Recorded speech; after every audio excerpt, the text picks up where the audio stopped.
Marco, looks like we'll need you to run Anthropic now, too.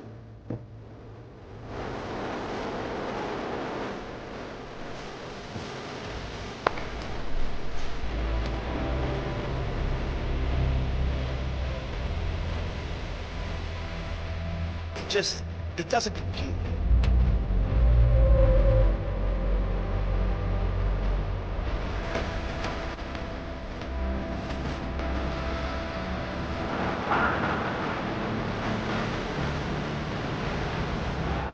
To the leaders of Iran, you're fucking with the wrong nigga. I'm being dead ass. I'm that type of nigga who got shooters on speed dial ready to pull up and walk your whole regime down. You all out here flexing with these cute little "we gonna assassinate you" threats on Twitter like some internet gangsters typing tough from a bunker. So please keep poking the bear and you're gonna fuck around and find out just like Maduro. 私がマドゥロクすると考えているのか。この屈辱は従えられんのか。すべて準備を一層整えろ。我々は攻撃する。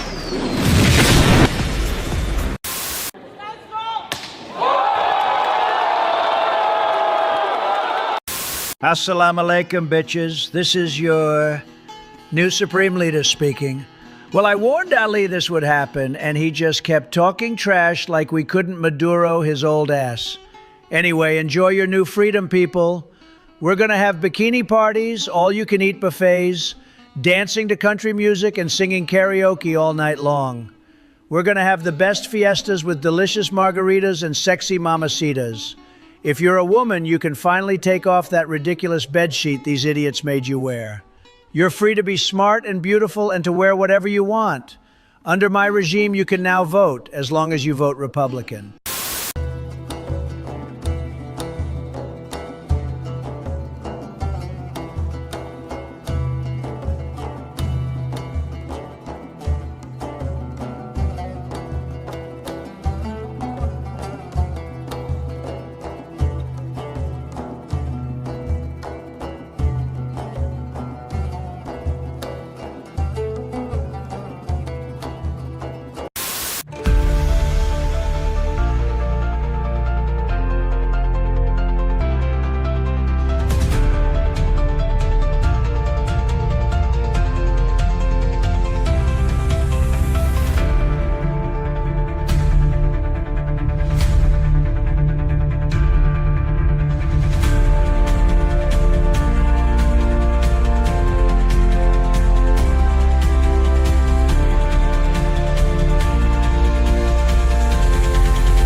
I think this is an absolute disgrace.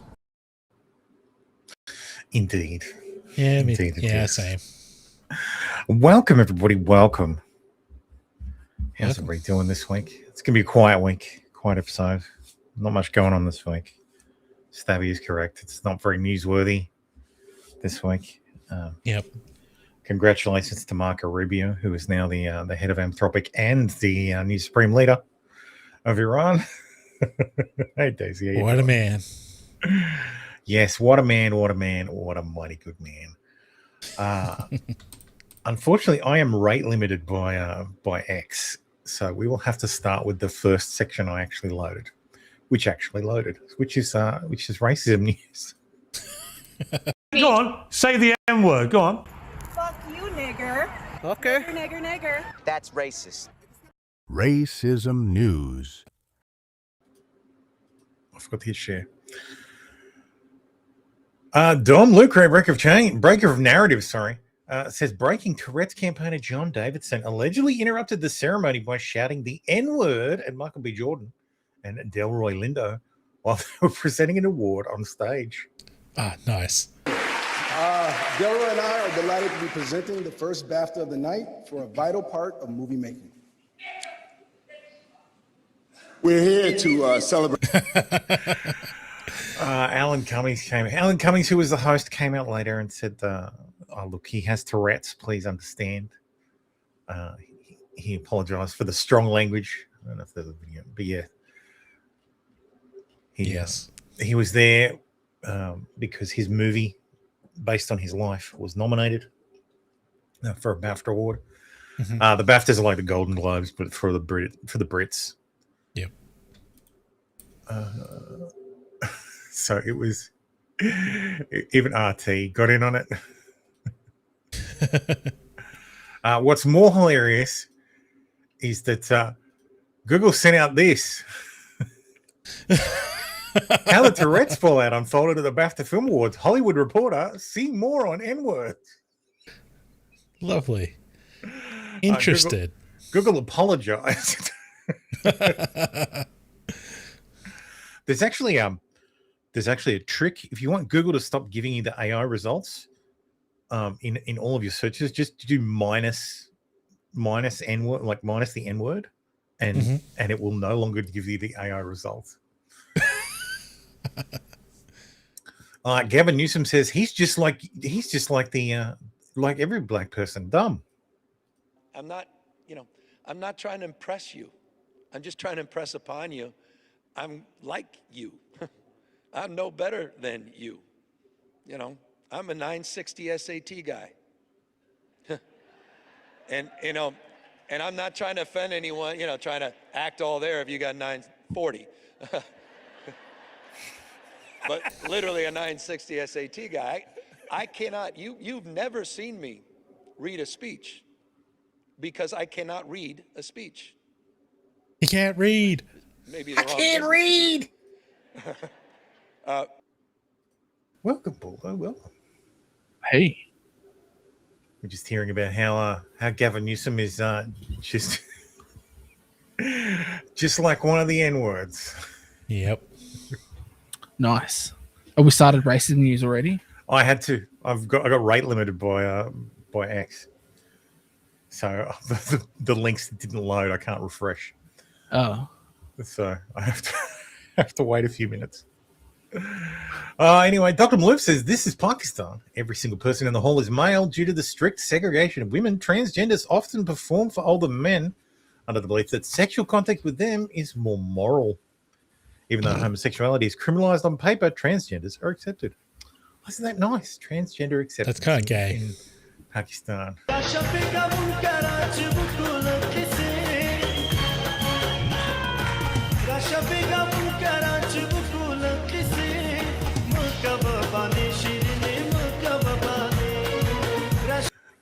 Yes, conservative bros. Yes. Well, it's Nick Fuentes' dream, isn't it? That's right. Having sex with a woman is gay. That's right. So having sex with a trans is straight, right? Apparently. By that logic. Well, Indeed. that's also Andrew Tate's logic too. Would you have sex with the hottest woman, the hottest trans on earth, or a 6? I would have sex with the hottest trans on earth. Yeah. Blair White or Buck Angel? Is 9mm straight. an option? It's totally straight, bros. Is 9mm an option? Because Yes. Can I end this right now? Let me end it. This was interesting. More than 20 global clients now led by Indian origin CEOs. Alphabet, YouTube, Microsoft, Adobe, the World Bank, IBM, Infosys, NetApp, Palo Alto Networks, Arista Networks, Novartis, Micro 21, Honeywell, Flex, Wayfair, Chanel, Cognizant, Vertex Pharmaceuticals, Procter & Gamble, T-Mobile, Molson Coors, FedEx, Zscaler, and Microsoft Gaming. Also not on this list that I realized this week, Micron, the memory manufacturer, also has an Indian CEO. The Brotherhood says, think of just how improbable it is for this many global companies to select Indian CEOs by pure merit. If this happened, Indians would have to be so much more competent than whites, Asians, Jews, etc., that they dominate all measures of performance. Instead, highest rank at ICPC International Programming Contest, 59 out of 144. Highest performance on PISA International Schooling Test, 73 out of 74. Number of notable Indian game studios, 0. Number of globally recognized megacorps originating in India, 0. I think there's one, I guess, not a megacorp, but Adani. Though that entire company is smoke and mirrors. That entire company is mostly smoke and mirrors. So. There's a game called IB Cricket, That's Oh, from yeah. India. Well, of course it's cricket. It's Of VR. course, it's fucking cricket. You're like, Of course. and of course, RC's like, oh, what about the cricket game? Yeah. Now repeat this test for whites or Asians, and you'll get the exact pattern you would expect. Indians simply took over these companies through nepotistic fraud on a scale few are able to comprehend. It doesn't really make sense because boards are the ones who select them. I guess DEI, Well, the white and- board members are like, no, we have to select someone of color. We have to promote Well, from within and then select a person of color, and because otherwise BlackRock won't invest in our firm. And because he says maybe I should get a Jeet to run my company. Maybe you need a Jeet. Maybe you need a Jeet CEO. Maybe. In Germany, McDonald's has removed food images from its billboards during daylight hours for Ramadan. McDonald's Germany launched a new outdoor campaign in which digital billboards sync with the sun, revealing food only after dark throughout the month of Ramadan. You know, that month of Ramadan where all the Muslims fast. Yeah, Germany. Unknown Muslim country. Fast once a day. In that they eat 2 meals a day. They eat a huge breakfast and they eat a huge iftar like after the sun goes down. Yeah. So to everybody else in the West, that's called skipping lunch. Yeah. So, but for Muslims, it's a sacred month that we all have to bend over backwards to accommodate. 14-hour fast. Yeah, it's literally intermittent. Well, it depends. Oh no, it's what winter in over Europe. there. So it's winter in Europe. Less than that. Let's see. Daylight hours in Germany. 8 hours in winter in Germany. Really? So 8-hour fast. They have an 8-hour fast. Yeah, like you said, skipping lunch. Yeah. So what I do during this show, not eat for 6 hours. Yeah. Now, granted, they don't drink as well. Look, all of this would be far more impressive if they were all in the fucking Middle East. Yes. Where the length of the day doesn't really change because it's equatorial and it's hot as fuck. But you're in Germany in winter. Have a fucking sook. Yeah.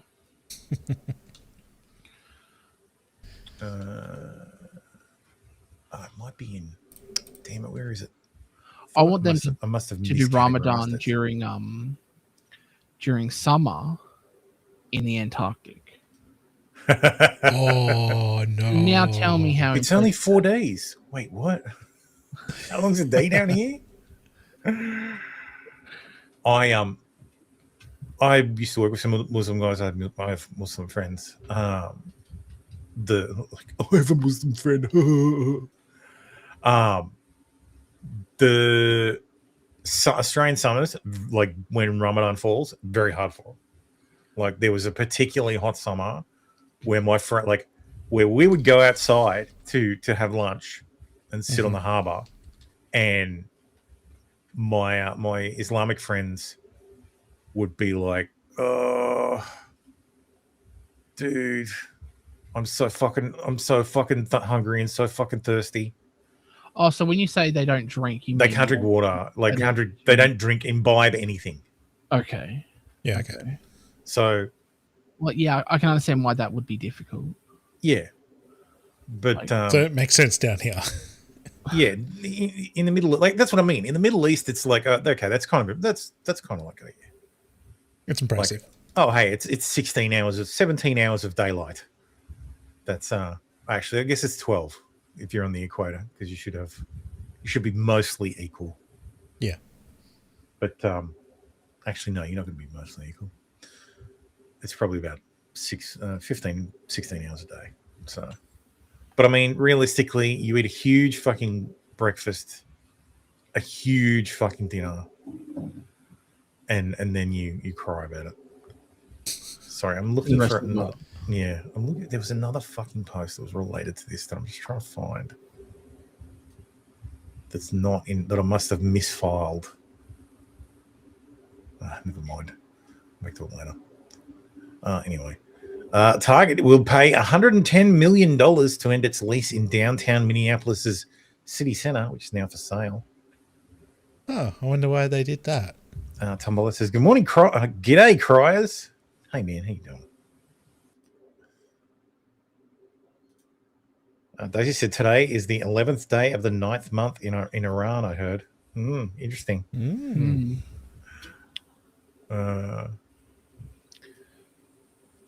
So the Target stopped using the facility in 2020. Yeah. They left the entire center because they had to close down because they kept getting robbed. They just stopped. Yeah. They just were paying out the monthly rent, and then they're like, we're out. Probably got close to the end date, and we're able to break it. Well, yeah, but they had it until 2031, and they were like, there must have just been like, it's cheaper to just pay the $100. Yeah, just pay it now, pay the break fee, eat the fee this financial year rather than drag it out over the next 10 years. Yeah. Brave 13-year-old boy saves his 16-year-old sister from attempted rape in their own home. I think they're from Ireland, so I need to do the accent. This dirty fucker ran into my house in Lagur Lawn, Dunshaling this evening. He chased my daughter up the stairs, dragged her into the bathroom, shut the door and tried to rape her. Her brother ran up the stairs, kicked in the bathroom door and dragged her out. My daughter had to run into the neighbour's house screaming that a fellow was trying to rape her in her house, only for my son, the 13-year-old. Saved his sister, and then the neighbours that helped her, the guards were called and took his underwear out from his pockets and asked what we were going to do. And he told him I was going to rape her, a 16-year-old, in her own house. He broke in to be careful of this fellow and mind your children and lock your front doors. God. Oh, God. And he's going to go to jail for calling him a dirty fucker. Probably. I don't think the Irish is that bad yet. I think it's Ireland proper not Ireland. They're kind of there. I hope you appreciate my Irish accent. But yes, this was in South Africa. So camp in South Africa's rape epidemic townships. Guys, let's go. Some of them, they're not screaming. It's like they wanted to be raped, you see. She also grabs you see, no more like crying. She's enjoying it, you know, even though she isn't, but it's like she's enjoying it. Do you think it's right? Do you think it's right to rape? Yeah, it's wrong. Yeah, it's wrong. What about the consequences of what you're doing in terms of how that affects the person that's raped? Yeah, the consequences, we look at that all the time, because it happens, she might scream, people might wake up. A lot of people, especially. I'm not just talking about, I'm talking about the the consequences of the rape is that people might wake up. They might wake up when you might get the HIV and you might give them pregnant, and that is bad. God doesn't like this. Fucking machete all these guys. What the hell? Emotional effect, the physical effect it has on the girl. Yeah. Sometimes we know that we might rape her and wake up tomorrow with viruses ourselves, like HIV. What about regretting what you've done to the girl? I also do regret about it, because if she fell pregnant, what will the baby's father? Who will be that baby's father? But what about her personal feelings? What do you mean? What's that? Women have feeling. Women have feeling. Jesus. Stubby says it's true. It's Ramadan 1447 AH. That's a bit anti-Semitic. 1447 Adolf Hitler. It's 14 Adolf Hitler. 47 Donald Trump. Adolf Hitler AH. It's extra. It's someone's like the Muslims are giving us messages. It's extra Nazi. It's extra Nazi. Well, they did support the Nazis back in the day. No. That's the Arabs, not the Persians. We're not bombing Arabs. We're bombing Persians. Same. Get your people right. Yeah, same. That is correct. The Gregorian calendar date equivalent is February 28. Well, holy smokes! Autism spend in Minnesota using tax dollars has surged over 34,000%. than $2 million. By There's something in the 2019, word water. got out that money was available, and then when COVID hit, the money really started moving until we see in 2024 almost $350 million paid. Does nobody go, that's strange. Why are we spending 6 times we were last year? Why are we spending $300 billion on this program that a few years ago was only $1 billion? Like, Thermo, say you work for a company, and For the now, past several years, you spend $1 million a year on something, and it's Yeah. important to the company, and so you're doing it. And then one year, all of a sudden, accounting is like, hey, it's $6 billion this year, or $6 million this year. Are there not questions going to be asked? No, nobody's going to notice anything. There would be Nobody's if there gonna was say anything. reports of autism on the rise during that period. Nobody's going to say a word. Fucking hell. I think I think I know why autism was on the rise. Because of fraud. Yeah. Germans are learning what mass immigration really means. Oh, God, I shouldn't really do this at the start of the show. Warning, penis involved. I'm not going to go full screen. The guy's jerking off. Just in a mall. Right. People just walking past, including kids. Yeah, it's just Germany. Part and parcel of living in a... Yeah, it's just the price we pay of living in a big city. Yeah. It's like the knife crime and the random masturbators. Sarah Gonzalez says, I bought Ilhan Omar a one-way ticket back to Somalia on Mogadishu Airlines and a commemorative photo of her and her brother husband. Right out here in front of Ilhan Omar's office, and decided to just bring her a one-way ticket back to Somalia on Mogadishu That's not a ticket, Airlines. that's a boarding pass. Go home, don't come back. And you know, it's a long trip, I hear. So I'm told Somalians are all about bananas and rice, bananas and rice, bananas and rice. To me, being Somali isn't just eating bananas with rice. Holy shit, it switched to that, and for a millisecond I thought, oh, it's Ilhan Omar. Oh, wait, no, that's not right. Rice. And it's kind of like the bananas and rice. God damn it, yeah, That's reported. what it's like to be Somali and American. It's like Penis on that YouTube. combination of 300 banana million, and yes, rice. 300 Brought her million. a snack. My bad. To keep her from being too hungry on the way. And since it's such a long journey and you're going back to Somalia and hopefully never returning, we decided to, bring you a picture of you and your loved ones, specifically your brother, husband.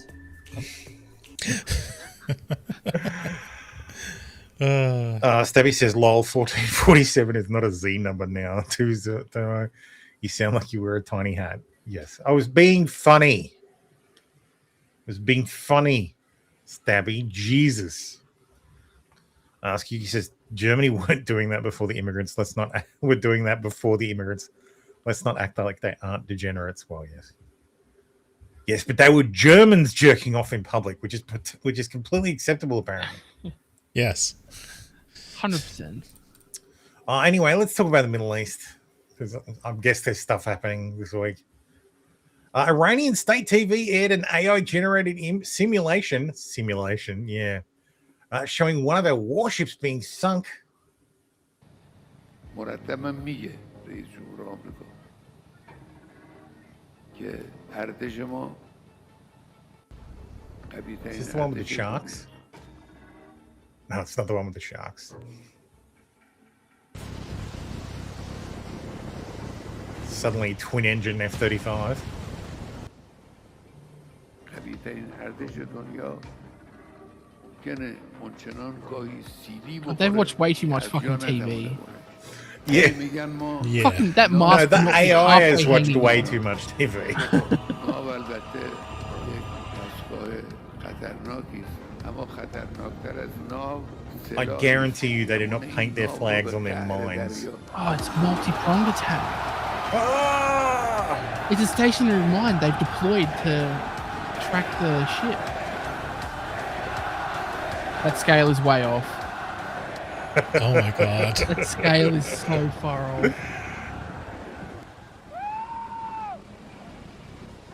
Looks like he's driving a go-kart. Love it how his mask just reattached itself after he screamed. And poorly, like not even over his nose, or it's like half on his nose. And he's flying. He's not trying to land. He's flying, and his landing gear's down.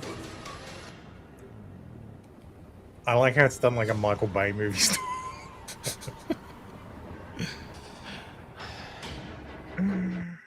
I guess all the air is being let out of that metal. Battleship Yamato carrier.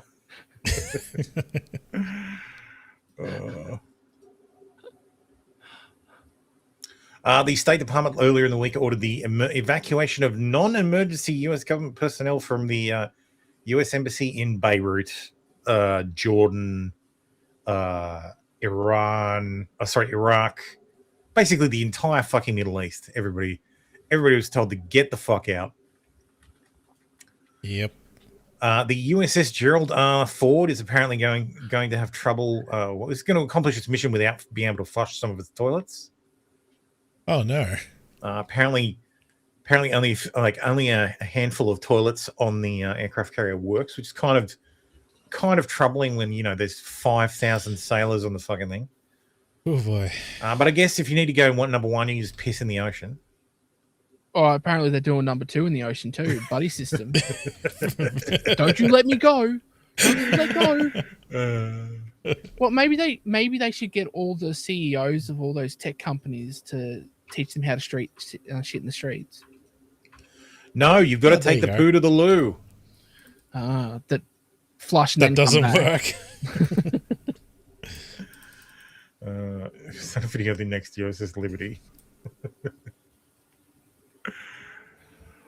Thomas Massey says, act of war unauthorized by Congress. The US is attacking Iran. Oh. What are you going to do about it, mate? Yeah. Trump put out a statement late last night, our time, really early in the morning, US time. A short time ago, the United States military began major combat operations in Iran. Our objective is to defend the American people by eliminating imminent threats from the Iranian regime, a vicious group of very hard, terrible people.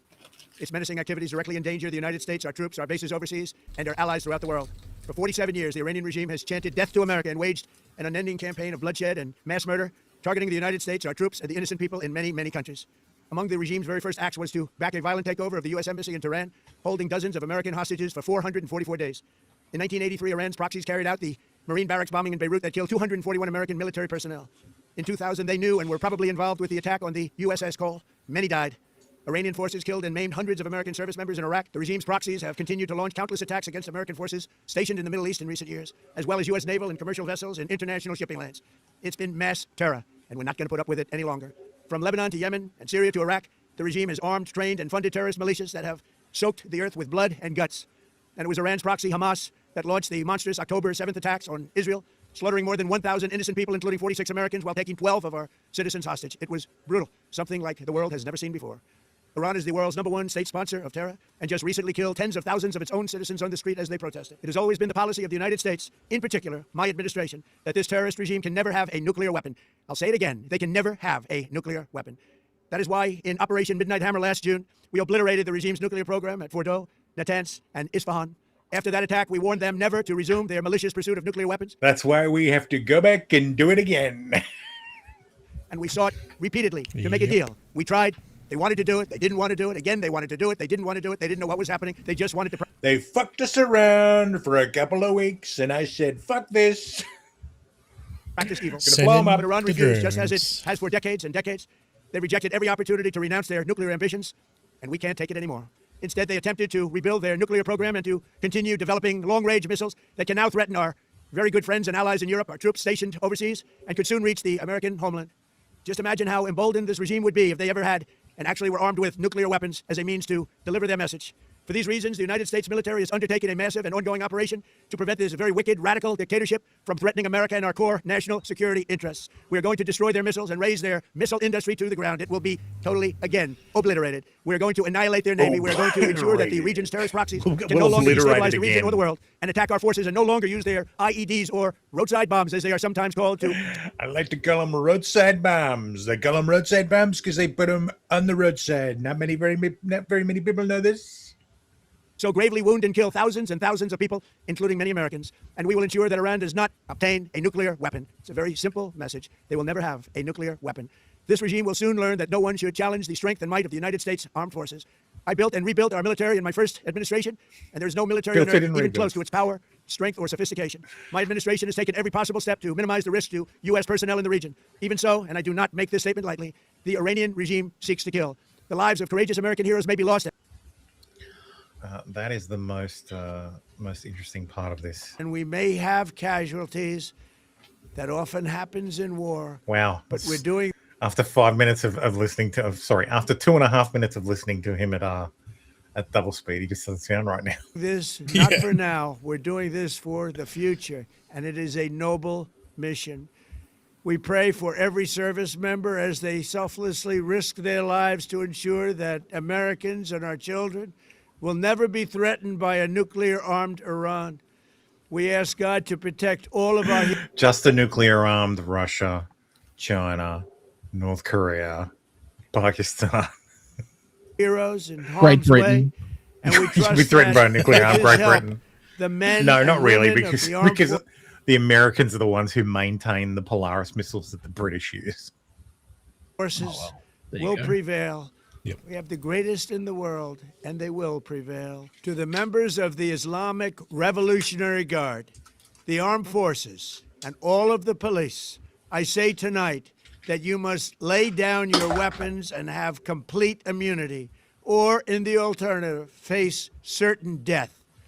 So, lay down your arms. You will be treated fairly with total immunity, or you will face certain death. Lay down your arms and we'll give you immunity. If you don't, we're going to fucking kill you. Finally, to the great, proud people of Iran, I say tonight that the hour of your freedom is at hand. Stay sheltered. Don't leave your home. It's very dangerous outside. Bombs will be dropping everywhere. When we are finished, take over your government. It will be yours to take. This will be probably your only chance for generations. For many years, you have asked for America's help, but you never got it. No president was willing to do what I am willing to do tonight. Now you have a president who is giving you what you want. So let's see how you respond. America is backing you with overwhelming strength and devastating force. Now is the time to seize control of your destiny and to unleash the prosperous and glorious future that is close within your reach. This is the moment for action. Do not let it pass. May God bless the brave men and women of America's armed forces. May God bless the United States of America. May God bless you all. Thank you.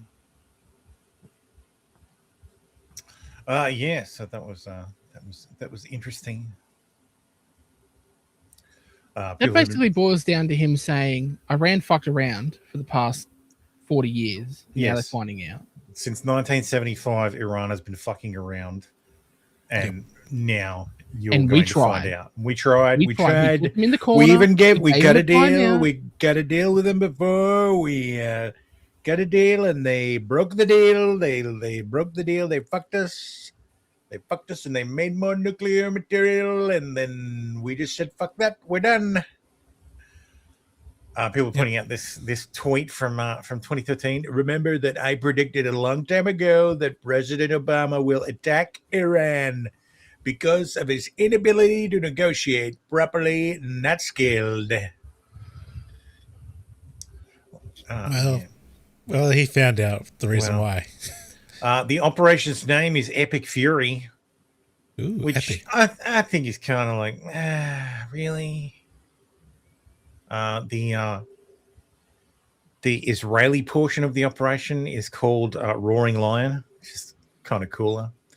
But it's not Personally, like they can call it Operation Glass the Middle East. no, I would have called it. Operation Beirut Vengeance. Yeah. Or Beirut Calling, or something like that. Or Operation Slow Reminder. Yeah. Something like that. Just something that's kind of like, hey, Operation Find Out. Operation Find Out sounds great. Yeah. They might be saving that one. Well, let me just say that Operation Find Out is proceeding apace. The commander-in-chief of the Iranian army was assassinated. Though I think that was the Jews. Also, the head of the judiciary was also eliminated. Good. He's the one who sentenced a whole bunch of protesters to death. Oh, this is funny. The White House right now.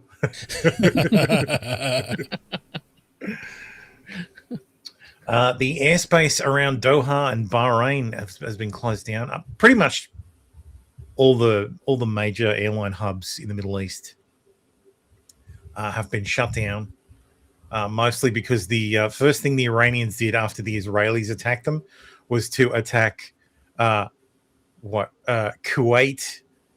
Bahrain, Qatar, the UAE, like basically everybody, and including the Saudis. Wait, what? Really? They fired missiles at everybody. They fired missiles at everybody except the Israelis because they figured, why waste them? There have been missiles fired at Israel, though. Wait, so was this their Yes. their attempt at mutually assured destruction? I think Like, it's their attempt at cause as much fucking trouble as possible. Yeah, but causing as much trouble as possible, the trouble's going to be on them. Not Yeah, it's not that's the like- issue. It's not like shooting missiles at Kuwait or fucking UAE is going to cause them UAE to Well, turn they around say and they targeted military bases, but I've got some clips that indicate that they were not targeting military bases. Yeah, Dave says that Iranian-based Tusi TV out of the UK today, 107,000 viewing after all that happened today. Yeah, I saw a ton of live streams last night that were doing big numbers. Mm-hmm. Like, did they think that we'll attack Kuwait and they'll think it came from Israel? Well, they attacked the American bases, American facilities. So in Bahrain, they targeted the headquarters of the Fifth Fleet, and I think one or two drones got through. I've got footage of them being hit. Iranians report that the popular Bad Saba app used to determine prayer times has been hacked. Instead of the usual prayer times, users saw messages supporting the attack and calls against the regime under the headline "Help has arrived." Nice. They're saying this is an F-15. I think it's actually a MiG-29. Just based on the shape. So if you're a plane nerd, MiG-29 and F-15, kind of the same, very similar shape. MiG-29 is pointier, and the tail fins are wider apart because they're mounted above each of the engines. I think that's a MiG-29, not an F-15. Also, because it started to smoke about shortly after launch, it makes me think that it's not a fucking Israeli plane. Because everybody's like, "Oh my god, Israeli planes like flying in broad daylight that low. That's like, oh my god, they're just taunting the Iranians." Like, no, I'm pretty sure that's a fucking MiG-29. Yes, but Iran attacked the U.S. Navy's naval support activities facility in Bahrain with explosions and a large plume of smoke reported within Mina Salman port. That's the aftermath. Also killed is General Ali Shamadi, commander of the Qatam Al Anbiya headquarters in Tehran. Iranian military media, what do they say? Emergency alert to Iranians residing in the Persian Gulf. Iranian citizens residing in the UAE, Kuwait, Qatar, Bahrain, Jordan, who have not yet managed to leave these countries are advised to depart these countries as soon as possible. If departure is not possible, refrain from approaching any military bases, hotels, docks, commercial complexes, or any location associated with the United States, and minimize all non-essential travel. So the Americans and the Israelis are just blowing up military facilities. And the Iranians are like, we will blow up your shopping malls. We will blow up your shopping malls. Fuck you. McDonald's, American. Yes, your hotels and McDonald's. So, yes, the Iranians are going to be Iranian tourists overseas, which are maybe 5 of them. Does Trump have a tower over in Iran? In Iran, no. No. Not yet. Brandon Herrera says, well, that's what I get for trying to get to sleep early, I guess. If there must be military action, let it be quick, effective, and please, God, keep our service members safe. Also, don't force some poor F-35 pilot to destroy one of the last F-14s. I'm not sure they can take it.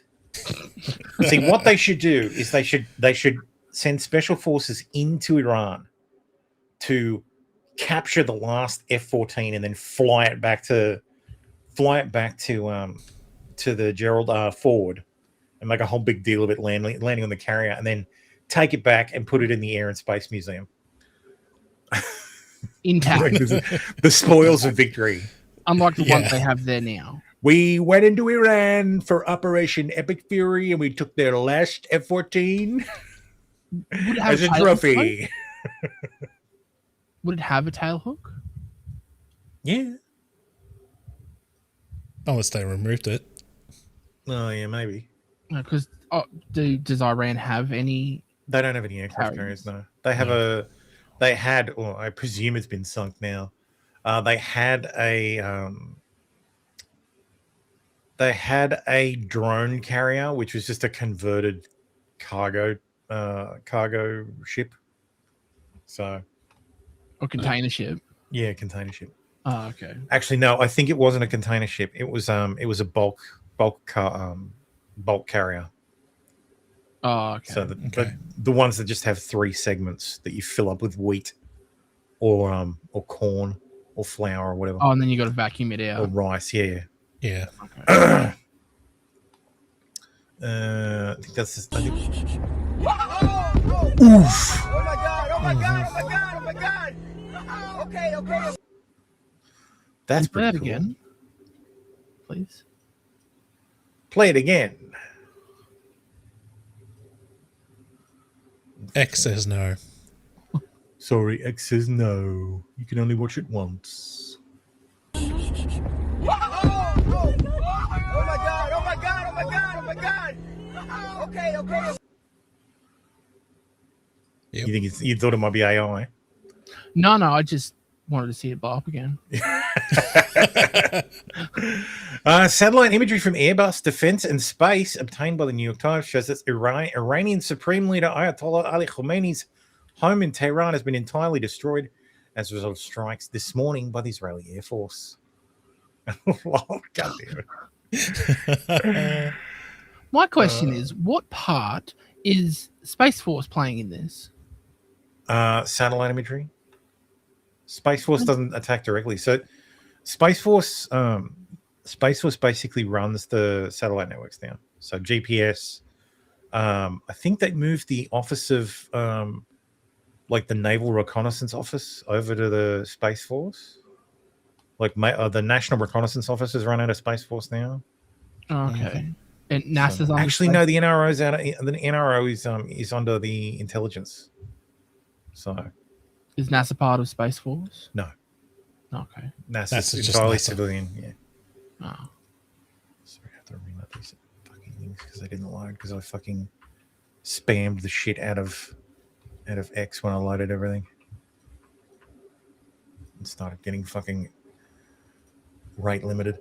The UAE's Ministry of Defense has announced the successful interception of a second wave of ballistic missiles fired by Iran, with fragments falling on scattered areas of Abu Dhabi, including Saadiyat Island, Khalifa City, that's where Mia's from, and Bani Yas, and Mohammed bin Zayed City and Al Fatah. So these are, I think, it might be like, it looks like one of the Katyusha rockets, but I think they call it something else in Iran. Oh yeah, there's the little servos for the fired from Iran. Why? Okay. Made in Germany. All right. That's why it's got English on it. That's right. Yeah. Of course. It's because it's got Arabic numerals on it. And English, because it's made in Germany. New footage appears to show an Iranian Shahed-style drone impacting inside the US base in Bahrain. I'm going to mispronounce that so many times. مسيرة اضرب اضرب اضرب اضرب اضرب اضرب اضرب اضرب الله أكبر. عدل. So I guess that radar is out of commission. Oh no. It's not like the US has many more radar systems in the area. Wait, whose radar was that? This is in Bahrain. I think this is the US base. Then, so this is the naval service NSA Bahrain. Why is it so low to the ground? I think radar would be off the ground a bit more than that, wouldn't you? You would think, yeah. Because those domes are just balloons. Like they literally just inflate them. Mm-hmm. Oh, really? Yeah. Oh, I thought they were like a thin plastic, like those GPS domes you put on they inflate them on boats. They inflate them because it's easier. Because the giant X-band pontoons that the US uses for ballistic missile tracking. Yeah. Those ones are fucking huge, and it's just a balloon. Like there's a radar array inside, and they put a balloon, like they inflate this balloon over it, and that's where the dome of the radar is. And it's basically just to protect stuff from getting onto the radar itself. So basically water and dust. Water, dust, animals. Yeah. People getting too close. Bombs, but you need the material to be thin. So X-band radars putting out a lot of fucking microwaves. And yes, you can be killed. Anyway, Connor Hellbuck. Is that why a mistype? Or is that Bayuk? Has been Secretary of Defense for less than a week, and he's already bombed Iran. Nice. Olympics related stuff. I think it's because the Americans won the gold medal in hockey. No, that's his that's how it's spelled. Oh, okay. Helly Buke. But I see that he's celebrating his win in the Olympics. Senior defense officials tell Fox News that the United States agrees with the Israeli assessment that Iran's Supreme Leader Ayatollah Ali Khamenei is dead, along with 5 to 10 other top leaders in the Iranian government and military who were all meeting at Khamenei's compound in Tehran early in the morning on Saturday. Womp womp. Ladies and gentlemen, we got him. Yeah, ladies and gentlemen, we got him. See ya, Ali Khamenei. Yes, Minister of Defense, the Chief of the Military Bureau of Supreme Leader Ali Khamenei, Supreme Leader's Advisor for Security Affairs and Secretary of the Defense Council, the Chief of the IRGC, the Chairman of the SPND, former Chairman of the SPND, and the Head of Intelligence of Qatem Al-Bahali Command. SPND. What's the fucking SPND? I think it would be like the National Police or something. Iran, SPND. Organization of Defense Innovation and Research. Ooh, wow. Safe bet there's not going to be much defense innovation coming out of Iran for the next few years. Person films from their hotel room as an Iranian Shahed 131/136 drone impacts the floor above them in Manama, Bahrain. Oh.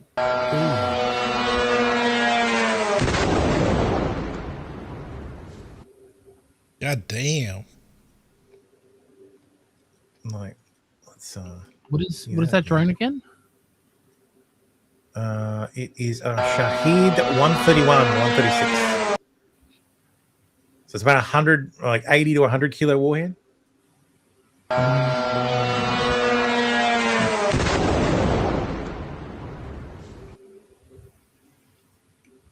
Yes. Yes, concierge. Yes, the room above me making a lot of noise. I'd like a new room, please. Insane footage showing multiple interceptors from a U.S. Army MIM-104 Patriot surface-to-air missile battery launching and downing Iranian ballistic missiles earlier tonight during an attack on Al Udeid Air Base in Qatar, with at least one ballistic missile seen striking the base, reportedly damaging a clinic on Al Udeid.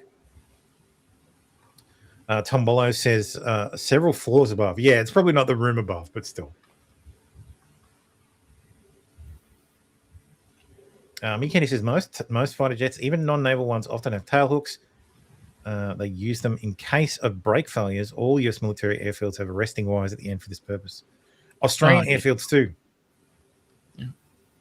But we're talking about Iran. I saw an aardvark, an F-111, have to do an emergency landing because its nose wheel fell off. And they used a tail hook, so they landed with a tail hook on a regular airfield. So, which is funny to see. Many snack bars were aloha today. You have no idea they're also doing it in Pakistan as well. The 131 has a warhead of 15 kilograms, and the 136 has a warhead of 50 kilograms. Okay, that's smaller than I thought. I thought they're much bigger. 90 kilograms for the Russian one. Oh, that's what I'm thinking then. Yeah.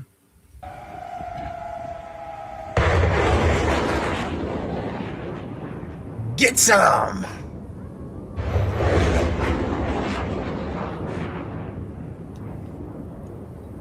Someone just hit the engage button. Pick the target, hit the engage button. The array does the rest.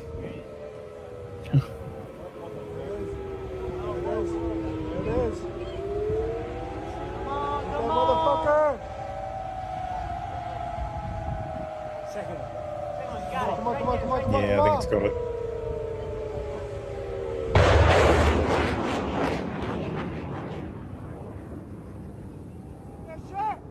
Oh! Just missed.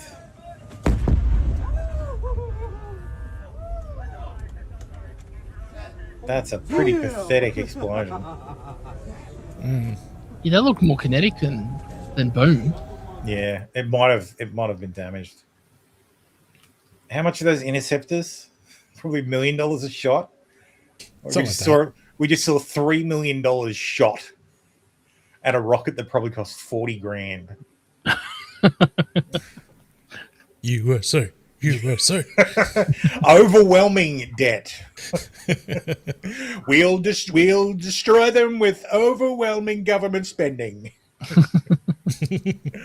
CENTCOM publishes footage of strikes against Iran, saying its forces are delivering an overwhelming and unrelenting blow.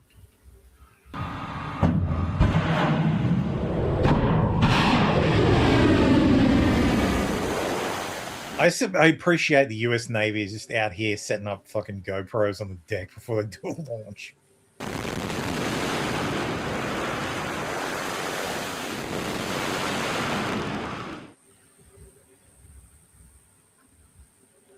Bye, bitch. Boop. Look at the fucking precision. Yeah. Observe how fucking precise that is. That actually hit the radar. That hit the fucking radar direct. It didn't hit the fucking base. Didn't knock it over. It just fucking hit the radar itself. Didn't blow the building up beside it. Yeah. That looks like a fucking IR designator. Yeah, that looks like.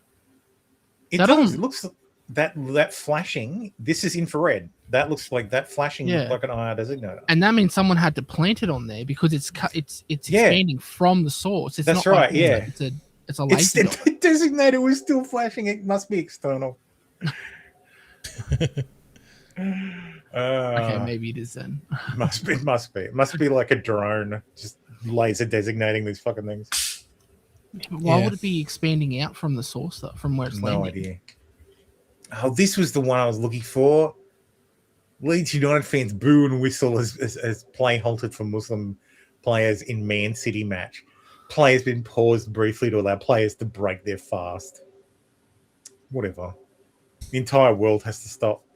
Speaking of the entire world stopping, Ursula von der Leyen says, following the ongoing situation in Iran, I'm convening a special security college on Monday. The regional security and stability is it is of the utmost importance that there is no further escalation through Iran's unjustified attacks on partners in the region. Everybody's dunking on her because it's like, oh yeah, we'll have a meeting on Monday about this. It can wait, though. It's fine. Fuck me, the Europeans are a joke. We have a right to disconnect. Those right to disconnect laws are really important. McKinney says, I think it's a strobe from the vehicle. Yeah, but that'd be a visible strobe. Or you think it's an IR strobe on the vehicle, in which case it's just fucking tempting fate. The deputy speaker of the Iranian parliament says Iran has officially won the first phase of the war. Here's some impacts in Dubai.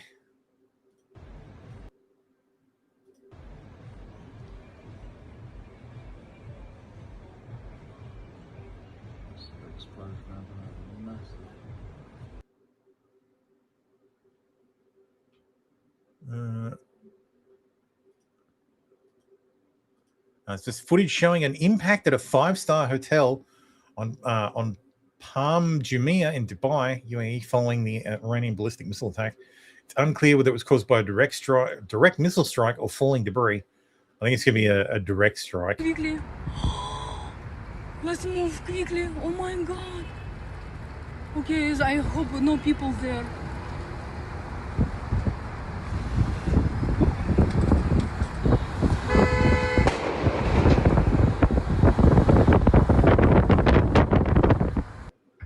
I don't see apparent damage on the building itself. Oh, They yes, just front hit desk. outside it. Is this the front desk? There appears to be a bonfire in the car park. I'd like to move to another room. I'd like to move to another hotel, please. People were. I was more thinking, was this scheduled? Because I didn't bring marshmallows. Entertainment lousy.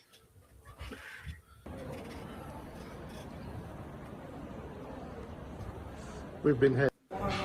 We've been hit. We've been hit. Bitch, you are like Who's 5 we? kilometers away. Who's we? We're okay. It's okay.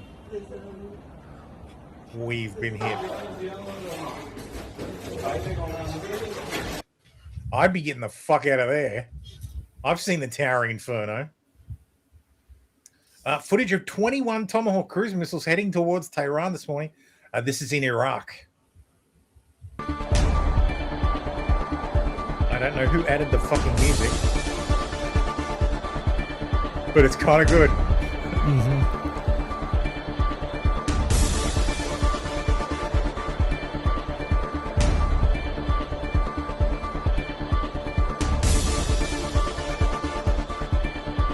All the cope about we have a masterful hypersonic weapon. Oh my god, destroys entire country with fucking tomahawks. All reliable tomahawks.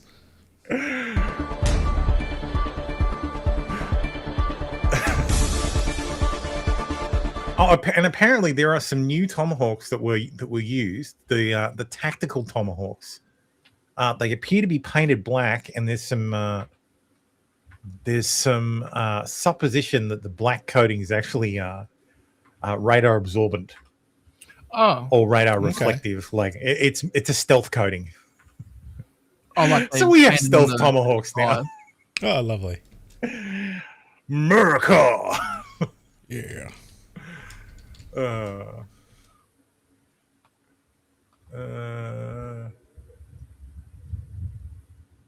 Initially posted from another angle before. هم باليستيا على وجهي ولا لا شنو ذا تختيك Kind of see them in the distance. اخي خوزم يران خو ما خوش I know it's grass. It's surprising, but there's a reason it's called the Fertile Crescent. والله الرنج نزيك شل صار غروي Not everything in the Middle East is fucking sand. كنو قال نزمه بو شوروا خليك اللي بينا مقرونه ذا والله بتختي برا لا باكل هو قال نزمه هو قال نزمه Stealth tomahawks are probably $100 million extra for each for the paint. The cost them $33 million to upgrade a whole bunch to the tactical variant. So wasn't that much more. Well, I was just looking at it here, saying that each unit costs $2.5 million each. Yeah. For a Tomahawk. Yeah. With a 200 kiloton equivalent nuclear kiloton warhead. Kiloton? 200 kiloton of TNT equivalent. Sorry, yield from 5 to 200 kiloton. That's a nuke. Like 5 to 200 kiloton. Oh, That's the TLAM N. That's the nuclear equipped Tomahawk. Oops. No, not the stake, not the 120 weapon. kilos by Yeah, explosive. 120 kilos. Yeah. Sorry. Yep. Oh, they retired the nuclear one. Yeah. It's because it's I think they could actually bring it back into service because it was what was the one that ended at the start of February? There was an agreement that ended in the start of February. It was like a intermediate range ballistic missiles or intermediate range nuclear missiles. The Tomahawk, the TLAM N fell under that. Yes, so bargain Tomahawks, yes. Yes, Tomahawks are nuclear capable, yeah. They've got a range. The block 5 is that's the latest range ones. of 1,666 kilometers, or just over 1,000 miles. Yeah. Iranian officials say we're interested in de-escalation. Yes. This is going to be evergreen at this point. Senate Intel Chairman Tom Cotton tells CBS's Major Garrett that the U.S.-Israeli attack in Iran will be weeks, not days long. Overnight, Trump said it would be a massive and ongoing operation. Trump is evil bitch using our military for his own power. Right. I wonder where he's from. United States Android. Oh, sure, American. I believe you. Yep. There's plenty of Americans who hate America or don't want to see American power used to do anything. There's plenty of Australians who are like, oh my God, can you believe that Trump did this? Yeah, dude, it's fucking awesome. It's pretty good. Like, I wonder what CNN's saying about this. Who do you think was killing that, like helping to kill the troops in fucking Iraq? Like, fuck you, man. Yeah. SAS boys did really good job. They should Some say too rename good. the Stealth Tomahawk to the Sneaker Hawk and rename the Nuclear Tomahawk to the Bonker Hawk.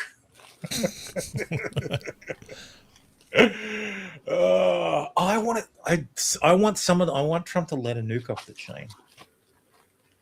Just drop one somewhere. Like, arrange to have it, like, you know, I was saying a couple of weeks ago, if America's going to do nuclear testing, turn it into an event. Like, make sure there's drones filming in 4K, and we get like the most amazing, like, all the influencers go there, like, for the Department of War. To boss this glassy hawk. So not like the test they did in 1945. Yeah, no, not like that.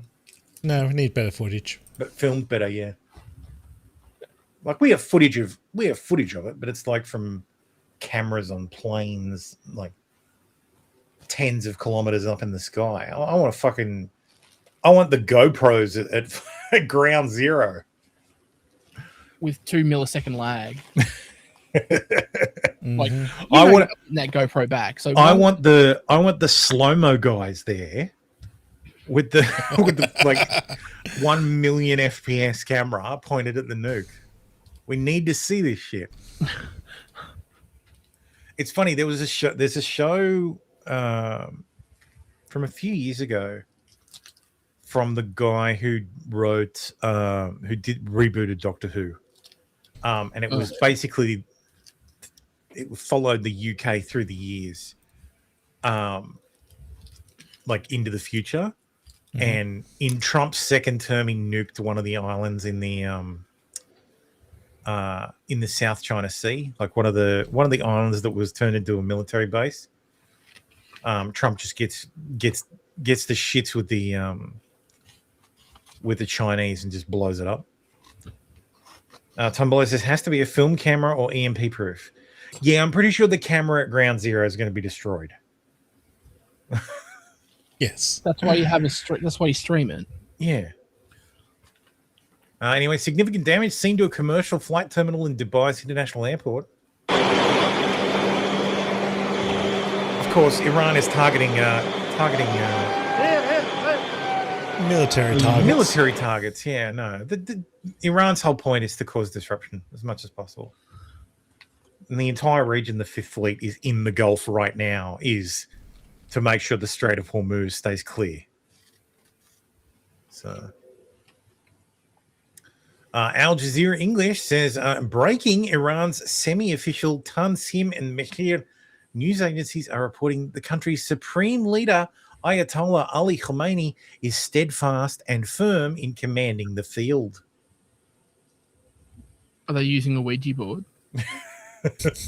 Syrian girl says they don't lie. Oh well, that's fine. They're not gonna lie. إنا لله و إنا إلیه راجعون. ملت بزرگ ایران، روح بلند پیشوای ملت بزرگ ایران و پیشقراول امت اسلامی حضرت امام خامنه ای با نوشیدن شهد گوارای شهادت. Dude, they put a black armband on the television. Oh no. He's definitely dead then. در ماه مبارک رمضان به ملکوت اعلا پیوست. I wonder if this guy is going to be arrested for possession of child porn in a few years, because that's what happened to the guy who announced the death of the Queen. Oh, yeah. Sarah Gill says they don't lie. Please tell me someone posted it immediately. Them saying he died. Damn it. President Trump says definitively that Ayatollah Khamenei is dead. The butcher of Tehran is dead. He died like a dog. Khamenei, one of the most evil people in capital H history, is dead. This is not only just capital J justice for the people of Iran, but also capital G great Americans and those people from many capital C countries throughout the capital W world that have been killed or mutilated by Khomeini and his gang of bloodthirsty all-caps thugs. He was unable to avoid our intelligence and highly capital I intelligence and capital H, capital S, capital D, capital S, highly sophisticated tracking system, and working closely with Israel. There was not a thing he or the other leaders that have been killed along with him could do. This is the greatest chance for the Iranian people to take back their country. We're hearing from many, their IRGC, military, and other security and police forces no longer want to fight. They are looking for immunity from us. As I said last night, now they have immunity. Later, they can only get death. Now you've got immunity. Later, you'll only get death. Hopefully, the IRGC and police will peacefully merge with the Iranian patriots and work together as a unit to bring back the country to greatness it deserves. That process should soon be starting. In that, not only the death of Khomeini, but the country has been in only one day very much destroyed and even obliterated. The heavy and pinpoint bombing will continue uninterrupted throughout the week or as long as necessary to achieve our objective of peace throughout the Middle East and indeed the world. The bombing will continue until peace appears. Based. Fucking great. Did this motherfucker seriously say he wanted the Iranian patriots to work with terrorists? Yeah, that's not going to work. This report is denied by the Iranians. Of course it is, except they just announced it on TV. The Burj Al Arab, an iconic 5-star hotel in Dubai, is currently on fire after being struck by a one-way attack drone in the most recent wave of attacks by Iran against the UAE.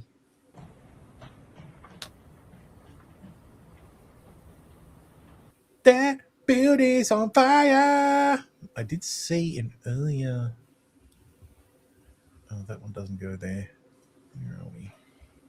Add to group. Uncategorized. Where is it? I saw a video of an impact of it. Like literally hitting the building. I mustn't have put it in. Doesn't matter. But yes, there are... Yeah, of course Iran's targeting civilians. They're targeting everything. Yeah. 10 minutes before Trump even revealed strikes against Iran, a U.S. non-profit network funded by China-based tycoon Neville Roy Singham activated foot soldiers to hit the streets for pro-regime protests. Read my latest at Fox News Digital. That's hilarious. Dude, just confiscate it. Like, just declare him a fucking enemy of the state and confiscate his fucking money. Who? It's Neville Singham. I don't know who that is. He's American tech tycoon who married a communist and now is like the most prolific funder of commies, like commie groups in the world. He's like that guy who moved to Morocco, American guy who's I think he's one of the what's it called when you will inherit something? He's a benefactor. A benefactor of like the Cox fortune, the guys that own the cable stations or broadcast stations. Okay. He converted to Islam, moved to Morocco, and now he funds Antifa and other they're full-on communists. Like this is the thing. These fuckers make shit tons of money as a capitalist, then convert to communism and Islam and fucking move to China, like move to Shanghai and then move to fucking move to Morocco and then fund operations in the West to try to destroy the West. The fucking entire reason that they have the money to be able to do it is the West. But they want to destroy the West because ideologically they disagree. Now, to me, if I were President Trump, I'd resuscitate the Obama era disposition matrix, and I'd add some names to it, and I'd give those fancy new drones from Anduril something to fucking hit. Nice. So, because these guys travel, like the guy in Morocco doesn't. Like he keeps a low profile, but I mean, he has to go and get food sometime. We got Bin Laden. Pretty sure we can take that guy out. So every time you see the protests and then you see the masks, like the full face masks come out, and you're like, what the hell? How could they afford these? Where did these come from? Those guys. Yep. They fund that shit. Anyway, at 2:34 a.m. Eastern Time, the Answer Coalition, a non-profit whose leaders describe themselves as Marxists and communists, announced emergency nationwide day of action today February 28th, stopped the war with Iran. It announced its network of groups that have long supported the regime in Iran, including the National Iranian American Council, 5501, American Muslims for Palestine, the People's Forum, Palestinian Youth Movement, and Code Pink. The organizations haven't responded to requests for comment. Singham did not respond to requests for comment. The network set the language for its anti-US messaging, calling the war an unprovoked illegal bombing of Iran. It even set up a website domain to coordinate actions at answercoalition.org. 10 minutes later, Trump posted a video confirming the attack.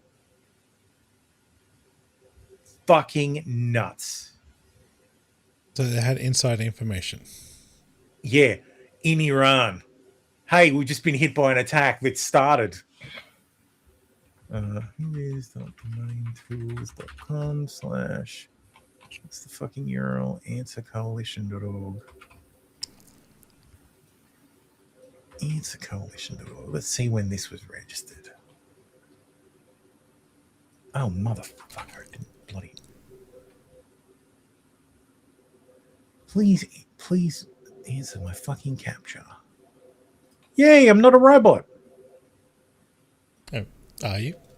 Don't think so. This domain is 7,988 days old. What the hell?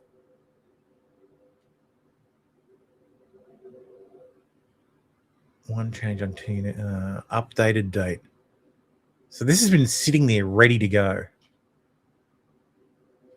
I guess the coalition itself has existed for ages. Almost 22 years. Yeah. What's the domain? Answercoalition.org. Oh, no war in Venezuela. No war in Venezuela. Mick Kenny says, I remembered the BLM camping trend in 2020 and how they were using the same tents. Oh, that was during the Biden admin. During the Biden admin on the campuses where they were camping on the campuses because free Hamas. 2020 wasn't Biden. No, I'm saying this is in 2024. When they were camping because Israel bad. And Israel bad, Hamas good. All those fucking tents were from that guy. That was the same guy. There's major. Yeah, you are right. There is major money, not just trying to destroy the US, but it's the West in general. Yeah. Because all of the like the Greens parties and stuff, they all get funded by the communists, and they exist. This is what I keep banging on about this, but it's true. The enemy is the communists. The commies are at the root of all of this shit. Mm-hmm. It's not the barbarians you really should fear. It's the people that are inside the walls that are letting the barbarians. That's right. Yeah, the people who open the gate. The commies. Barbarians are have easy to deal infiltrated with. It's the commies we you have to worry about. been like the Cold War may have ended. We're still fighting the commies. Like the communists are some of the biggest threats, and it's because they're corrosive. They corrode society because they want to bring it down. And Iran is the fucking Iran is just a symptom, because the revolution in Iran was driven by the fucking communists. Mm-hmm. That was a communist worker revolution in Iran, and that's why all the fucking commies love Iran. But what they forget is when the Islamists took over, the first thing they did was round up all the commies and put them to death. They threw them in prison and they executed them. And they did it because when the Islamists take over, they don't want people who can organize against them. And you've just proven you can organize against a centralized authority. Yep. Well, that's what all dictators do, isn't it? Execute the people who help them. Execute the people who can overthrow them. Yeah, any threats to their power. Yeah, absolutely. That's dictatorship 101. Yeah, basically. Power, however you can, and then kill anyone. And that's why when Trump was elected the second time, he murdered all those Democrats. Oh wait. That's why Democrats constantly frustrate him all the time. That's why judges in the US basically control the fucking place and stop him from doing anything. It's because he's a dictator. Clearly. Fucking retarded shit. I just completely beggars belief that people fucking think this. Emergency day of action. The same network mobilized rapidly in the past high-profile national security incidents has previously rallied its support for Nicolas Maduro. Earlier this month, State Department sent a report to Congress raising concerns about this network. Yeah, break this fucking network. Code Pink is a fucking Russian op. Like, it all goes back to the fucking Soviets. It all goes back to the Soviet Union. All of it. Yeah. Yeah, Kenny says the fall of the Soviets may have ended the official Cold War, but the commies just retreated and never gave up. Hashtag revive McCarthyism. Yeah. Yeah. The problem, the mistake McCarthy made is people got sick of it. People got tired of it. They got bored of it. You didn't go far enough.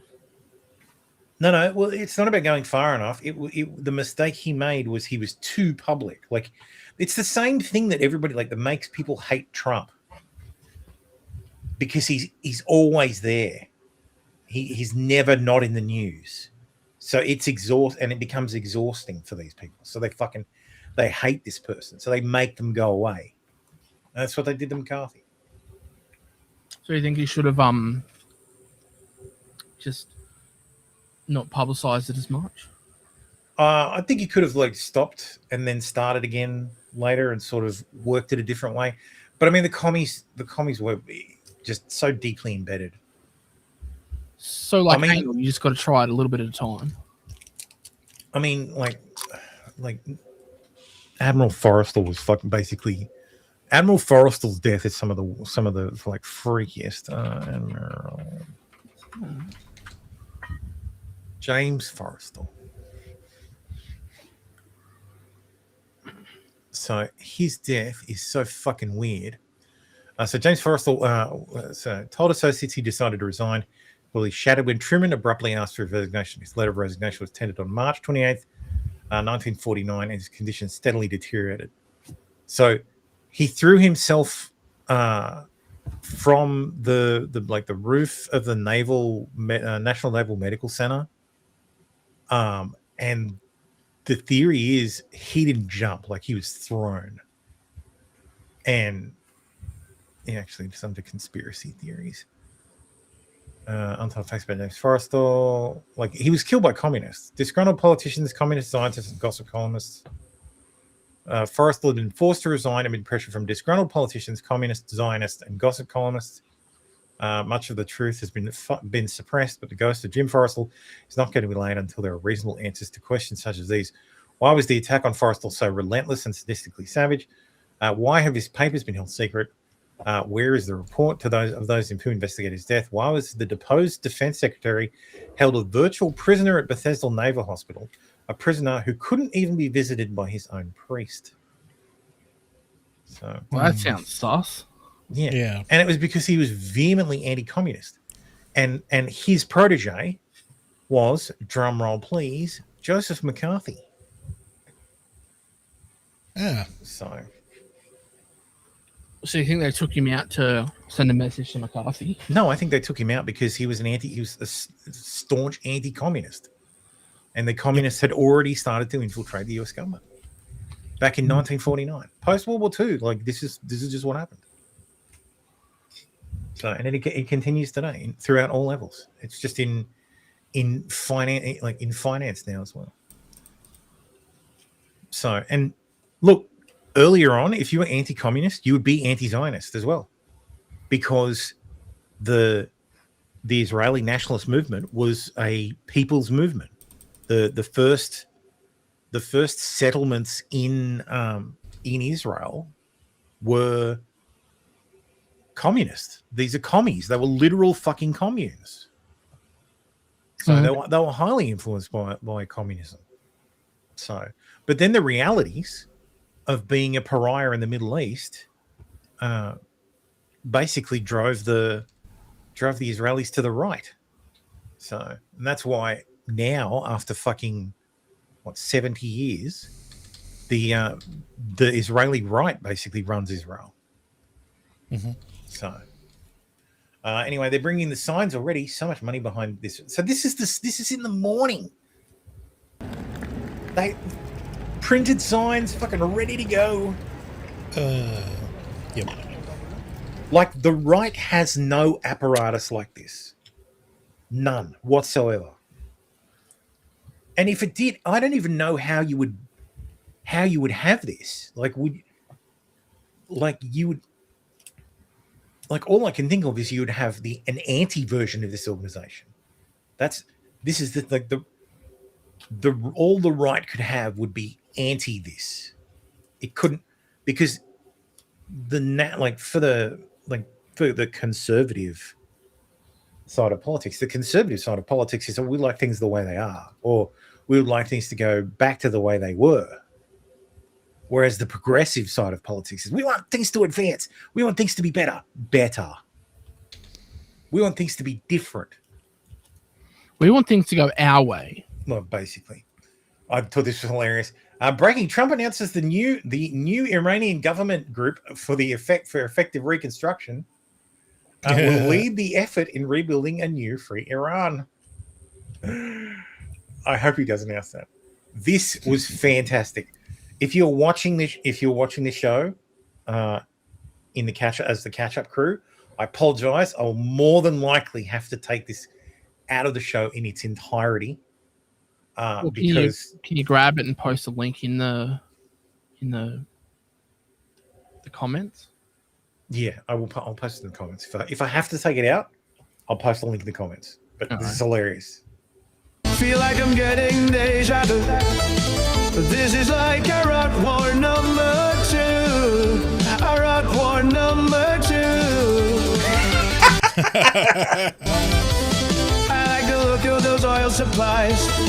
I'd be ashamed if someone invaded you. If someone invaded you. And I ran so far away.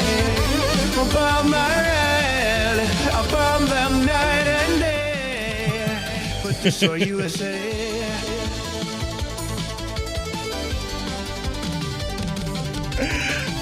They've even got him dancing like the Trump way. A drone appears above your head.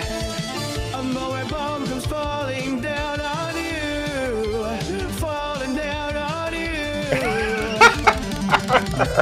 The fleet is moving nearer still. The Strait of Hormuz, it comes in view. The oil must flow through. And I ran so far away. The bomb I bombed them night and day. But destroy USA.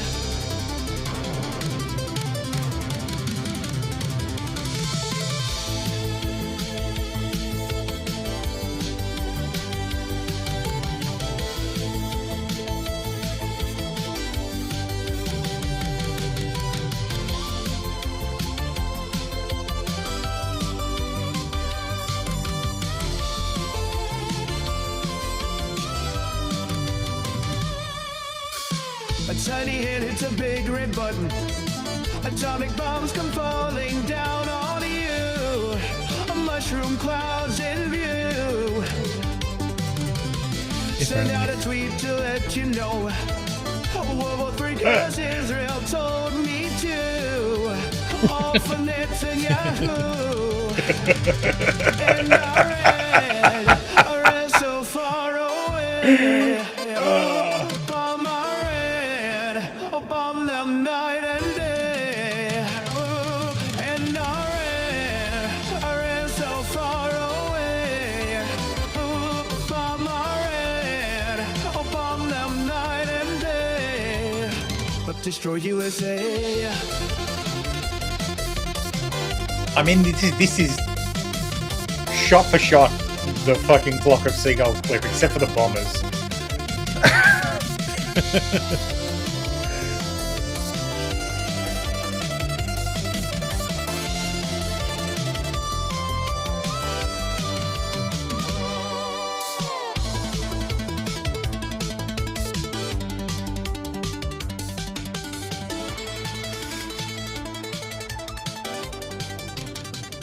God damn. Fucking takes me back to back to a better day. Meat Candy says the difference, Thermo, is the right/cons are busy working and don't have career protesters backed by billionaires busing them across the country. They're expected to arrive true grassroots fashion. Indeed. Indeed. Yeah, the right doesn't get paid. Dude, I heard something the other day, like that was basically implied that the reason we all have everybody has to have a job is because like we're all worked to the point where we don't have time to rebel. So, and that's the fucking point. Society is designed so that you don't have time to be to organize. Yeah, but I like money. I like money too. Yeah, I like money too. You know. Speaking of liking the money. Oh no, that's not that one. No, this one. Like, subscribe, support the show. I like money too. Watch. Interceptors were fired from Patriot Air Defense protecting Al Udeid against incoming Iranian missiles. At least one interceptor appeared to malfunction. Fuck yeah.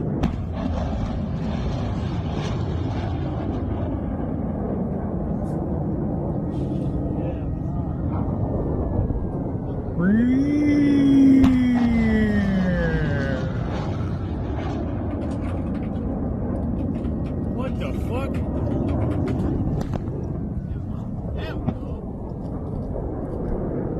I'm just trying to see how much a Patriot is. They're celebrating the 4th of July early. Yeah. Yep. Cost. I just want the missile cost. I don't want the $4 million per round. Everyone. So, fuck me. So, fucking hell. Damn it, X. Like, why do you have so much fucking trouble replaying stuff? $4 million, $4 million, $4 million, $4 million. Fuck yeah. I've already that. There's $8 million. I You agree just with that fired guy. $8 million into the fucking sky.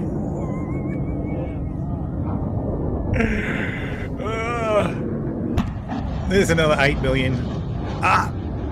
You get a refund on that one? What the fuck? There's 9 rockets there. How much are they each? $4 million. An entire battery is $1 billion. There's 9 that just shot in the air from the smoke trail. $36 million. Well, the question is, how much damage is it preventing? Well, that's it too. Like there is a trade-off. Like And how much life is it? If it prevents $20 million worth of damage, it's worth it. Yeah. And how many lives? Stabby says the defense munitions are like 10 to 20 times the cost, if not more, for nearly all forms of modern combat. Yeah. Maybe not the trophy system. Oh no, absolutely. Actually, yeah. Even trophies, because they're stopping $400 RPGs.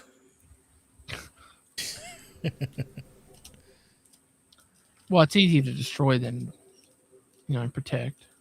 So Yeah. it's going to cost more. Yeah. Jeremy Corbyn. Oh, this is a parody account. Damn it. Damn you, parody account. I'm like, oh, that actually sounds like him. Zora Mundami came out and said, this is bad with plenty of M dashes. I don't know what that says about did he just say it? Sounds like a staff. He just said to chat, hi Chat GPT, I am the mayor of New York.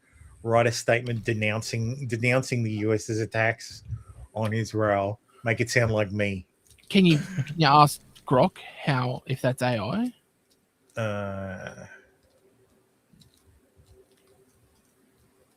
What are the probabilities that this is AI?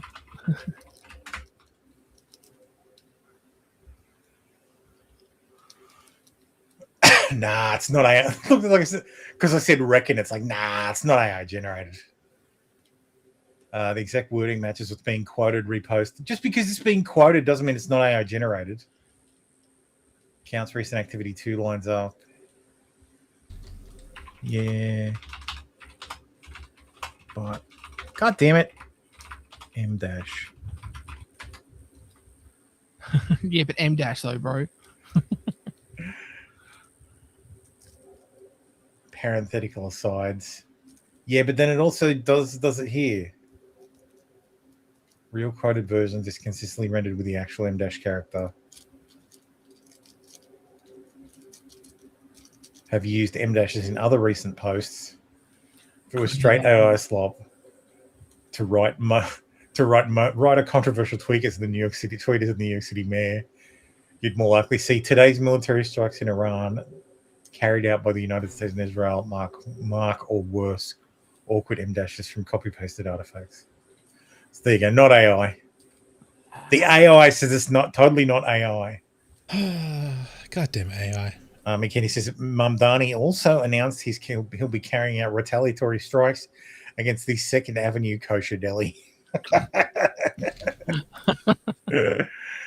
New additional footage published by the IDF shows 3 minutes of additional strikes earlier today against ballistic missile launch and air defense sites in western as well as central Iran, said to have thwarted dozens of launches towards the territory of the state of Israel. Meanwhile, they completely forgot to thwart any launches on anything else in the Middle East. Oh, we were only targeting the ones targeting us. Weren't you guys going to get those? Oops. It's still driving. Hit it again.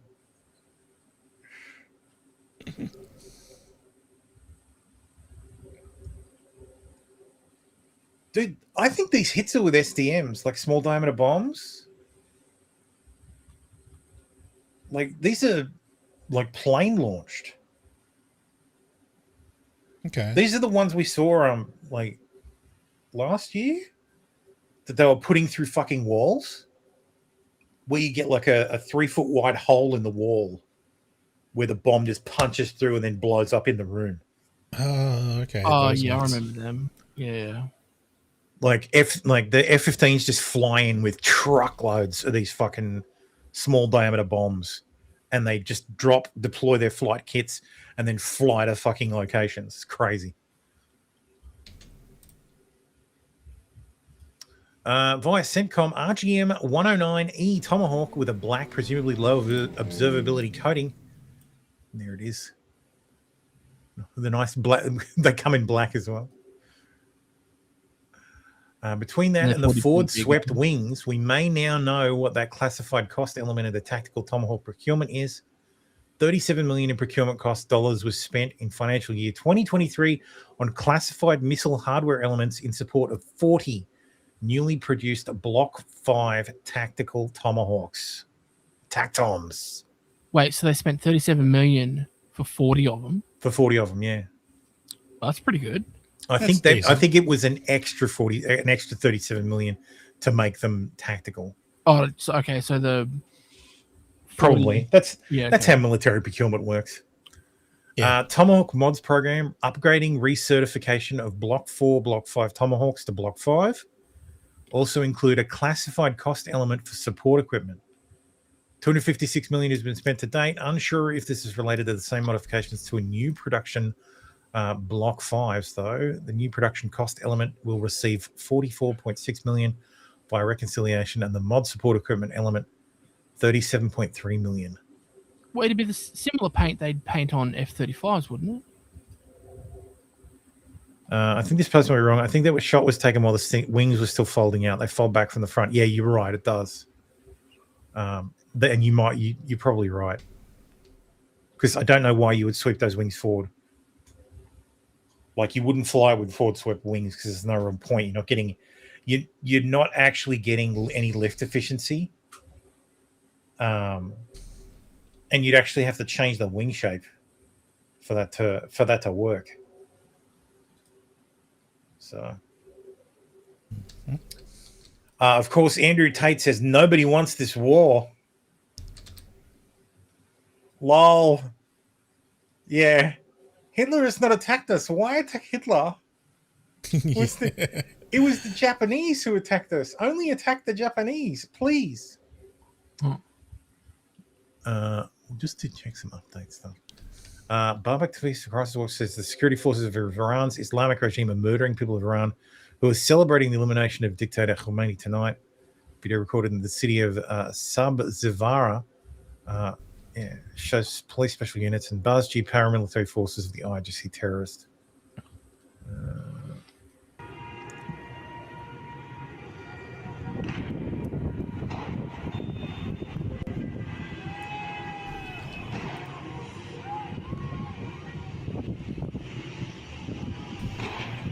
I really hope there is a company of fucking Green Berets deployed into fucking into Iran and some airdrops of fucking AKs and ammunition for the Green Berets to hook up with some locals that are willing to fucking take up arms. Give them a crash course in fucking in tactics, and then arm them to the teeth and set them loose on the IRGC. Because these guys are just thugs with AKs. The only reason they're everyone, and look, there's mandatory military service in Iran. If you're a military age male, you've probably gone through training. Oh, so it's not like they don't know how to use it. Yes, the problem is they're not like private ownership's not allowed. So only active is. So active duty are the people who have arms, and even then, when you're not on duty, it's not like it's not like Israel, where you are always like if you're on duty, like you're always on duty, and you're expected to always be carrying your service weapon. Mm-hmm. It's not like that in Iran, like. Because they don't want people to be able to fucking rise up. So the West needs to if we're not willing to put boots on the ground, then this is the entire point of Green Berets. Well, yeah, no boots on the ground, at least put arms in arms. Yeah, but that's the thing. Green Berets go into a place and teach the locals how to fight. Like that's basically what they were structured around. They don't perform missions the same way as like something like Delta does, or SEALs. But they go in and they train opposition forces. So, which means they need guns. So link up with get some fucking contacts. Surely they know who's organizing protests and stuff. Get in contact with them, organize some fucking airdrops. If there's one thing the American military can do better than anybody in the world, it's move object from point A to point B anywhere in the fucking world. Yeah, I think the scary thing about usually that's a bomb, but most of the time it's a fucking meal or ammunition. Yeah, I think one of the scariest things the US military can do is put a Burger King anywhere in the world within 24 hours. Yep. Yes. Like, not just a Burger King, a whole fucking PX. Yeah. That's just mind-blowing. This is interesting. A US Navy nuclear submarine sank an Iranian ship with a torpedo. That's got to be a fucking first in this fucking century. This strongly suggests the Iranian Navy sortied a Kilo-class diesel-electric submarine towards the Abraham Lincoln Carrier Strike Group, and the U.S. Navy attack submarine sank it. See, everybody remembers that a carrier strike group has the aircraft carrier, some destroyers, maybe there'll be a Tycho in there as well, like an Aegis destroyer. Mm-hmm. They always forget there's always a fucking SSN there as well. Like there's always an attack sub for fucking screening. Well, at least one. The US military should figure out a way to drop crates of small arms from the Great Sky Dorito. Dude, I guarantee you DARPA has some sort of container that fits inside inside the bay of a B2. Like it just looks like a standard large, like it's like a standard Moab that can be guided into a target and basically penetrate into the ground and stand up and weapons like an armory, like a deployable fucking armory. I guarantee you there is a project in DARPA that exists that does that. Because there are, like, that's all DARPA does. They just go, oh, wouldn't it be cool if we could, and then they get $10 million of funding to do it. Because the Pentagon doesn't know what to do with all the fucking money, and the black budget is huge, and they go, well, we didn't do enough ops last year, so yeah, held over style, calling in a fucking supply pod, yeah, guarantee it exists. They sorted one, they sorted more. Navy better have their A game on because they have 19 to 29 more. Lol, best of luck. None of those subs outside the kilo is quiet enough to get close. Yeah, exactly. 150-ton North Korean dude. Let me just ask AI why the US Navy is going to get owned. Let me jerk off about it. Oh God. Mark 48. Yes, that's right. Mark 48 finally got to kill something outside of playing Cold Waters. Yes. Yep. All those guys assembling ad caps are like, finally. Wasn't for nothing. Oh yeah, let's have a look at this. Is what a kilo class sub is.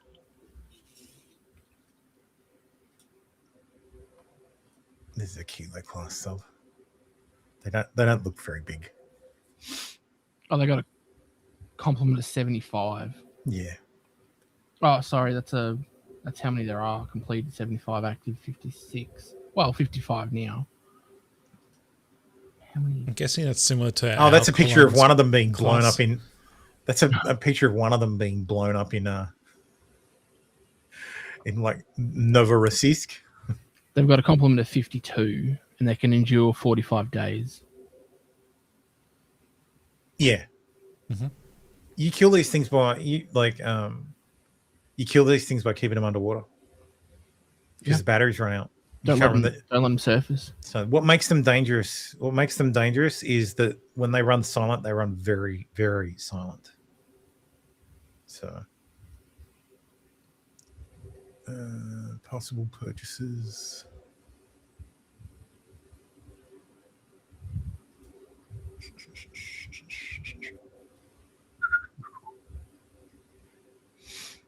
Uh, 74 meters.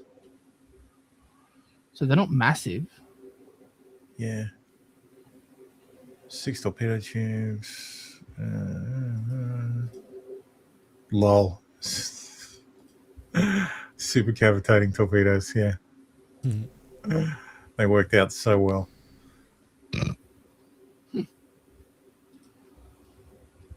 What was that submarine that the Russians lost? The Kursk. Theory was that they were testing super cavitating torpedo on that, and that's what took them out.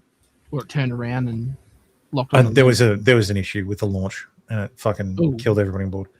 The worst thing the Australians did was disarm the locals in Afghanistan. It led to the civilians being defenseless against their Taliban sympathizers. Yeah. Yep.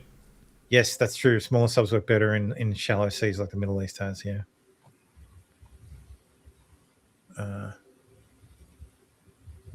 Actually, what sub is attached to the?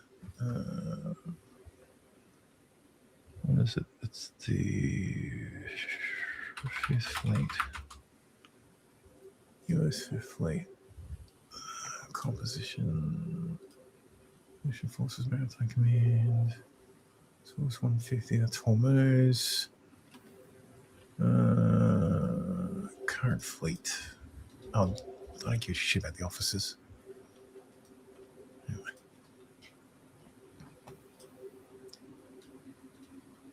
All those naval officers who were like, oh, fine, I get to fucking hunt subs.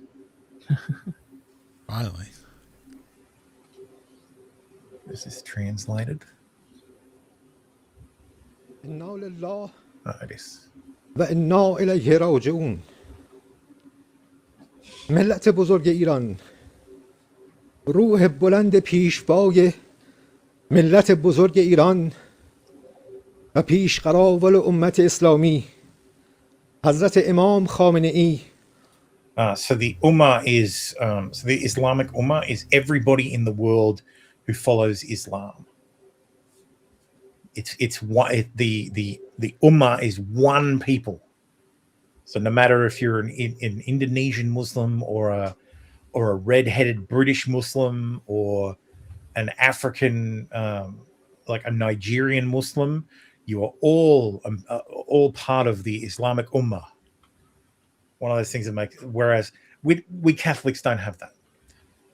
با نوشیدن شهد گوارای شهادت در ماه مبارک رمضان به ملکوت اعلی پیوست.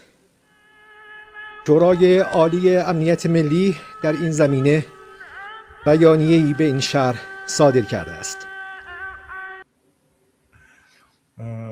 It was either Los Angeles or in Ohio. A boomer? No. By the looks of it. It'll be Los Angeles. Well, that's what's in the fifth. Well, Ohio class is a SSBN. All right, so LA class. So it'll be an LA class, yeah. Okay. LA class are being decommissioned. They're being replaced by the Virginia class.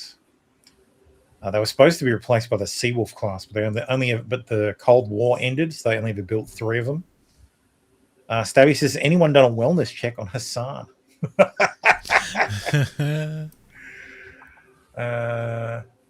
What's this? Here's the moment. A tearful host on Iranian state TV confirmed this morning that Supreme Leader Ali Khamenei was killed. The Iranian government has announced 40 days of mourning and a week-long holiday to mark Khamenei's death. Allahu Akbar.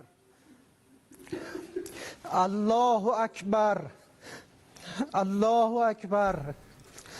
من المؤمنين رجال صدقوا ما عاهدوا الله عليه فمنهم من قضى نحبه ومنهم من You can hear people in the fucking room sobbing.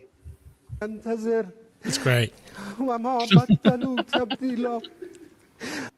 And you know what would have made this perfect? If during this live broadcast the roof exploded, like the last time.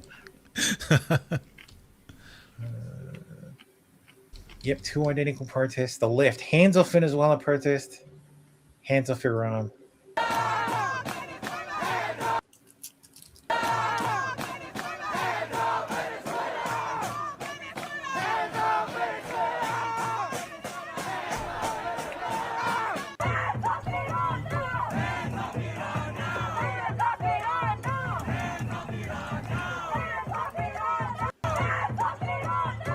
Told you.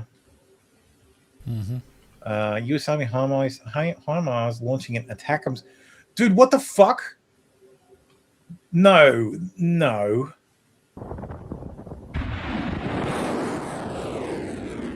Where the fuck did they put a park of fucking HIMARS?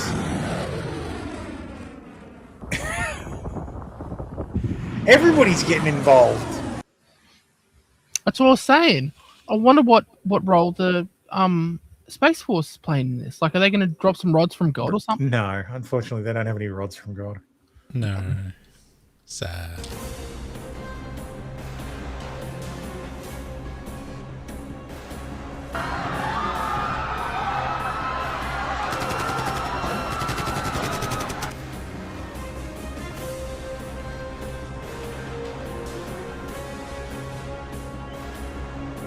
So 中東での長期化した紛争は中国に台湾へ動く隙を与えかねない。すべてを遅れ、一撃で終わらせる。体制を切り落とす。アメリカは間もなく攻撃に踏み切る。狙いは体制の背骨を折ることだ。その攻撃は長くは続かない。他の勢力はどうだ。あの規模の反応に我々は備えがあるのか。モスクワは語り、北京は見守る。どちらもテヘランのために血を流すことはない。重要なのは革命防衛隊がつまずいた後、何が空白を埋めるかだ。君たちのアイアンドームが持ちこたえる限り、私は移行期を引き継ぐ準備ができている。忘れるな、プリンスレザー。無名の淵から君を引き上げたのは我々だ。アイアンドームはこれらの野蛮人に対しイスラエルの防衛線を守り抜いてきた。そしてこれからもそうする。それは破られない。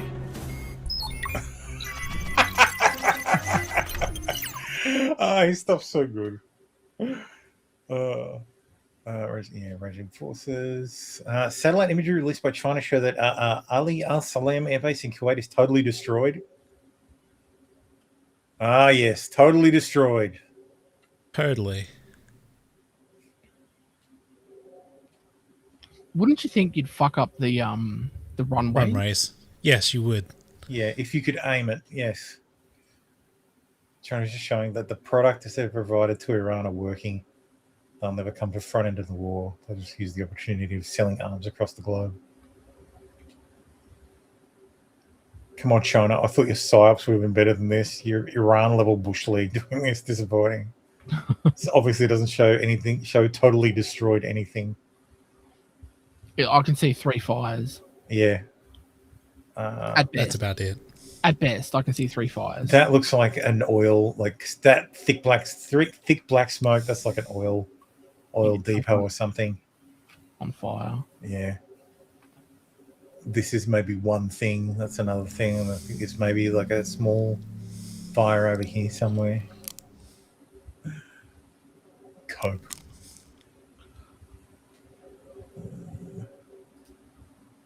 Sure, translation. Oh, this is the ballistic intercept.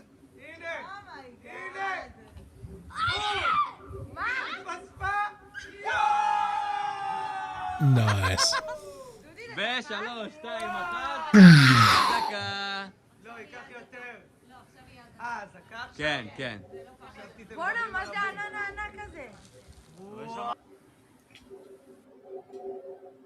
Seeing stuff like that makes me less worried about nuclear war now. Because, like,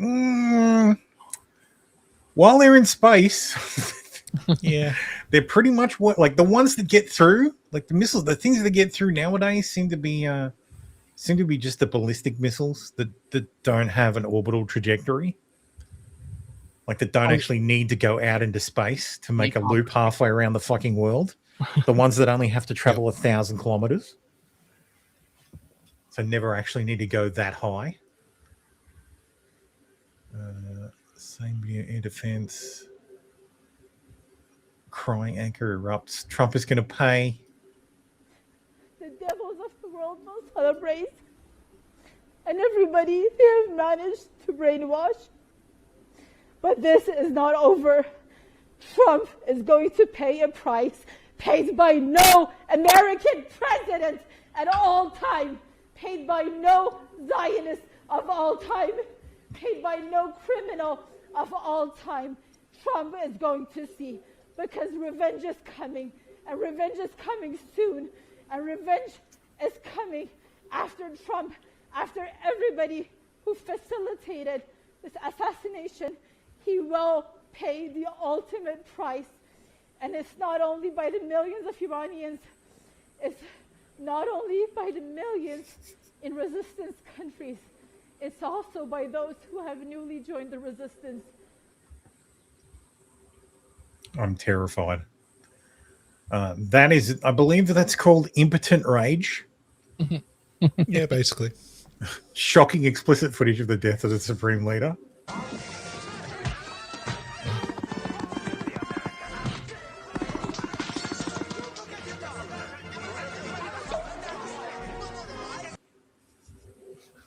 Very nice. That's Ruhollah Khomeini, not Ali Khomeini.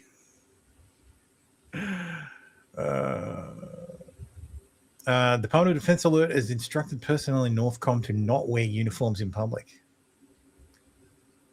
Iranian rep to the United Nations. I have one word. I advise the representative of the United States to be polite. It will be better for yourself and the country you represent. Well, what's the one word? Yeah. I'm not going to dignify this with another response, especially as the representative sits here in this body representing a regime that has killed tens of thousands of its own people and imprisoned many more for simply wanting freedom from your tyranny. U.S. and Israel, the independent. U.S. and Israel attacked Iran when peace was within reach. Yeah, sure. You mistake peace. You mistake peace for quiet. The peace within reach was not being reached for by Iran. Yeah, that's the problem. Like, footage from an interception near the Burj Khalifa in Dubai. I saw them trying to they're desperate to fucking hit the bastard too. They're like trying to hit the symbolic buildings. Oh, that's the tallest building in the world. Yeah. Yeah. Okay. Currently.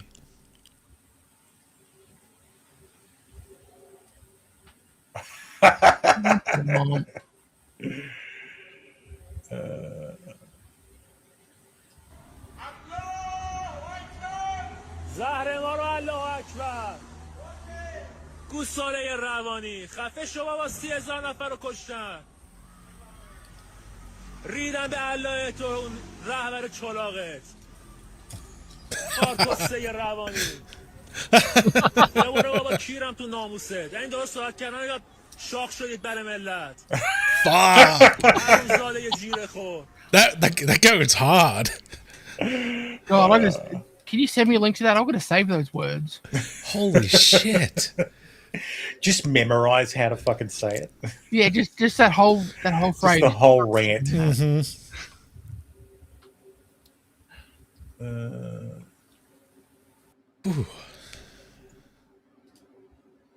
Chris Cappy says topple Iran and Venezuela, and that's 20% of China's oil energy supply. China will have to turn more to Russia for cheap oil, remove El Mencho as the cartel leader in Mexico, and you get rid of the criminals, taxing 15% off the top of US-Mexico trade. That is all critical to US plan to decouple from China. The actions we're seeing over the past week are connected. The US implemented a grand strategy designed to weaken China's position. The goal is, if China moves on Taiwan in the next 2 years, they will do so without support in the Middle East, without proxy cartels in Mexico, and without a Russia able to launch any attacks on NATO. The US goal is to 100% focus on the Pacific in the next 2 years. And that was the entire point. That's what Obama tried to do. That's the reason for the Iran nuclear deal. The reason for the Iran nuclear deal was to pivot to the Pacific. Mm-hmm. The entire Trump's entire thing has been trying to just get out of the fucking Middle East, just to stabilize it. Fucking put someone in charge and say, "Here, you fucking take care of it." Mm-hmm. And that's what the Abraham that was the intention of the Abraham Accords. It was to build a unified front, because Israel's military power is pretty fucking up there. So if you needed someone, if you needed a nation to be the policeman of the Middle East, if the Arab states actually supported Israel and weren't like, oh my god, we gotta kill the fucking Jews because the Palestinians, if they actually supported Israel and traded it, they'd all be better for it, and they'd have their own defense shield from all the regional pains in the ass. But if you take Iran out of the equation entirely, then there's no one to fund all these agitators. The Middle East is a fucking like a basket case because of Iran. Yeah. Hezbollah, Hamas, all of these fucking organizations across the Middle East, the Houthis, they're all you draw a line straight back to fucking Iran. Mm-hmm. So why hasn't it been taken care of before? Because you can't conquer Iran. It's unbelievably large. Hang on, let me get a true size off. So either genuine revolution or glass is the only two options. Basically. Yep. Okay. And glass isn't really a viable option. Not really. Like, So it could happen, but I don't think. So here's Iran. Create more issues than it'll solve. You can fit 3 or 4 Iraqs into Iran. Right? How big is that compared to? How big is Iran compared to, say, Australia?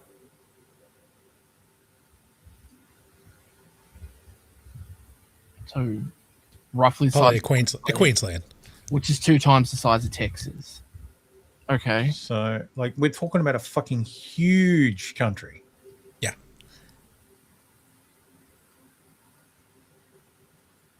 Like, about 2 Texases, 1.5. Yeah, so we're talking about an area that stretches from basically West Coast, from Portland to fucking Juarez, New Mexico, Portland to the Texas border. Yeah. At its longest point. So, and from Fresno to fucking Wyoming.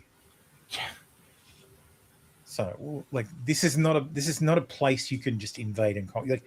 Like, also shitty terrain for invasion. And the terrain is insane. Like, so I need to find a relief map. World relief map. Fucking hell. Spelling bad. Relief map. So if you look at the relief map,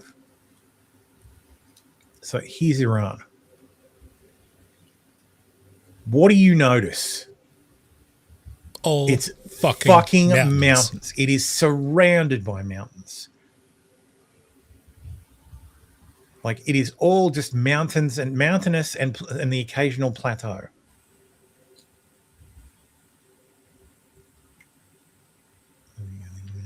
Let's do country so you can get a better idea. Oh no, don't get rid of the fucking relief map. That's the fuck. I don't need water. Like, these are the borders of Iran.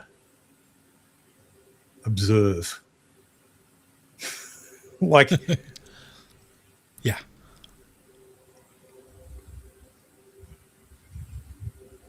Like, here's Iraq, where it's all just fucking flat. Flat plains. Yep. Like, which made it really easy to invade.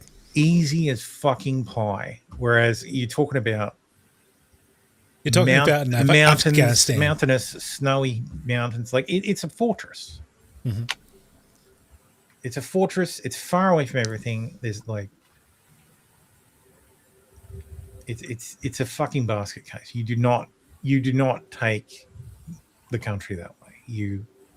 Your only option is to overthrow the regime internally. So the highest point, and Trump's right. If they don't get it done this time, it's not going to happen for a generation. Yeah, there will be, in 40 days, there will be a new supreme leader announced, and then that person will be a massive crackdown, a tyrant for the next 40 fucking years. Highest point in Iran is 5,600 meters. Yeah, above sea level. Yeah, and it looks like there's lots of them around there. So that's fun. Yeah. You just look out the window, you plane, and you see that shit.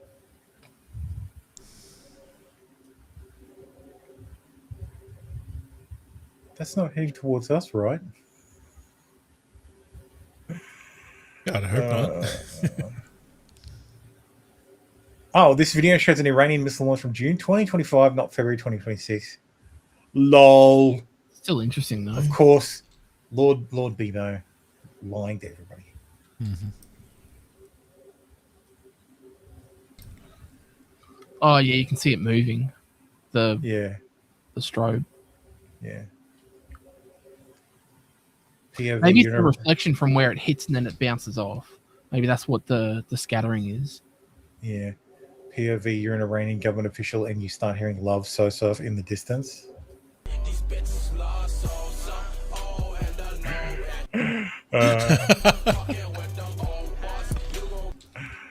See, that's an F-15. Actually, that's an F-18. That's an F-15. Nerd. Iran's Islamic has announced that the most massive and powerful offensive operation in the history of the Islamic Republic is set to begin shortly against Israel and the U.S. forces in the Middle East. Meat Candy says, I don't want American lives wasted on a shithole country occupied by a pedo religion populace who would gladly unalive my family for not believing in their prophet. I don't even want to support them. Yeah, look, and that's the thing. You can't put boots on the ground. Like, boots on the ground is a non-starter. Yeah, both for the American people, because the American people don't have the stomach for it anymore. Maybe in a generation. And also because they have to do it themselves. Like, the people have to fucking rise up. They've been given this opportunity. Granted, it would have been better if this happened before 30,000 protesters were fucking butchered. But yeah. Yeah, but would they have the want? Like, would that catalyst have, like, the catalyst that build inside a revolution, would that be there if the 30,000 protests weren't killed? Well, look, killing Khomeini is one thing. Like, it may embolden protesters, but if the protesters aren't armed and the IRGC is armed and the military doesn't turn around and go, because this has to happen. The military has to go, no, this is over. The Islamic Republic is over. We want to. The people want change. The world wants this fucking done. This is going to go on until something fucking changes. So fire up the tanks, and a whole bunch of you see some. It needs to be a civil war. It sucks, basically. But a civil war doesn't have to. Against the army. Yeah, well, the IRGC is separate from the army. The IRGC reports to the supreme leader, whereas the army reports directly to the government. Yep. Now that may sound like a distinction without a difference. So they fight, and then let's say the army wins, and then they put their own dictator in place, and 2 years from now, the same bullshit. Iran is a pseudo democracy in that they have elections. So there's no reason the army can't install a governor or install a provisional government, and the Iranians have elections. Yeah. And might have the UN come in and supervise the elections. Yeah, so you'd have international observers observe the elections from, like, the US, the EU, like they'd come in and supervise, and then the people would choose someone. So I don't agree with the whole let's put in the Shah, like the Shah's son, like let's do that. I don't agree that helps anything. Put him in as what? As set up a fucking what's it called? Constitutional monarchy. Yeah. With the Shah as the figurehead, with no actual power, but a symbol. It depends if Iran. I don't know. That I don't know, Baldo. system. What's the point of the king? Well, what's the point of the governor general? Because there needs to be a head of ideally state. It's a step in if the parliament of the day goes overboard. Yeah, and that's goes against the people. The one power they should have is to dissolve parliament. Yeah. So which they very rarely use. Yeah. So Mick Kenny says it's not even that I don't have the stomach for it. No, I wasn't saying you don't have the stomach for it. The American people don't have the stomach to see bodies coming back anymore. Like after Iraq, they're done. And I just don't believe in wasting American lives to help people that should be doing it themselves. I believe in pre-World War II style non-interventionalism. Yeah. The problem with pre-World War II style non-interventionalism is that it led directly to World War II. So make no mistake. If the US got involved in World War I sooner, like if Teddy Roosevelt had won won the election instead of Wilson, World War II might not have happened, because Roosevelt would have gone in, like would have intervened in World War One much sooner, which means the Allied forces would have won much sooner. The death toll would have been much lower. The treaty would have been the less treaty harsh. the Treaty of Versailles would have been less fucking harsh.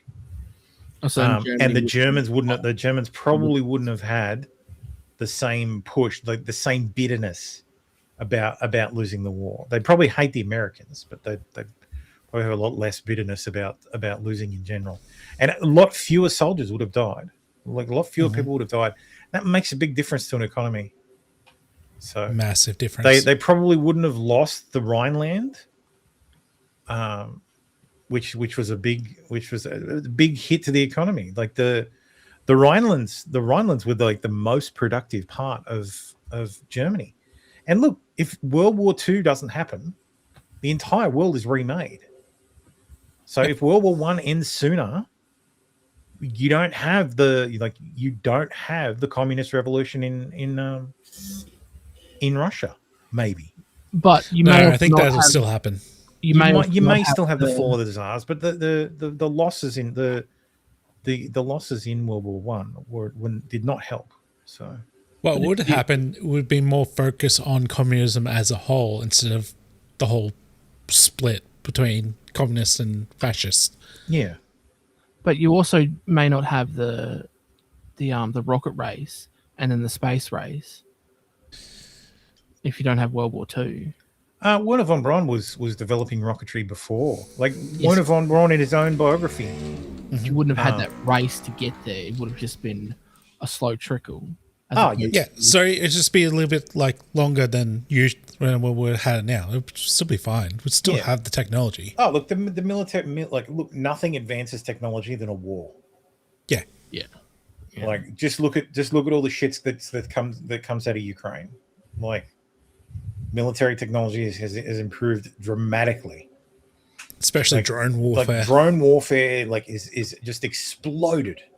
Went from novel to an actual threat. Yeah. So not just tactics, but actual technology. Like there's a company, the Ukrainians make a fucking interceptor that's basically purpose built to take out Shahid drones. The Middle East should have bought shit tons of them. Like these are the what are they called? Christ, what are they called? It's like stingrays or something. I can't remember the fucking name, but basically they're a small explosive tube, like on the tip of a tube. They have like 4 wings at the bottom in an X shape and a little propeller. And you basically throw them. You throw them in the air and they fly, and they're crazy maneuverable, and they can just intercept the Shaheeds. Like the idea is that you can fly with a helicopter and throw them out the door, and they'll fly and intercept a Shaheed. Yeah, so you can, because that's a lot of the Shaheed drones during the first attack on Israel in response to Rising Lion. A lot of those Shaheeds were shot down by helicopters. Yeah, like door gunners got more kills than more air-to-air kills than they ever thought they'd ever get. Which was funny. Like there's Black Hawks out there that are just fucking slathered with air-to-air kills. because door gunners on 50 cals were just fucking down on these Shaheeds. So because they don't move super fast, but neither does a helicopter. So a helicopter just shadows it. Yep. And they just pop them off just one at a time. Yeah. So that the Middle East, the Arab nations have all this money, could have easily bought all this stuff and been super prepared, tells me that they never thought that the Iranians would just attack them willy-nilly. So Hell, the Saudis were the ones ringing the bell of peace with to make peace with the Iranians. So, and what happens? Fucking Riyadh gets bombed. They fucking launched ballistic missiles at Riyadh. Fucking like Saudi Arabia. Basically, every Gulf country came out and said, "Yeah, fuck Iran." Yeah, fuck them. Like Israel and America attack you, and what do? You start fucking flinging rockets at us. Well, they're like a yeah. There's some bases here, but you guys are fucking targeting hotels. It's like a toddler. They get told no, and then they start attacking whatever they can. Oh yeah. Throwing a tantrum. Good old C-RAM.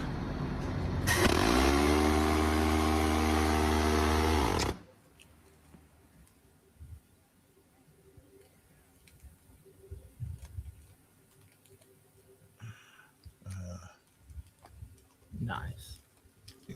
Love it. When it's mounted on a ship, it's a Sea Whiz. When it's mounted on on land, it's a C-RAM.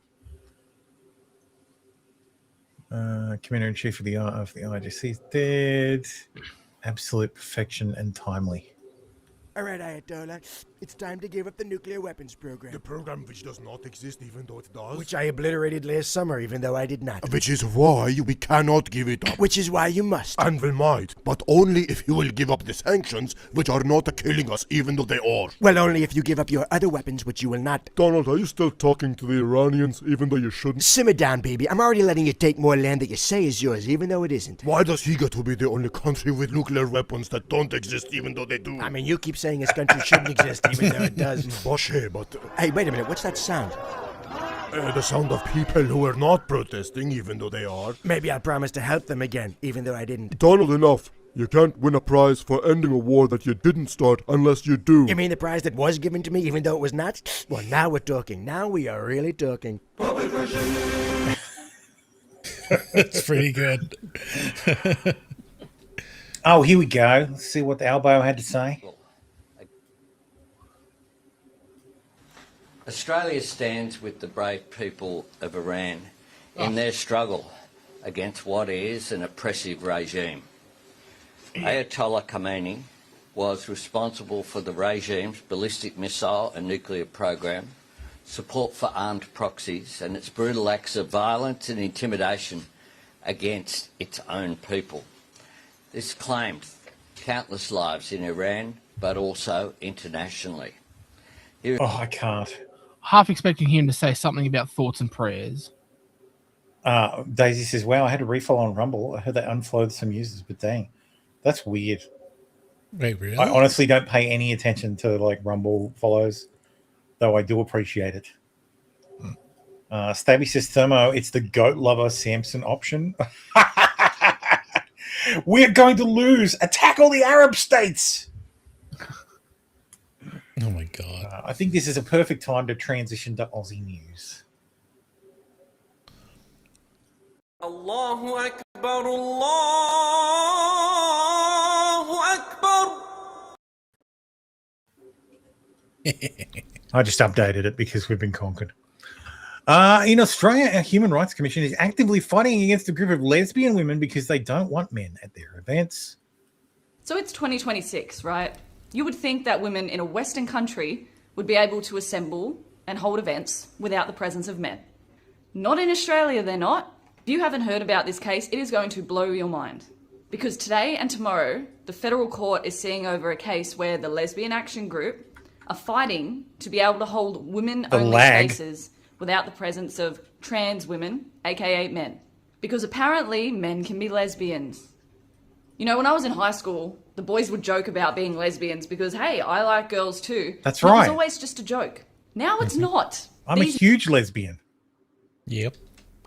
Men, these perverts, exist. Not only are they fighting to be able to hold women-only events, they are fighting against the Australian Human Rights Commission. The Human Rights Commission is taking the side of dudes in dresses. Not only are they fighting against the Human Rights Commission, they're also fighting against Equality Australia because they are militant trans rights activists. Equality Australia even intervened in Tickle v Giggle on the side of Roxy Tickle. The absolute state Roxy, of Australia take home. meant we have women going to federal court to fight for the freedom to assemble without the presence of men.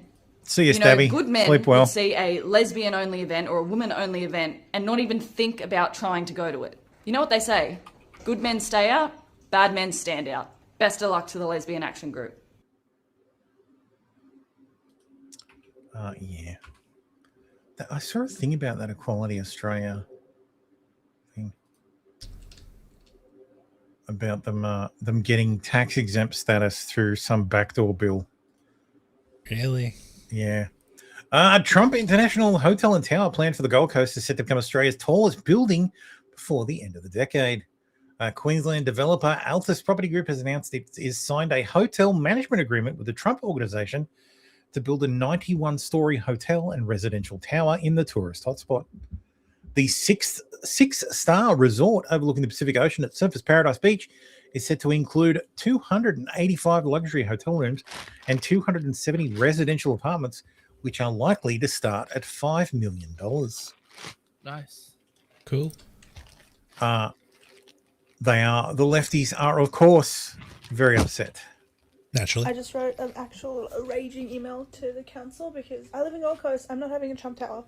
It's actually not happening. It's not happening. So go right to City Council. Don't just sign yes, do that too. There's probably going to be protests about it because if we just give them way too much of a headache, then it's worth having this fucking shit up. Then maybe they'll fucking listen. Anyways, I promise you someone is going to burn that shit down. Sounds like she's inciting terrorism or planning terrorism at least. She also needs a razor for that upper lip. Yeah. Unfortunately, Chris Bagzarian's body has been found. This was the old fellow who was accidentally kidnapped when a bunch of morons kidnapped the wrong guy. So how cops found the tragic spot where murdered granddad's body was dumped by his bungling kidnappers as grisly new details are revealed.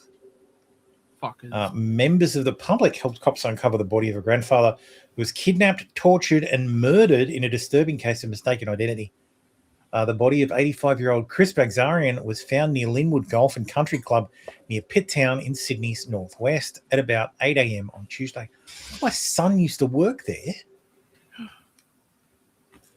Club employee told the Daily Mail the body was not found on the golf course but a neighbouring property.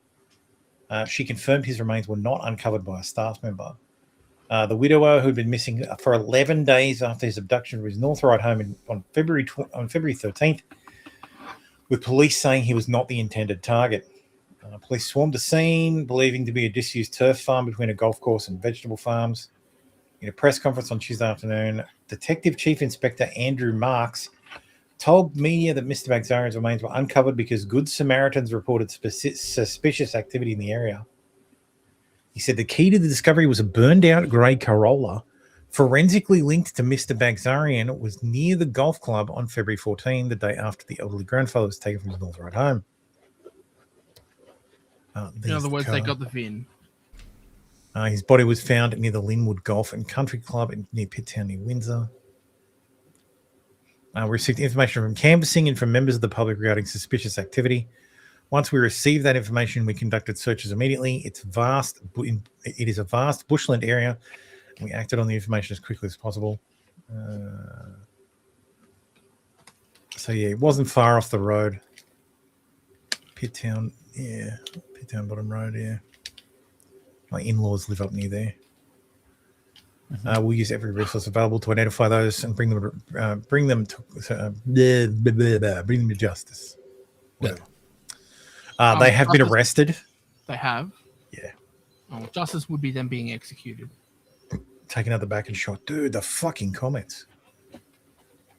Oh, I thought it was a comments panel. It's actually their ridiculously long side panel. There's some... more on. If I click on Sydney, is there going to be more? No, that's just going to be every fucking news story about Sydney. Anyway, the guys were arrested. A couple of white guys. One of them looked like a junkie. Fuck those guys. I hope they get a bullet in the head. They're probably not going to last in prison just because, one, they fucked up so badly. So all they can really do is flip on the people who hired them. And number two, they killed an innocent. So organized crime doesn't take too kindly to you in involving members of the public unnecessarily. Because it brings eyes to their organization. Exactly. It brings eyes to their organization, and it encourages the public to demand the police take action. Which means the police are going to do something. Which means the police have to put down the paper bag full of money and hand it back, and then arrest the people who gave it to them. Like I said, New South Wales Police, best police money can buy. Monash medical staff are sacked for sneaky peek at Dan Andrews' health records after he was rushed to hospital, reportedly suffering a devastating stroke. Quote, "It's what we do."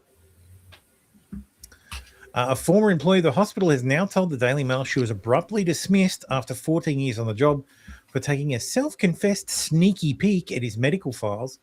Michelle, 59, whose name has been changed to protect her identity, heard Andrews was in the hospital from a radio report on December 18.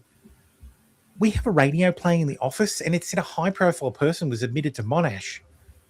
I thought, that can't be right. Why Clayton? So I looked it up. I pressed the restricted access button, had a quick skim, and that was it. I didn't read everything, didn't tell a soul. It's what we do all day. Access patient info for patients and lawyers. I've seen colleagues check family or friends. Everyone does it." Oops. Yes, but you're not supposed to do it on high value or sensitive You're not supposed to do it. It's a fucking crime. No, wrong, because we do it. But you don't do it for like the it's a sensitive crime. people. Unless you have an excuse to do it, like you are you the investigating nurse? something. Are you the doctor? Yeah. Are you doing? And in this case, she's a FOIA officer. Mm-hmm.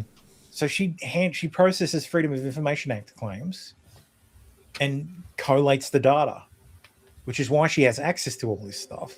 Yep. But it wasn't just any patient with details of Andrew's condition and treatment kept a state secret. It's not a state secret. It's a matter of no one's telling you what happened to him, but it's privacy. Yeah, that you have a right to fucking privacy in your health matters. Yeah. And just because it's Dan Andrews doesn't mean... Yeah, I hate Dan Andrews. He's a piece of shit. I hope he fucking burns in hell. Yeah, you don't do it with those people because the system tracks those people. I'm just saying. But this is dumb. Check random people. It literally said she had to hit a button.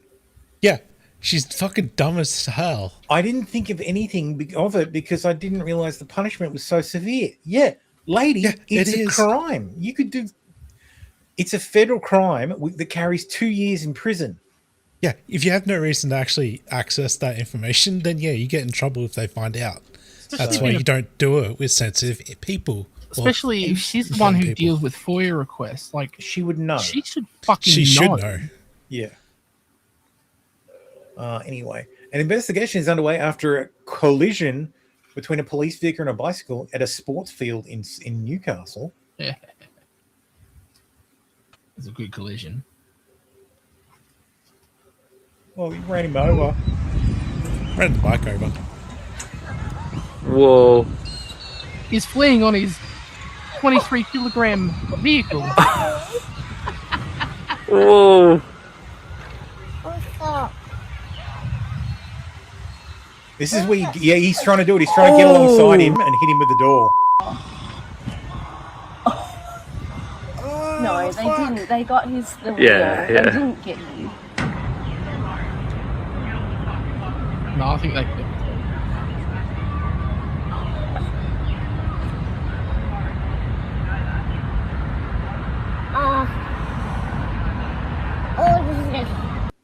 Best police money can buy.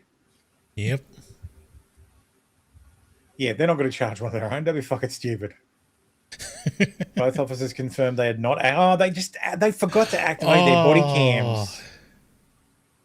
I think that body cam should be on every moment you're on duty, and if you're found to not have your body cam on, they take money away from you. No, if you fail to activate your body cam, like if your body cam fails to activate, Like in situations like that, if you fail to activate your body cam, fired.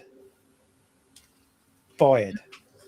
I mean, like periodic random tests of, you know, is this 8-hour shift? Is it 8 hours worth of body cam? Like they're like, oh, did they offer him medical aid? Dude, he was crying out. And the first thing they did was like point their finger and wave their finger in his face. Yep.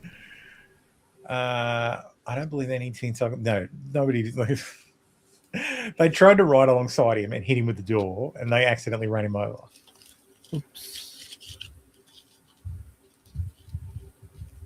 Using a public vehicle as a weapon is illegal. Using a vehicle as a weapon is illegal, you dipshit.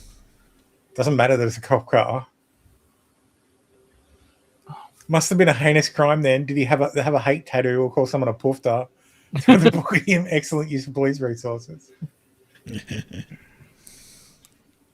Nothing to see. I wonder if there's anything more on this.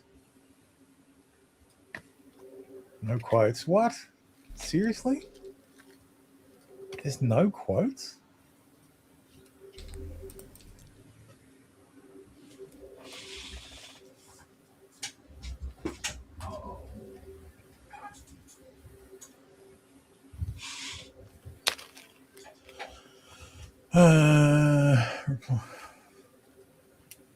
Any update on this?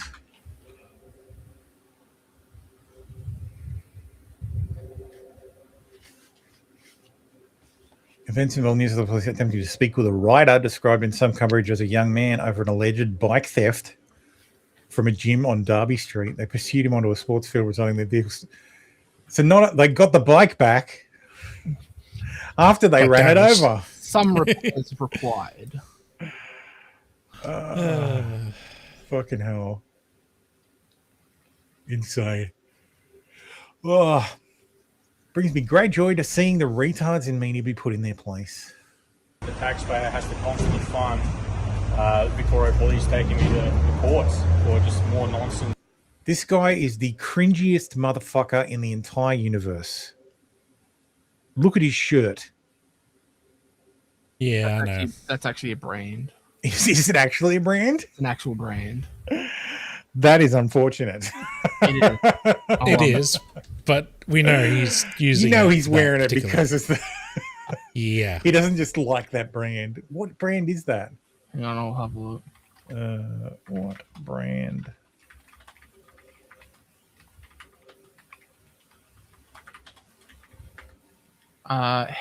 Helly Hansen. Norwegian manufacturer. No? Okay.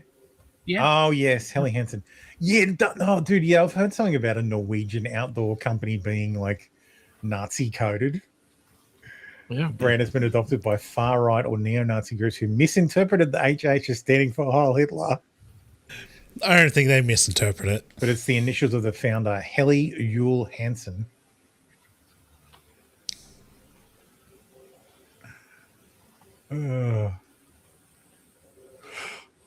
Let me just check. I'm going to check the early life section of the founder because that would be fucking hilarious. Oh, boy. Yule Hansen. Brought up in Argentina. Sea captain. Oh, no, I'm looking to see if he's Jewish because that would be fucking really hilarious. That would be. But the company was founded back in 1876. The leadership was passed to his son, Levi Helly Hansen. Offensive behaviour charges. Is it nonsense though? Because the taxpayer wasn't happy with what they saw at that rally. Well, you don't speak for the taxpayer. You're part of a corporate entity that is anti-Australia. So you don't actually speak for the Australian people. Having worked for Channel 7, I disagree with that characterization. Considering the owner is very pro-Australian, I completely and utterly disagree with that. What about middle management? No, the ones who actually do perfectly pro-Australian. Like when I was there, granted, this was over a decade and a half ago. That's the issue. Like a decade and a half ago, yeah, pretty much almost everyone. I think you'll find the average Australian does not Australian. want thousands or millions of illegal Indian immigrants staying in the country, and that's what we were protesting against.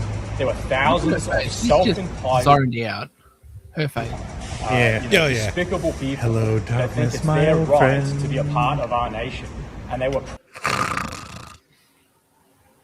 When can I take my next SS? Hurry the fuck up. Yeah. Hero bystanders carried out a citizen's arrest after an African teen allegedly smashed into 10 parked cars in Middle Park, Melbourne. Hey, honestly, I don't know. I was on the road. I think I was sleeping. I've been at work for 10 hours today. What is this work? I do cleaning. I clean the house. I've been at work for 10 hours. I've been cleaning my home. I've been at work for 10 hours. That's called work.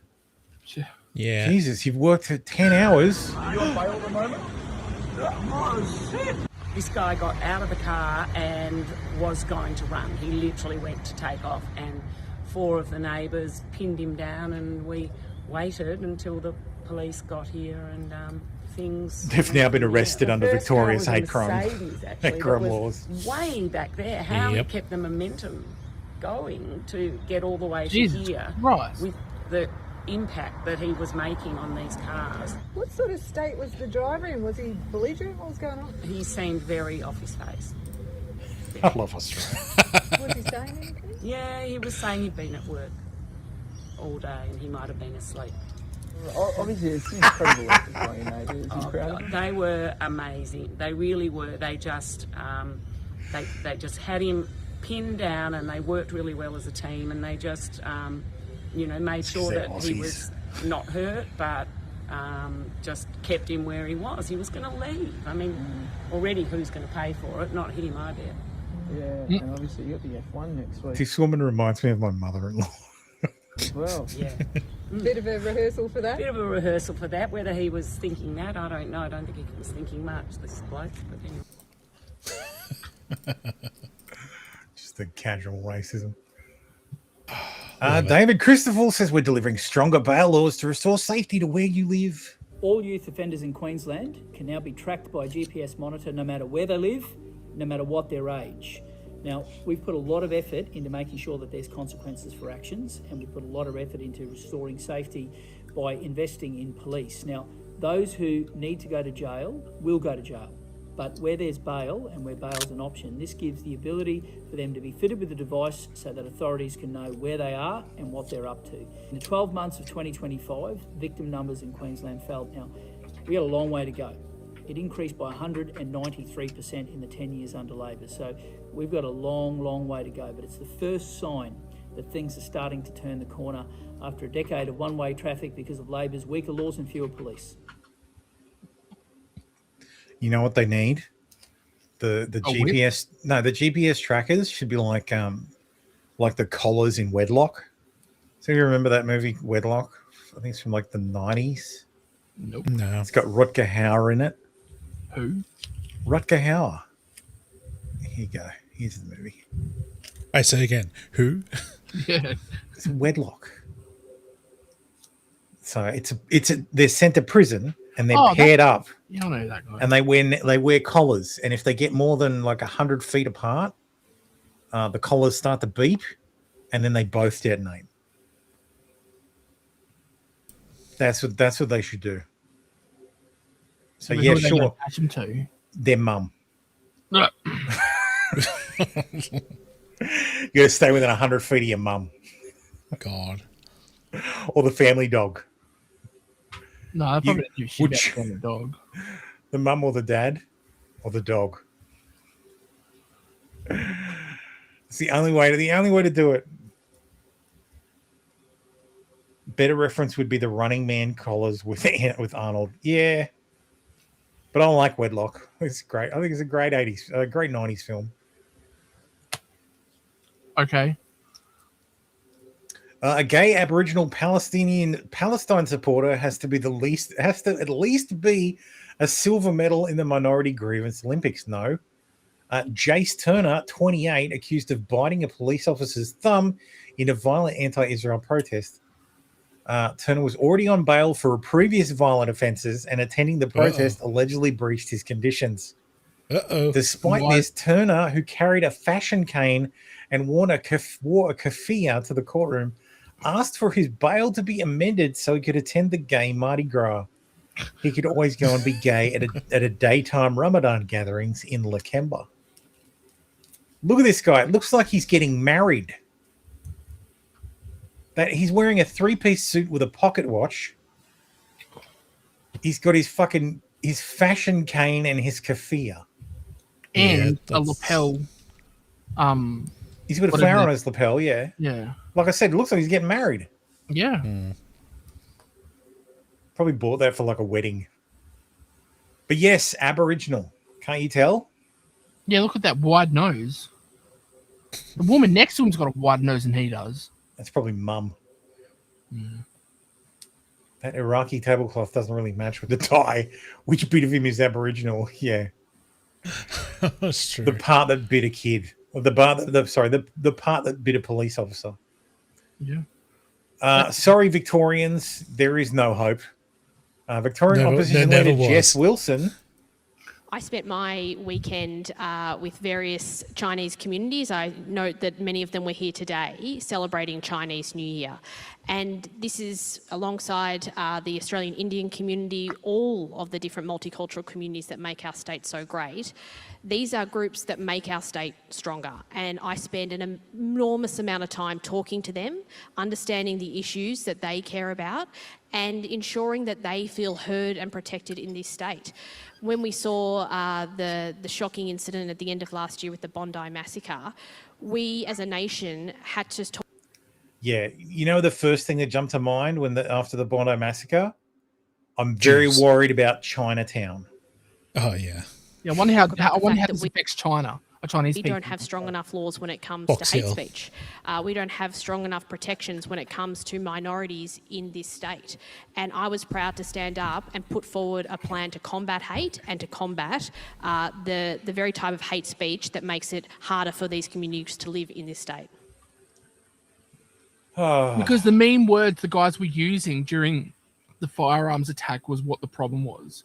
I'm pretty sure there have been Chinese communities in Victoria since there was a Victoria. Yeah. So they haven't really had that much trouble living in this community, without those fucking laws. Like, God, this is all communist bullshit. Like, this is. Selena Against the Machine posts the softly don't meme in response to Clive Palmer saying Australia needs a new deal. And a new deal is coming. Watch this space. Oh, God, no. Yes. The comments are great. Everyone's telling him to fuck off, basically. Hey, Clive, can I ask why you told everyone to preference Labor second on the voting ballot during the last election? If the deal is anything beside putting some money behind building up One Nation, Australia doesn't want to hear it. Unless you need the write-off, probably give it a miss. Your personal brand is perceived toxic. Get behind One Nation if you want to do something good. Give up, mate. Please Haven't not. you wasted enough money? Calm down, fellas. Just calm down, okay? Big Clive is cooking something, so let's just wait for the aroma first. Please fuck all the way off, Clive. You're a respected businessman but all you do is help Labor win. Just stop it. How much will you pay anyone to stand for your party? Can't think anyone would do that without being paid. Palmer, you're not Trump. You need to grow up and read the room. Enjoy your money in quiet. Senator Babbitt, you need to not do this. Fracturing the Conservative vote yields no results for anyone. You know, he exists to do that because personal politics is more important than anything. But our voting system kind of doesn't split the vote unless the if he people does- don't vote properly. And if he does endorse One Nation, that could just cause more problems for One Nation than they've already got. Yeah. So Clive Palmer needs to just shut the fuck up. Yeah. Not be in politics. Like, Just his how many times have he had a run at it? 3? 4? every time the Liberals need help, Mm-hmm. he comes out and does it. Bakery worker pouring oil down a storm drain just meters from Coogee Beach. Why do you do that? Oh, that was a very short clip. Boss of famous bakery breaks his silence after outrage at workers' incredibly lazy act outside store. I might actually take my glasses off because I fucking need to clean them, and I probably don't need them to read. A bakery worker has been sacked after he was caught brazenly pouring cooking oil down a stormwater drain in Sydney's trendy eastern suburbs. A passerby filmed the worker outside the Grumpy Bakery in Coogee on Sunday as he dumped the used oil into the waterways and then shared the clip online. The short 2-second video quickly went viral, with viewers calling for the worker to be fired and investigated by the police for polluting. The owner of the Grumpy Bakery, Michael Sotherma, later confirmed to 9 News on Thursday the man was indeed a staff member but had been dismissed. We were devastated to see this and never encountered something like this before in our 24 years for running the Grumpy Baker. We've been in constant contact with all our stores and staff since the weekend to reiterate and retrain on our standards and procedures. Lol. Yeah, it's illegal to pour that shit down the drain. Yeah. What are you doing? We do this at home. We pour straight into Ganges. Ganges is sacred river. Incompatible cultures. Yeah. Just straight up incompatible. They just I'm gonna dump it over there where it's no longer my problem. They're not like us. It's the same thing about Africans not doing maintenance. It's because they don't have the concept doesn't occur to them. And Chinese cutting corners. Yeah, Chabadoa. Good enough. Mm-hmm. Is he wearing Japanese watering boots?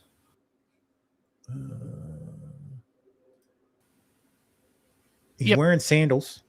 Yeah. So, but he's in Australia, so yeah, that doesn't really mean that's dress shoes. Works in a bakery though, so yeah. Okay, you got a point. Yeah, that is a good point. You know, like if he was working at like a street and beach or whatever, a surf shop or something, I could be like, okay, maybe it's a casual thing. They're cool with it. That's fine, whatever. But in a bakery. No, I don't want to see an Indian's feet in somewhere that has to do with food. I don't want to see an Indian in any something to do with food that isn't an Indian restaurant. So. Yeah. Oh, breaking news! Just fucking appeared out of nowhere. Several flights cancelled at Sydney Airport and planes forced to turn back. Yeah, Doha and Dubai. Flights on airlines that go through there have been cancelled. Yep. So, amazing Australian legal system moment. Jihadist teacher and NDIS support workers bash Jewish guy at Bondi Beach. His defense lawyer, Osman Samin, previously spent years defending ISIS members and fighting against attempts to cancel their citizenship. Defense lawyer tells court that teacher had anxiety when he bashed the Jewish guy. Your Honor, he was stressed because his brother was on the Gaza flotilla. Please give him another chance, Your Honor, so he can go back to his work as an NDIS support worker. Islamic school gives him glowing character reference. Court actually buys it. I was reliably informed that this is only a thing that helps white people. 30-year-old was filmed punching a Jewish counter-protester at an anti-Israel demonstration in Bondi Beach last September. Mr. Rafiq's teaching accreditation was suspended after his guilty plea last month. Magistrate Hugh Donnelly accepted Mr. Rafiq was feeling anxious about the welfare of his brother Abu Bakr Rafiq, who was on a flotilla heading for Gaza at the time.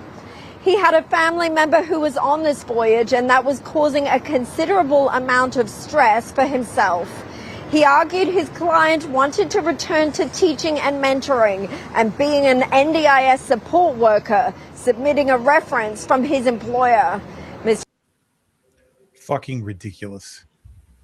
Yeah. And what's more galling is, if it was the other way around, wouldn't have fucking flown at all.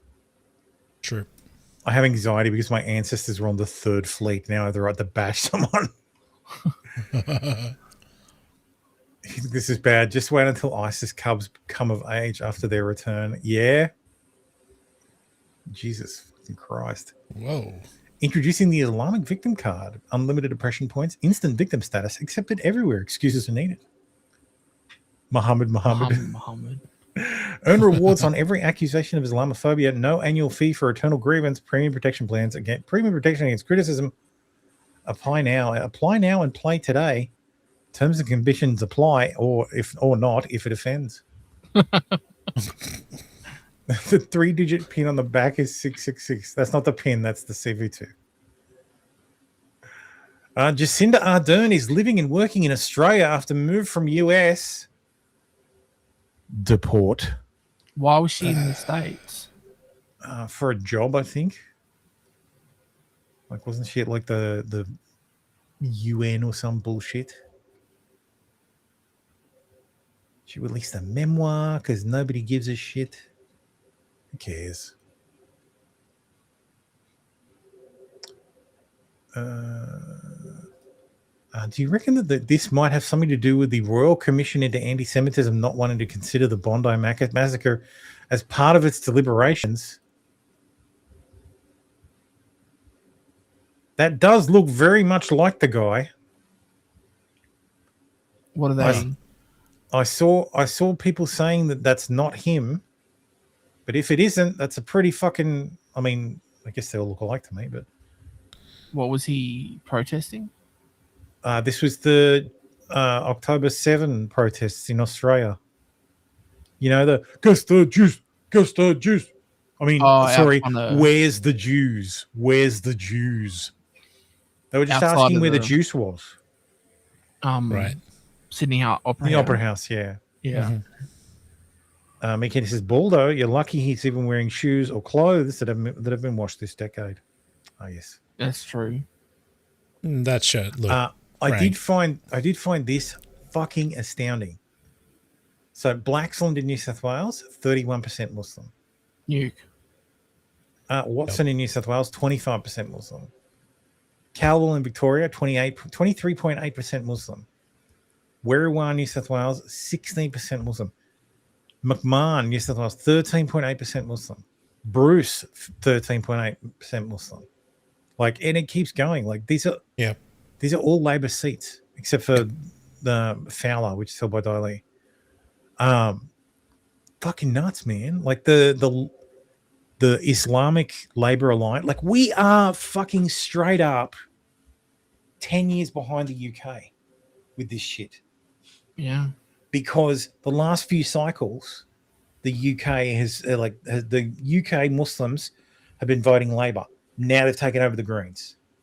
Mm-hmm. Like now they've pivoted to a party they have more control over.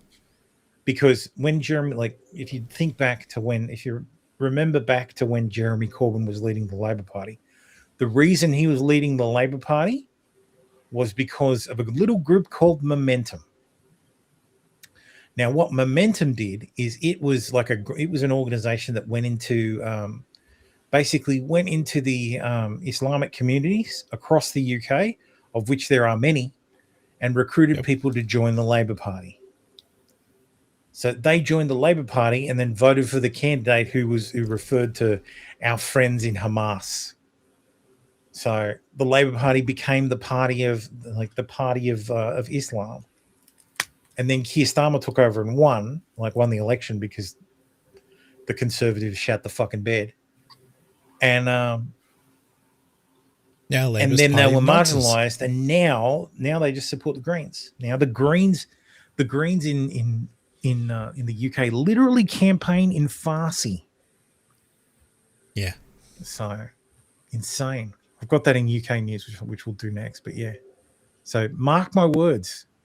In the next, we're 1 to 2 elections away from the Muslims jumping to Team Green, and I don't mean Xbox, and the Greenies going full tilt pro Islam. Meanwhile, aren't they already doing that? They're trying. I think the Labor Party's kind of pivoting to the Indian, the Sikh movement, and just Indians in general. Well, I'd choose Sikhs over Muslims. Oh yeah, if I had a choice, I'd choose Sikhs. Yeah, any day. Yeah. So, 20-year-old man from Bindoon has been arrested and charged with allegedly preparing to commit a terrorist act following an investigation by the West Australian Joint Counter-Terrorism Team. Police allege the man was motivated by white supremacist ideology and was planning mass casualty attacks against public sites, including mosques. Police said the arrest followed inquiries into the man's online activities and the execution of a search warrant at his home. He faces additional charges of using a carriage service to menace or harass, possessing a prohibited weapon, failing to store a firearm or related item in compliant storage, and possessing unlicensed ammunition. He is due to appear in court today. Premier Roger Cook said at the press conference on Friday that the police alleged the man was planning a mass casualty event targeting public buildings across Perth. One man, one 20-year-old was gonna attack what the actually Aussie Integrity pointed out. Well, Labor sources believe a lone gunman, 20 years old, white supremacist, targeting Parliament House, police headquarters, multiple public buildings, and a mosque. Well, I could understand if he was targeting one of those. But all of them is kind of sus. Here's the actual code he was arrested under and has been charged under. It's planning or preparing terrorist acts. I didn't realize this was so fucking broad. Preparing or planning a terrorist act is an offense under Section 101.6 of the Criminal Code, which carries a maximum penalty of life in prison. To establish the offense, the prosecution must prove beyond a reasonable doubt that you did any act, and that act was done in preparation for or planning of a terrorist act. Well, we're boned. Terrorist act is an action done or threatened with the intention of coercing or influencing, intimidating the government or of the Commonwealth, a state, territory, or foreign country, or part thereof, intimidating the public or a section thereof. So one person is a section of the public. So an action includes causing serious physical harm to a person, causing serious damage to property, causing death, endangering another person's life, creating serious risk to the health or safety of the public or part thereof, and seriously interfering, seriously disrupting, or destroying an electronic system. An electronic system is an information, telecommunication, or financial system, a system to deliver essential government services, and a system for or by an essential utility, public utility or transport system. An action does not include advocacy, protest, dissent, or industrial action not intended to cause death, serious physical harm, or endanger another's life, or create a serious risk to the health or safety of the public or part thereof.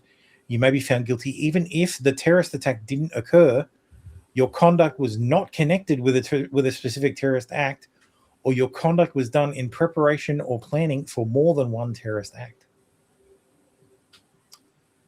Defenses can include duress and self-defense. So, have you ever thought about committing a terrorist attack? Have you ever told anyone about this? You've committed a crime. Today I want to provide an update on a WA police operation which took place yesterday.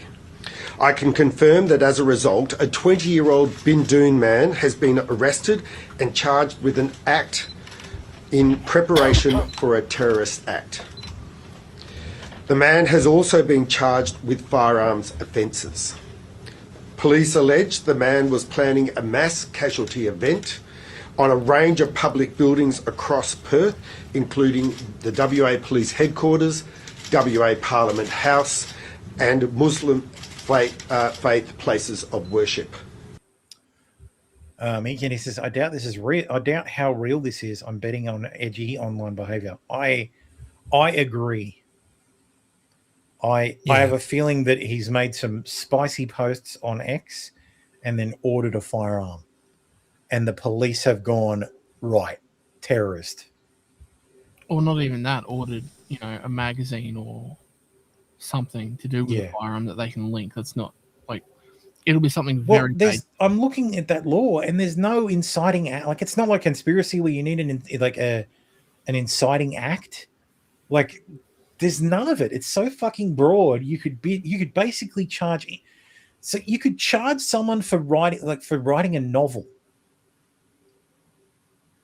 If you were researching the number of emergency exits in the police headquarters, police could go, conspiracy. Like, there you go. You're planning a terrorist act. How the fuck do you know? I might just be autistic about fucking emergency exits. Like, I hate laws that are so broad you could just scoop up half the fucking world. And at the same time, we want to bring back fucking ISIS brides. Majority of ISIS brides could be resettled in Victoria and a small portion in New South Wales. Oh, yay. So Australian ladies who were married to ISIS members, they're trying to come back to Australia now with their children. Do you think they should be allowed to, considering they married into ISIS? No. Should stay over there? Yeah, that's right. We should, I don't know, we should do the best thing for her and the children. The children. That's the more important, the children. Okay. The best thing for her and her children is she stays in Syria and her children are taken away from her and returned somewhere else. And they're adopted out. Do you think they should be allowed to come back? Yeah, I think because they are the citizens, they got the right to come. Yes, because they are the citizens. The woman in the sari thinks that terrorists should be allowed to come home. Do you think they should return? They should return, I think. The children, looking after the children. Yeah. If they are connected with the Islamic militant, they are extremists. So should monitor them while they're here. That's brilliant. The Arab is like the Muslim. Actually, I think it's definitely not Arab. The Muslim is like, if they're connected to extremists, no, they cannot come. definitely, because it's the threat for the community. Exactly. Based Muslim is based. We keep those extremists away. Take away. I love it. Christy Ross Emil joined ISIS. Cool. Right to jail. Yep. Like, I don't give a shit. You left Australia. Sorry, bro. We canceled your passport. Yeah, you made choices. We undid your citizenship, along with that of the person who died. You made your choice. That's all right. The child can have Syrian citizenship, right? Right? What do the comments say? No, not in Victoria. We have enough problems. The Australian people say yes to this. Only the selfish and greedy politicians in this government want this. Here's the thought. Basically. Leave them where they are. Well, Send yeah, them to Nauru. The government's worried about homegrown terrorism, but then they're importing people who have been in terrorist communities, and they're not worried about them becoming homegrown or starting a cell or training other people. They're disappointed that there's not enough homegrown terrorists here, so they want to import. Yeah, that's right. There's not enough terrorism domestically. Mick Kenny says, I think they should be returned and immediately arrested. Yeah. But then we've got to pay for them. I think we should just leave them there. I think we abandon them. And their kids, they can grow up in Syria. Why? Their parents should have lost their citizenship the second they joined ISIS. So, which means that the kids were born. Thanks, have Liberal government. No right to come to Australia. This is my decree as the supreme leader. So, banks committing fraud. 2 of Australia's largest banks have now revealed to have committed fraud, which this evidently shows the hole goes even deeper, and therefore Australia is now on the verge of a banking and housing collapse. No. The Commonwealth Bank has called in police to investigate what could be the biggest ever case of bank fraud in Australia. It's discovered a staggering $1 billion in home loans may have been approved based on false documents or AI, with possible links to criminal networks. LOL.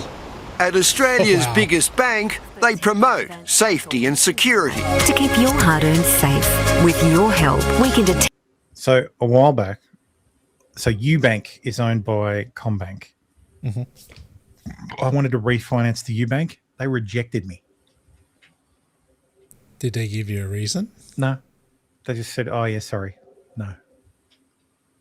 And I think it was because, I'm the sole... Because you're Italian. Yes, it's because I'm Italian. Right. No, I think it's because I'm the sole breadwinner. So they're like, too risky. But bet they're fucking happy to hand out $1 billion to fake information. If I'd have lied on my application, they probably would have approved it. Fucking cunts. Tax scams and fraud. But now, big questions over some CommBank home loans. This is something that I think will ride them for at least the next 12 months. It's going to be a point of public embarrassment. The CBA calling in police after discovering $1 billion in mortgages may have been obtained fraudulently. They've used AI to help them generate false bank statements, income What did you say, sorry? So like a month's worth of revenue for them. Yeah. statements, pay slips and the like. That's the dangerous part. It used to be you had to be sophisticated. Now there are free tools that you can use, anyone can use. Last year, NAB was allegedly defrauded of $150 million in mortgages by a criminal syndicate. It prompted CommBank to review its own books. What has happened, what is the solution, whether they'll be able to sell those houses and what the exposure really is for the bank. There's no comment from the Commonwealth today, but AI experts say after this, it and other banks will need to be more vigilant, and that may mean frustration for customers. To hold out deep fakes, greater verification and tighter approval processes. How about this? How about when you want a home loan, the bank manager comes and visits you. You speak to the bank manager in person. Like I did. You can log on to your system in front of them. Like I went to the fucking bank for my home loan. Yeah, same here. I dragged my ass all the way down to the fucking bank for it and brought all my supporting documentation. And my grandfather, who was responsible for the deposit because he was selling his house and we were waiting for settlement. So yep. So yeah. Fucking hell. Didn't realize it was so fucking easy. Claude, please defraud my bank. Anyway, it's time for UK news. We'll move on to the other side of the Commonwealth. Woman 97 was found dead on the floor of her home after being told she would have to wait 10 days for an ambulance for a suspected hip break. Yeah. 10 days for an ambulance? You think that's bad? 5,000 people a year die in the UK because their houses are cold. 5,000. Think about that. Because they don't have enough money to pay the... Yeah, because the fucking gas gets turned off and they can't heat their home anymore. 5,000 people. That's a lot of people. That is insane. Like, actually, what's the road death toll in the UK? Road death toll UK. That is 4 times the road death toll. Oh my god. God damn. 1,600 people die in road incidents in the UK compared to 5,000 a year from not having heating. So 97-year-old woman dying because she broke her hip and had to wait too long for an ambulance. Not surprised at all. So is that even with the subsidies that the UK government gives to the elderly, purely for heat bills? That's just across the entire country. God damn. Do you know what their ambulance system is like over there? Like, is it like Australia? This was on an aisle. Like, I think she was on one of the aisles, so it wasn't like they could drive to a bigger hospital. It would have required a boat. So I was just thinking, if I was alert and I needed an ambulance, and they're like, "Yeah, it's gonna be a couple days," I'd order a fucking taxi. Oh yeah, I've already told the missus. Like, I'm in New South Wales. Like, if anything happens, I'm saying, hey, drive me to the fucking hospital. Yeah. Or like, I'll call an Uber. Like, there's no way I'm fucking paying $350 for an ambo to drag me 5 minutes down the road. Yeah. Boulder, you're lucky. Your ambulances are free because it's paid for by the government here, which is. which is how it fucking should be. Yeah. Here in New South Wales, like I've got levies up the arse for like fire bullshit. But ambulances, no. Like if you've got a concession card, you can submit it and then you won't have to pay. But if you're just a normal basic bitch like me, you'll have to pony up. So don't they do reciprocal between states? You're saying I should fly up to Queensland and then get an ambulance up there?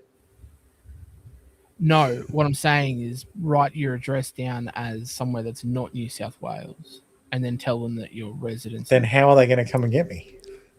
But you're visiting your wife in another state. No, the like I watched a video from a channel. What was his fucking name? It was called The Front Page. And he did a video on the NHS and how fucked it is. And it is rooted. Like, oh yeah, 100%. It has been rooted for like since the 90s, because in the 90s they figured out they needed to spend about $7 billion in order to update hospitals, to build new hospitals and bring existing hospitals up to modern standards. So rather than just spending the $7 billion out of the government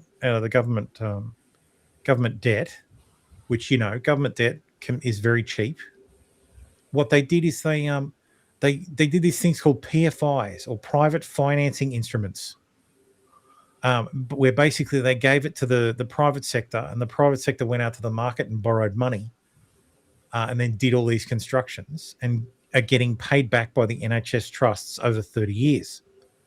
Well, instead of costing $7 billion, it's costs $87 billion. Jesus.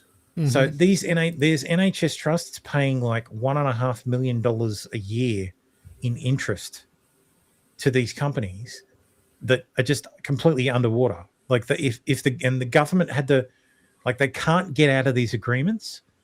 The returns on investment for the investors who put the money in are like 6 and 7%.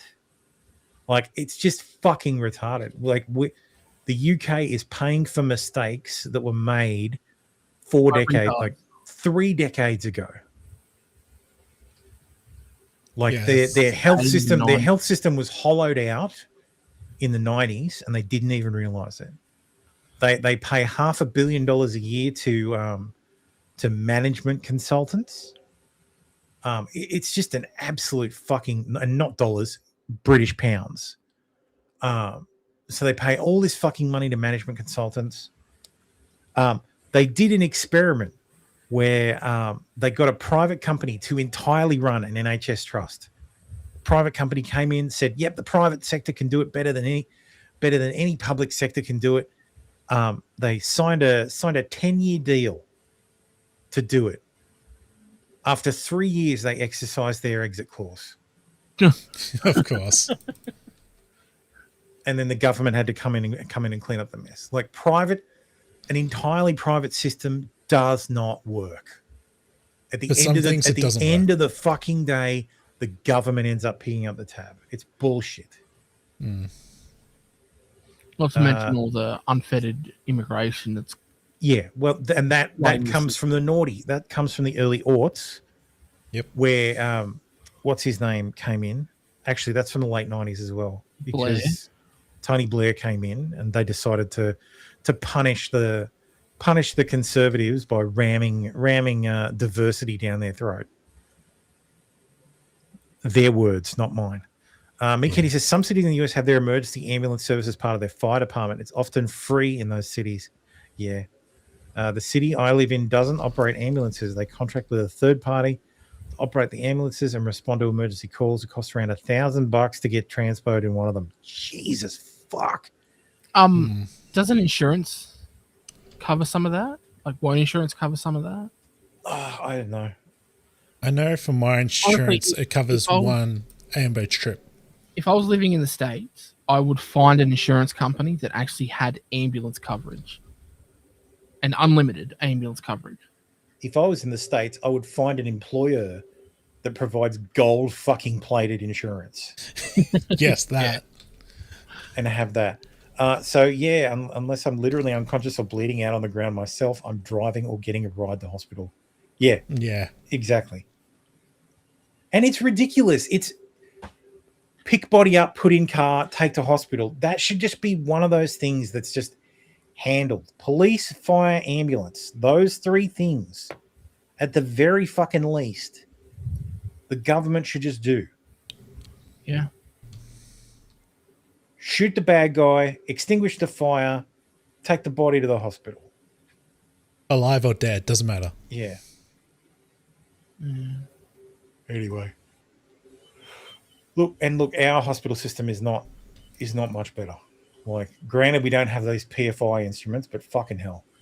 Well, it is like I'm still waiting for my colonoscopy, my regular colonoscopy. Yeah. And I'm on a accelerated list because I have literally had bowel cancer in the past. Like I've had colorectal cancer. So because of that, I'm like a category 2. And there's like 2 people in front of me on the category 2 list. And it is coming up on 2.5 years. Holy shit. And I was told in November, I was told maybe December, maybe January. Still waiting. Why is it taking so long to stick a camera up your bum? Because there is an 18-month backlog. Why? Yeah, because of the fucking COVID. Because COVID backlog. Actually, I got a colonoscopy during COVID. Okay. So I was at a hospital during COVID. Granted, it was a day stay. So, but yeah, the insane, like the insane way, crazy. Are there not enough like technicians to do it? There should Or is be. it just 'cause they put It's so just many about people slots. back There's so many fucking people who need them, and there's only so many hours in the day. It's because our immigration just ramped up way too much, and our hospital system can't really cope And at the Australians are moment. getting older. So they need That more too. machines and more technicians and all that. They need more doctors. They need more hospital beds. They need more surgeries. They need more anesthesiologists. Like when I go and get my colonoscopy, it is like a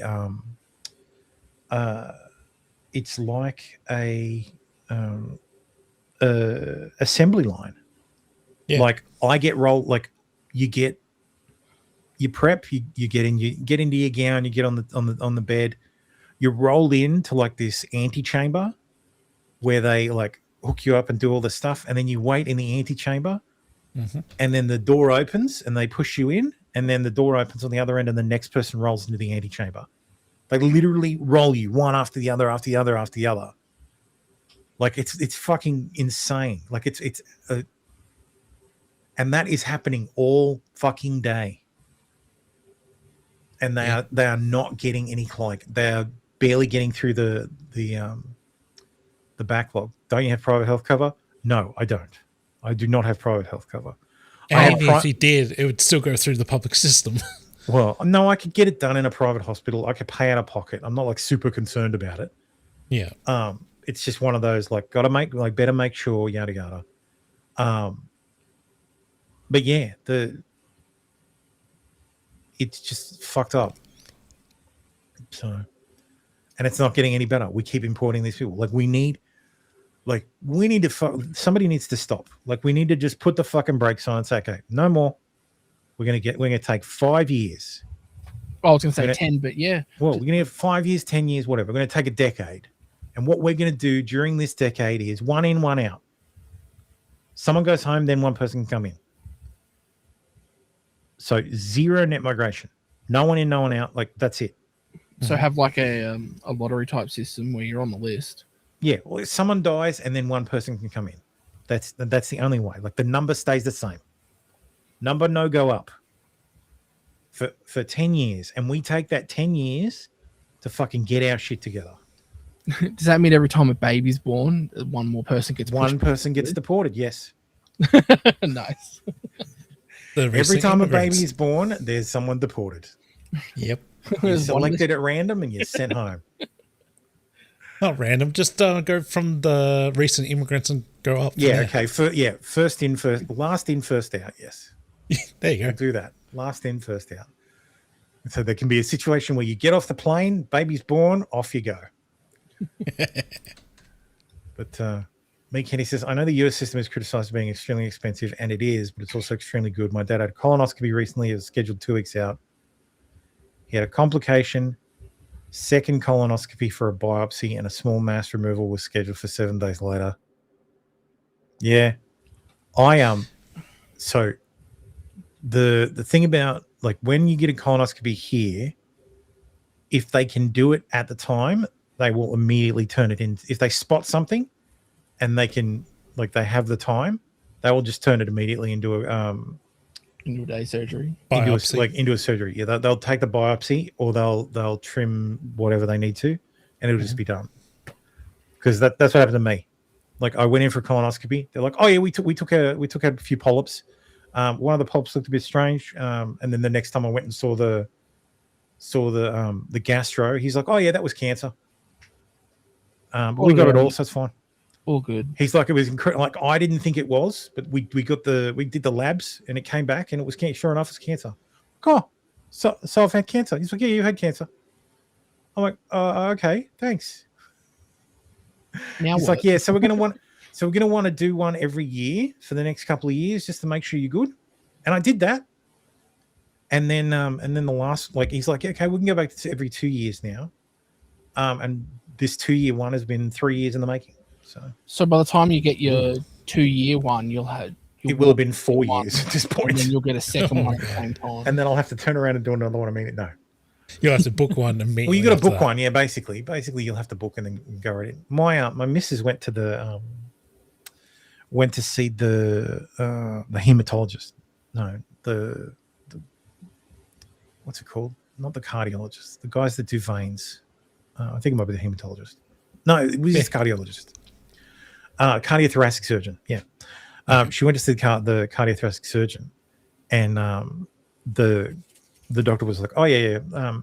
Because she asked about the waiting list for surgery because she got like her vein. She's got venous insufficiency in one of her legs. I think it's related to something else. But she said, "Oh, if I wanted to get the surgery, how long? What's the waiting list?" And the last time she went was about 6 years ago. And the nurse said the waiting list to get on the waiting list is 2 years. And the waiting list itself is 2 years. The waiting list to get on the waiting list. Yeah. It's like the waiting list is so long. There's a waiting list to get on the waiting list. They've run out of slots. So, oh my god! Because there's like cardiothoracic surgery is pretty weird. Like the doctor my missus saw last time, she saw his son this time, who is also a cardiothoracic surgeon. Like, and the daughter works there as well. It's like a whole family thing. I think that's awesome. That's how many industries should be. Anyway, moving on. Actually, not moving on. McKinney says, I heard Jimmy Carr bit about the Browns being imported to the UK to be doctors. His point was, aren't these people needed in there? Yeah, exactly. It's quite funny that one of the sanest voices of reason these days is a comedian that isn't afraid to be straight with people. To be fair, we are stealing the UK doctors. And nurses. And Irish nurses, yeah. The amount of British medical staff I've encountered with my mum's medical issues is astounding. I saw a surgeon who has a YouTube channel who lives in Brisbane because he's talking about how Brisbane's awesome. Mm-hmm. And it's like, oh yeah, I came over from the UK and I've just stayed. And I'm like, God damn it, this is why the NHS is so bad. It's because all the British doctors take a fucking holiday to Brisbane and go, wow, there is a place that you can see the sun every fucking day. I didn't know this place existed. And then they moved. Pay my electricity bill. They moved to Australia. Wait, this used to be our colony? First doctor that did the first doctor is basically a screener. Can only do basic pulp removal. The mass he had was deeper and needed a surgeon and with other training. Okay, yeah. It might be 6 years of waiting list, but at least it's free. Yeah. Meanwhile, if I need dental done, it's I have to pay for it anyway. And if I need to pay, which means it gets done this week. Like, I need an extraction done. It's done on Wednesday. I don't know about New South Wales, but Queensland, emergency dental here is free if you're on low income. Oh, I think there's something in New South Wales for that as well. I think in Victoria it's only I know for in New South children. Wales, child dental is free. Yeah, child dental. Dental for Child children is dental here free. is free too. But if The if Greens, someone the won't- Greens always want to put dental onto Medicare, which is fucking insane. Why? Because it would be incredibly expensive, and we don't have enough fucking dentists. We don't even have enough dental schools to train the number of dentists that would be required for public dental health. Like, we would have to start stealing dentists from the US, and we can't afford that. well, we'll just steal more dentists from the UK. They don't have any. Although, yeah, I was going to say, although judging by their team, probably not the best idea. Anyway, moving on. The remains of 43 dogs were found in bins, outbuildings, and garages of the property that also served as his home. Ovid Rahman, 27, took money from people who left him their pets when they were unable to continue looking after them. They thought they would be cared for. Hundreds of animals starved to death and were tortured in his care. I won't post more details. It's too horrific. This is what evil looks like. He would have been able to hear the cries of these animals every day. This is demonic. We cannot coexist with cruel, barbaric, foreign people in the West. Yeah, I said earlier, incompatible societies. I can look at this person and know they're a Muslim. You know how? Because they have an Amish beard. Yeah.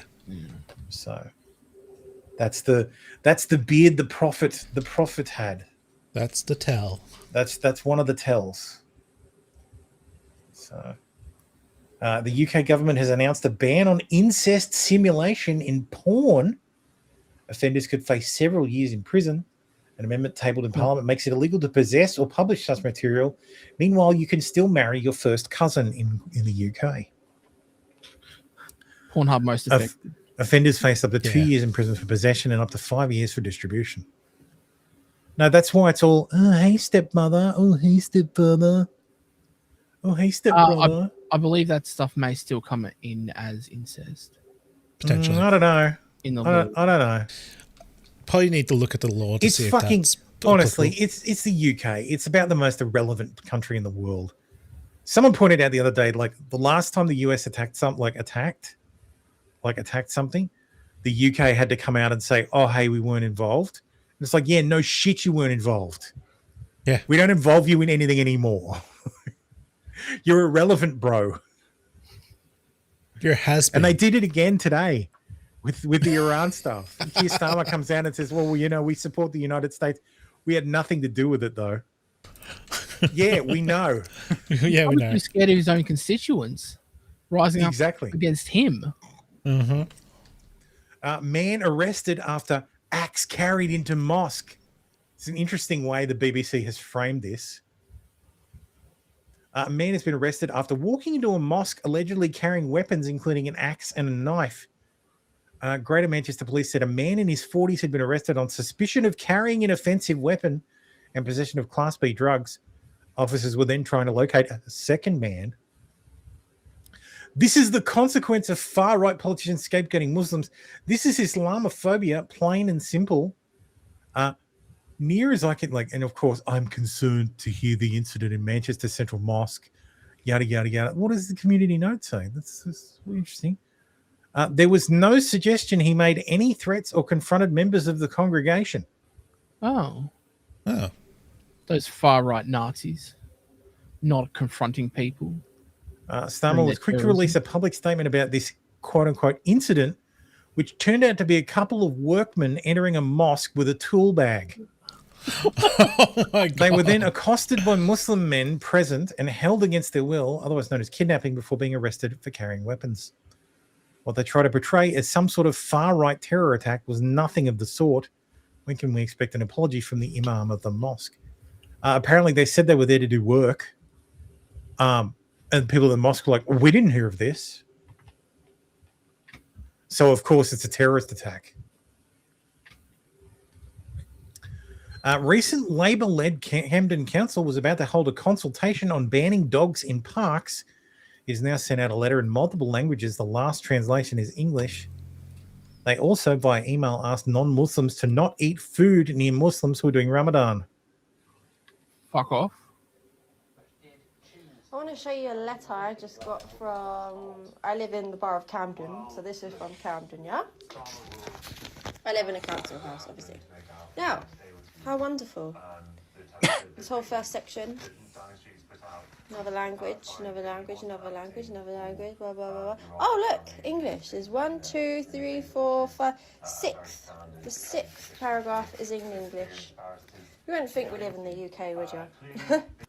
Excuse me, the statement just came out the general, I'm sweaty. But yeah, not only this, Camden sent out emails to everyone that works for Camden or is employed by Camden, saying that staff must refrain from eating food within their own space where they work in order to respect those taking part in fasting for Ramadan.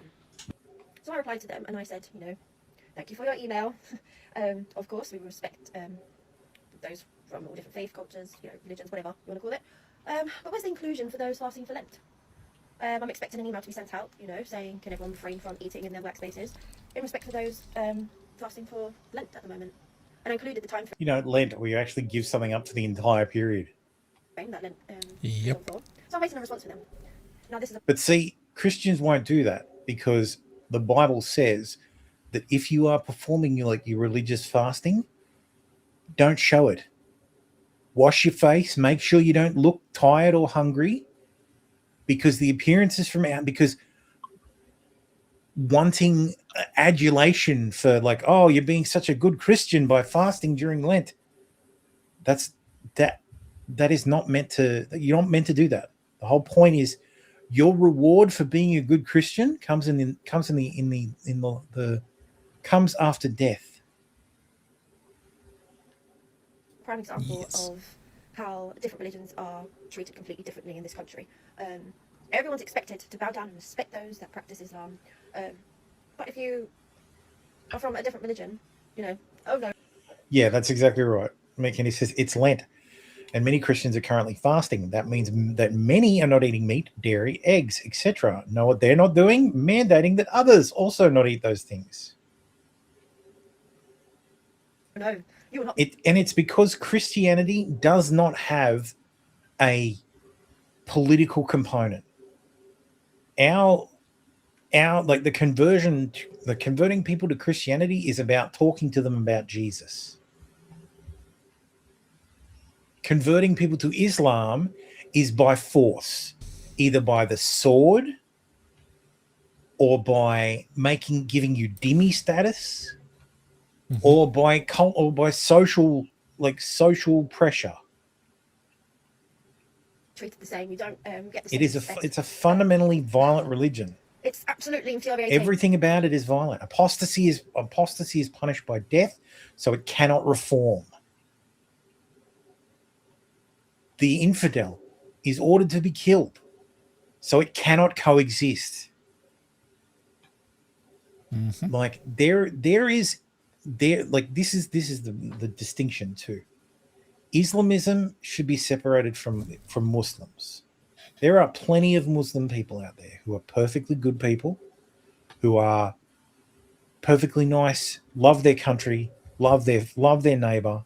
I have friends that are Muslim that would never think of harming another, that actually believe the line in the Quran that's actually not referring to Muslims but actually referring to Jews about not harming people. But the Islamists, political Islam is a poison. It is a poison that destroys that destroys Muslim countries, that destroys the West, that poisons and kills everything it touches. And we fucking continue to allow it to just ride roughshod over everything.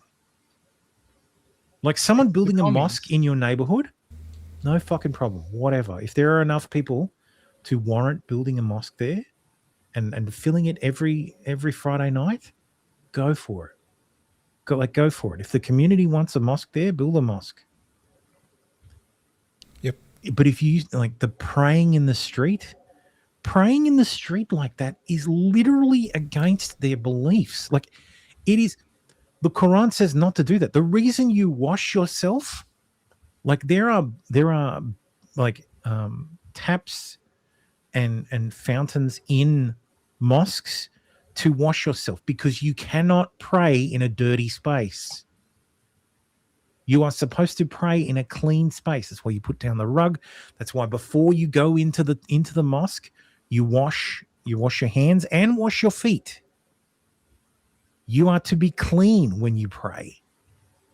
These guys just throw down rugs in Times Square. I cannot think of a dirtier fucking place on earth except in, I don't know, the fucking Ganges. Yeah.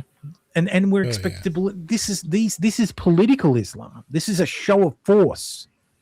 This is to remind you, hey, we're in charge. You can't stop us. We're going to use your laws against you. We're free to practice our religion wherever we like. If Christians want to do this, that's fine too. Christians don't do this. Our faith doesn't allow it. I don't know how much more I can take being in this country, but I refuse to leave. This is my home country. I love my country and I will fight for it, but I just don't understand how in such a short space. Sounds like she's planning a terrorist attack. Better arrest her. My lifetime, I'm 32 years old. None of this was around when I was growing up. Everyone coexisted peacefully. Looks all right for 32, I None of guess. this bullshit, honestly. I'm Got a lot of makeup on. From it. Couldn't get my words out. But I will not be forced out of my own country. Somebody should add like the flip, flip, flip, flip sounds whenever she blinks. It's that simple. Based, I guess. What's the result of importing an entire like country full of foreigners? So the Greens have won the what is it, the Gorton and Denton by-election. They won it. It was a safe Labor seat. The member who held the seat had to resign because of, I think, a corruption scandal. Yeah, it's pretty big. Yeah. So the person had to resign under a corruption scandal. So this woman, whose name is Hannah Spencer, she ran as a Green, and she won. She won by getting all the Muslims to vote for her, which is hilarious. Let me just find the Gorton Denton.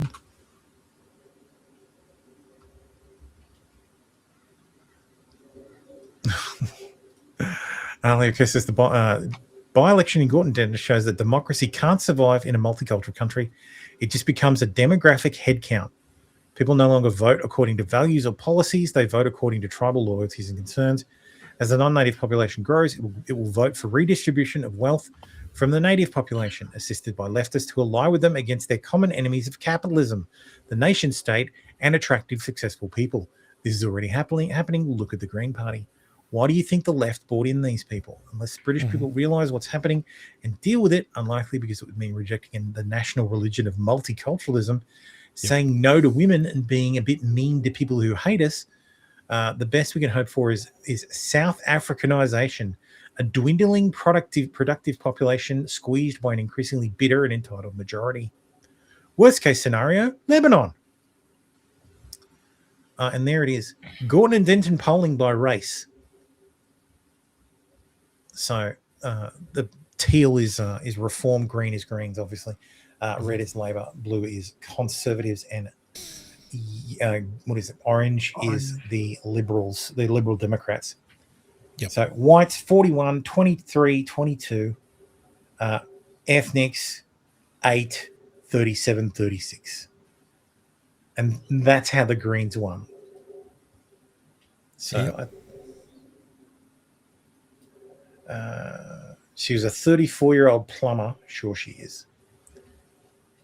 So there were allegations of family voting, which is where a whole family shows up and the husband says, "This is how you vote, woman." So I think it was like 30. Well, I don't have a problem with that.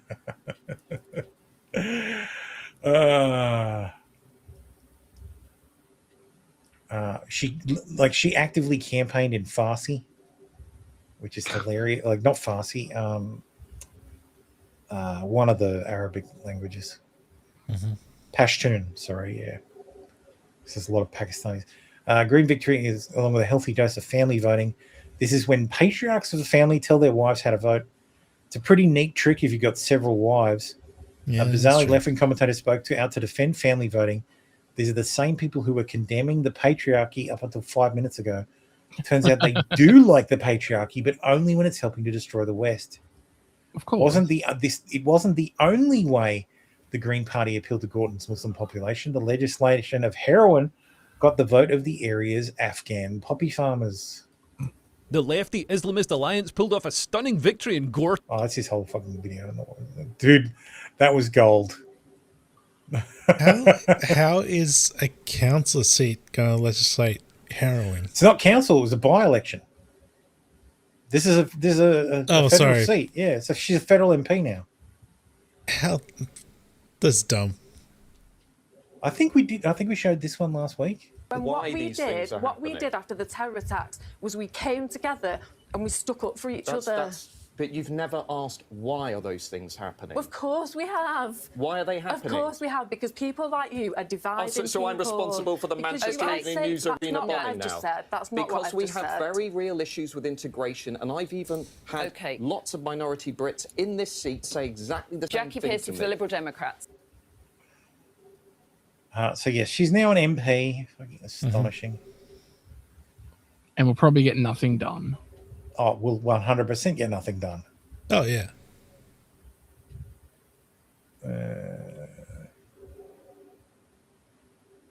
Anyway, here were the results in 2024. That's a pretty astounding. Oh, that's after all the. So this is the turnout. Like this was so the Labor Andrew Gwynn won with 50.8% of the vote. Was that after preferences, or do they not do preferences? They don't do preferences. No, first past the post. UK has a multi-party system with first past the post. Yep. Which is fucking nuts. Because it means you can get it if you have enough candidates like Reform, Greens, Workers, Conservative, Lib Dems. If enough of these people split the vote, you can get a party that has 20% of the vote win. Yeah. Because they got 20% and everybody else got 15%. It's absolutely mind-bogglingly stupid of a system. That really needs to be updated. So, does this have the latest one? It hasn't been confirmed. I think that's why. Gordon Denton. You just get it from Wikipedia. The 2026 by-election results. So there was a 27-point swing to the Greens after a 25-point swing or percent swing away from the Labor Party. She won with 40% of the vote. So the turnout was what? 77. 47% of the registered. Yeah, based off the registered. Yeah. So 20% of the electorate voted in the Green candidate. Which probably is the Muslim population. Basically, yeah. I saw someone post a map of like Gorton and Denton. Like there'll be I have the ONS numbers too. Here's the ONS for custom profiles. I love they're totally shutting this site down. But they're 100% not going to continue with this website. Let's go ethnic identity and national origin. Oh, 100%. So there's 119,000 people in Gorton and Denton. 26.6% are Asian British, or Asian Welsh. Asian includes everybody. So when they say Asian, Asia includes the entire continent of Asia. Yeah, everyone east of Constantinople. So yeah, every landmass east of Constantinople except for Australia. So, and national identity, one or more UK identity only, 79.4%. 18% non-UK identity only. Interesting. Let's see religion, shall we? No religion, 26%, 39% Christian, and 28.4% Muslim. There you go. That's your Muslim vote. Let's see. 119 times 28.4%. 33,796 people. Oh, so if half the Muslims voted for the Greens, she won. If all of the Muslims came out and voted, it would be double. Yeah. So. Which based off to turn out, yeah, so half the Muslim voted. Yeah. So hilarious. The Red-Green Alliance, or the Green-Green Alliance, is coming. Yeah, Labour's going to lose a lot of people. Again, he says, if I owned a company that was responsible for running ads, either over radio, TV, internet, or billboard, I would do whatever I could to only run food ads during the day during Ramadan, just to troll. Yes. Oh, yeah. One of the things that annoys me about mosques being built is they're being backed by groups whose aim is to supplant Christianity by buying and turning churches into mosques. 1,300-year history. Yeah. There's a goal to install mosques in areas that Muslims aren't currently concentrated, with the aim of bringing Muslims to that area, displacing and replacing Christians in that area. Look what they've done to Michigan. Yeah. And look, like I said, if there's demand for it, I'm fine with it. But if it's like there's no Muslims in this area, why the fuck are you building a mosque? Then it's if you build it, they will come. Field of Dreams. Yes. Hooray. Anyway, let's check on the communists. Absolutely disgusting scenes in Washington Square Park out there this afternoon with snowballs being hurled at NYPD.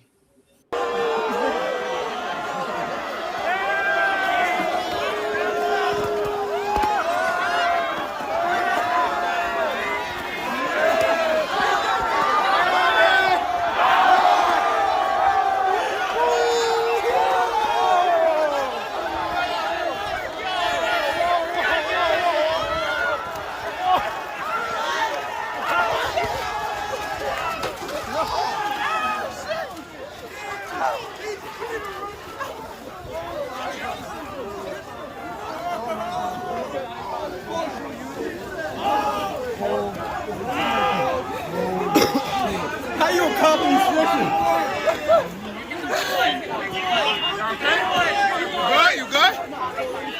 You okay? Let's do it.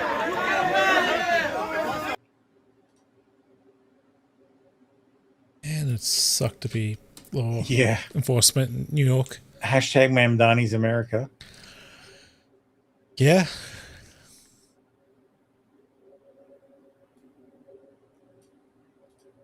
One of the men who pelted NYPD officers with ice has been arrested, infuriating Mayor Mamdani. Mamdani lied and said the assailants were kids, but the arrestee is a 27-year-old West African named Gusmain Kulabi. The NYPD making an arrest in Monday's snowball attack on police in Washington Square Park. The 27-year-old Guzmain Kolaboli is under arrest for his role in Monday's attack that left 2 New York police officers injured.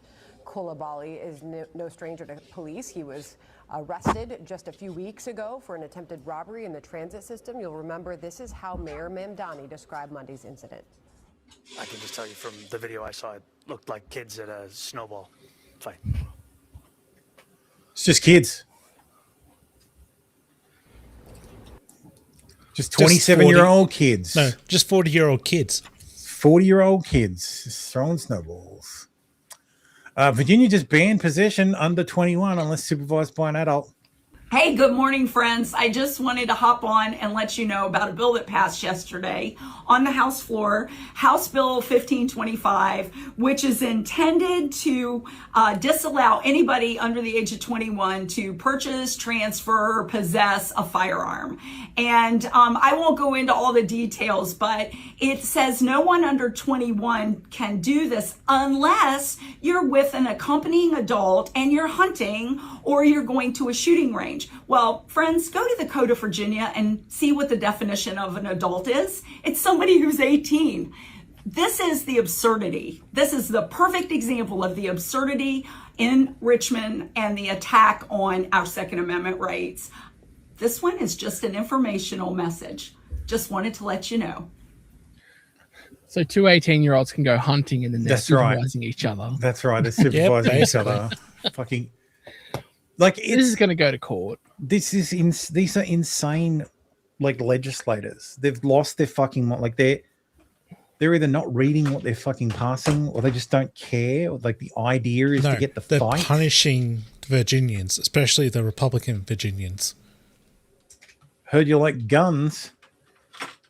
Fuck you. Sorry about that. Anyway, that's going to go to court though. Yeah. Back to New York, Micron's $100 billion mega fab in New York is at risk of delay due to just 6 concerned citizens and their frivolous lawsuit. Is one of them AOC? No. The project has already taken an absurd 1,200 days between announcement and groundbreaking. Competitors overseas who began at the same time have now built and working fabs. Micron spent 612 days on the environmental impact study, including a 45-day public input period. Yet hours before groundbreaking, they were hit with a lawsuit calling the process unnecessarily rushed. Comments from locals border on NIMBY parody. We're not trying to stop progress, but we don't want this just bulldozed into our area. This is a real quote. The lawsuit itself didn't come from a ground roots uprising. A California-based workers' rights group went door to door in New York seeking plaintiffs. They eventually found just 6 people willing to sign on, but that's enough to potentially halt the project. 2 guesses: the people who fund these workers' rights groups. That idiot from before and yes, Soros. Porquelo nos dos. Yeah. Strange bedfellows. A Syracuse local news outlet, excellent reporting on the group behind the lawsuit, Neighbors for a Better Micron, found that before the suit was filed, the group had never held a meeting or a vote. Some members didn't even know who the others were. Yeah. One member of the suit, who as a former lawyer you might expect to be smart, says that, quote, Syracuse has the highest child poverty rate in the country. What's Micron doing about that? Anyone can agree it's a worthy cause, but do we really think an advanced memory semiconductor manufacturer is the right vehicle to solve it? Well, highest child poverty rate in the country. Well, maybe if a factory was there, yeah, the parents would be able to get jobs.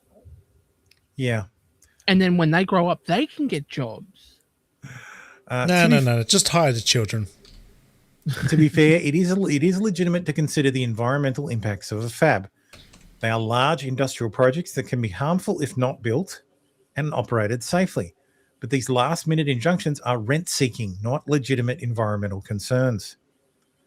We estimate the lawsuits will cost $100 to $500 million to settle, despite the fact they should be thrown out as frivolous. Ultimately, Micron has probably budgeted for it as a small fraction of a $100 billion project.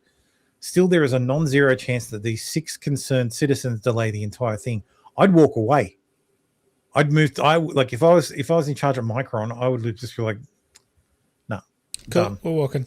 We're walking away. Well, we're just like going to go. We're going to put it out and say and ask any other state in the union if they have any other location that they would like to offer.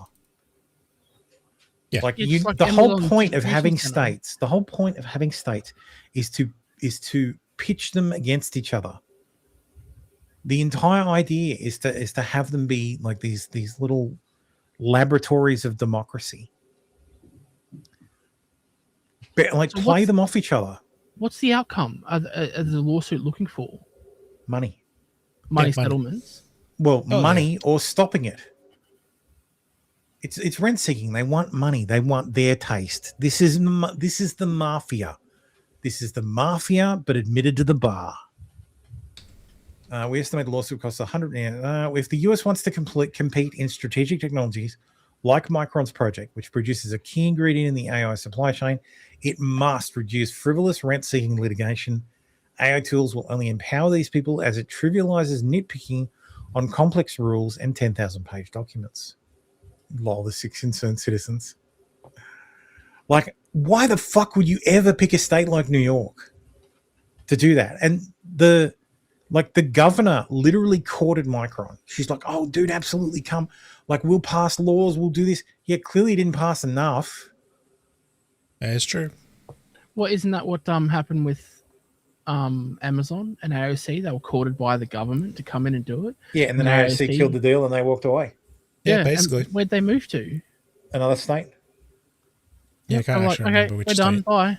Yeah, I think it might have been Virginia or something. 40,000. Amazon headquarters. Was it 40,000 jobs or something? 13,000 jobs? Something like that. It was a stupid number of jobs that was in her district, and she's like, I don't like this. Where? So that it was planned for Long Island City. 25,000 jobs and were scheduled to be put there.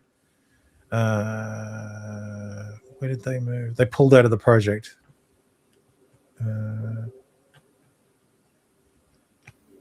Original 29. So they just scrapped the whole plan. They scrapped the whole thing. They're just still headquartered in Seattle. So okay. Oh, they're actually planning on moving their headquarters there. They're moving the headquarters to New York. Yeah. So. Oh, they're probably thankful they're not moving there now. Well, yeah. Oh, yeah. California's registered child sex offender Rene Campos says he's running for Fresno City Council to reform public safety. I believe Fresno deserves leaders that are honest from the very beginning, not the end. So going into this, I am putting my life out there. Up front about his status as a registered sex offender, Rene Campos. His. Meat Kenny says Micron will look elsewhere, but they've already spent almost 2 years in environmental studies and probably just as much time in man hours for other engineering services. Moving the states resets it all. Yeah. Except it's possible. If they court another state. If the state courts them and says, look, fuck New York, come to Florida, you can have this land, we'll pass this law that allows you to do whatever the fuck you like. Well, yeah, waive the requirements. Tax subsidies for the next 2 decades. Yeah. So is not running from his past as he runs for office. Is that a dude? I've been given the chance to It's a dude. through the courts. It's and a back gay into the dude. system. Charged with being in possession of child sex abuse material back in 2018, the Fresno native says he pled no contest to a misdemeanor charge. Now launching his campaign to represent District 7 on the Fresno City Council. He says his focus is on safety. So I say, let's choose somebody outside the box, somebody who knows the system from inside out. Because I've experienced the laws that we are trying to reform right now. I've experienced the law. Clerk and registrar of voters. Yeah, the laws are trying to reform. Says state law does not prevent a registered sex offender from running for office. Once you leave prison, you're on probation, you actually are allowed in California to reapply and become a registered voter again, which would then make you eligible to be able to run as long as you are living in the proper jurisdiction. Lol. Just insane. I don't have a problem with the voting again thing. Like, if you've served your time and you're not being supervised, then I'm like, okay, fine. You should get your voting rights back. But being a registered sex offender is arguably a permanent... still being supervised. Permanent supervision state, yeah. Yeah, so A, you shouldn't get your voting rights back, and B, you definitely shouldn't be running for government where you can change the laws which made you a criminal. If the people voted them in, I mean... Oh, by the way, that aerial shot by the drone or whatever it was, that's the street that Mardi Gras goes down in Fresno. Lol. So, of course. McKinney says he's a criminal reform advocate who wants to bet he's trying to abolish the sex offender registry and reduce the penalty on sex crimes. Well, yeah. actually. Speaking of reduced penalties, a convicted Antifa member and bomber who injured a female police officer with a homemade explosive has been released to a halfway house in his 60-month federal prison sentence. Brian DePippa and his wife pleaded guilty to trying to blow up people attending a Michael J. Knowles event at the University of Pittsburgh in 2023. The female officer required surgery for her injuries. The terror couple have remained unrepentant and are praised by Antifa terrorists for their political violence. His wife, Crystal DePippa, only received probation. Both of them are seeking to violently overturn the system that has shown them great mercy. Why don't you fucking execute? Just kill these fucking people. Like, yeah, it's Philadelphia. Anyway, why didn't they have? Why weren't they charged? Why didn't the feds charge? Because they attacked a conservative, and that's okay. Yeah, basically. Realistically, that's why. Fucking. They had the right target. Armed man shot and killed after entering secure perimeter of Mar-a-Lago, Secret Service says. And nothing of value was lost. An armed man entered the security perimeter of Mar-a-Lago, President Trump's resort on Palm Beach, Florida, before being shot and killed early Sunday morning. This was last Sunday. He's believed to have purchased a shotgun while driving south, and a box for the weapon was later discovered in the man's vehicle. A motive has not been identified. Interesting. No motive. The man appears to be named Austin Tucker Martin. Was also reported missing by his family in North Carolina yesterday. Are those three first names? Yes.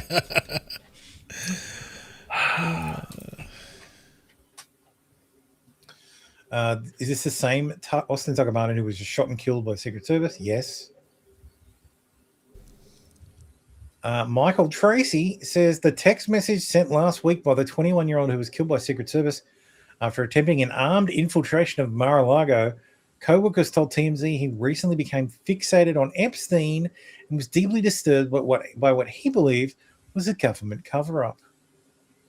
And here someone says, I'm glad you're benefiting. I don't know if you read up on the Epstein files, but evil is real and unmistakable. The best people like you and I can do is use what little influence we have. Tell other people about what you hear about the Epstein files and what the government is doing about it. Raise awareness. So yeah, he went to Mar-a-Lago to kill Trump because Trump's in the Epstein files. So he didn't actually read the Epstein files? No. It was just propagandized by CNN. Why would they? Oh, yeah. They're on social media. They see bollocks all the fucking time. They see members of the fucking former members of Congress on Fox News talking about how, not on Fox News, but on fucking News Now. CNN. Or News Nation. Talking about how Trump's a pedophile. Trump's a pedophile. He leads a pedophile ring. A Jewish pedophile ring, probably. What other kind of pedophile rings are there? He was holding a shotgun and a fuel can when he tried to enter the residence at 1:30 a.m. He was ordered to drop the weapons. He put down the can but raised the shotgun and then got murked. R.I.P. Rep. Lauren Boebert's photo of Hillary Clinton throws wrench into oversight deposition. Here are the other times she went rogue because she's a little pocket rocket. But yeah, she sent this photo to Benny Johnson, who promptly shoved his fucking logo all over it and immediately posted it online. Of course. Because he's a dipshit. As you do. Well, I'd put my fucking logo on it too. I'd do that as well. Benny did nothing wrong proceeding with the deposition. Boebert cracks bleach bit and hammer jokes after Clinton deposition. Representative Boebert, can you talk to us about why you sent that picture? I just returned to my hotel room and installed a bleach bit software and took a camera to my iPad. So I guess in regards to the photos, I do not recall. You don't remember sending the picture of Clinton? Who's the kid? Lol, who's the kid? Are you going to see a Broadway show while you're here?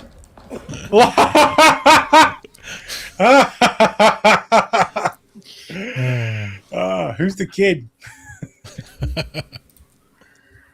I usually do this with racism news, but here's I'll move on to immigration update. The US deported a gay asylum seeker to a third country where homosexuality is illegal. Womp womp. People will walk on glass to avoid saying the words Muslim country. What country was it? Iran. Morocco. Oh. JD Vance and Mehmet Oz have just announced they're withholding $260 million in Medicaid funding from the state of Minnesota due to fraud. A semi-truck driver who was captured speeding on the wrong side of the highway received his license from Tim Waltz, this is Minnesota, and failed to identify road signs during a test. This is how much of a winning issue it is. 18-wheeler going the wrong way down southbound 61.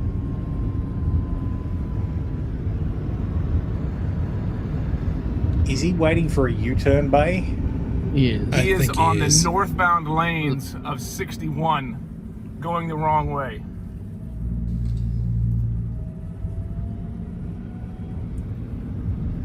You can see I'm going southbound on 61. He's in the northbound lanes on Highway 61. He should be going way slower than that. Mm-hmm. Well, especially not without a pilot vehicle. Yeah.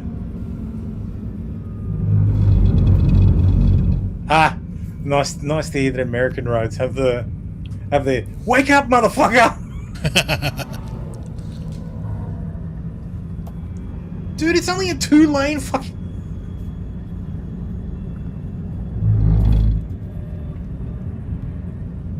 Yeah, that's way too fast.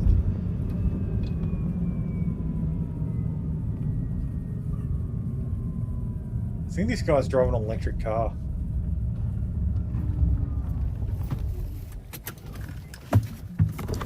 Oh, dude, finally. Finally!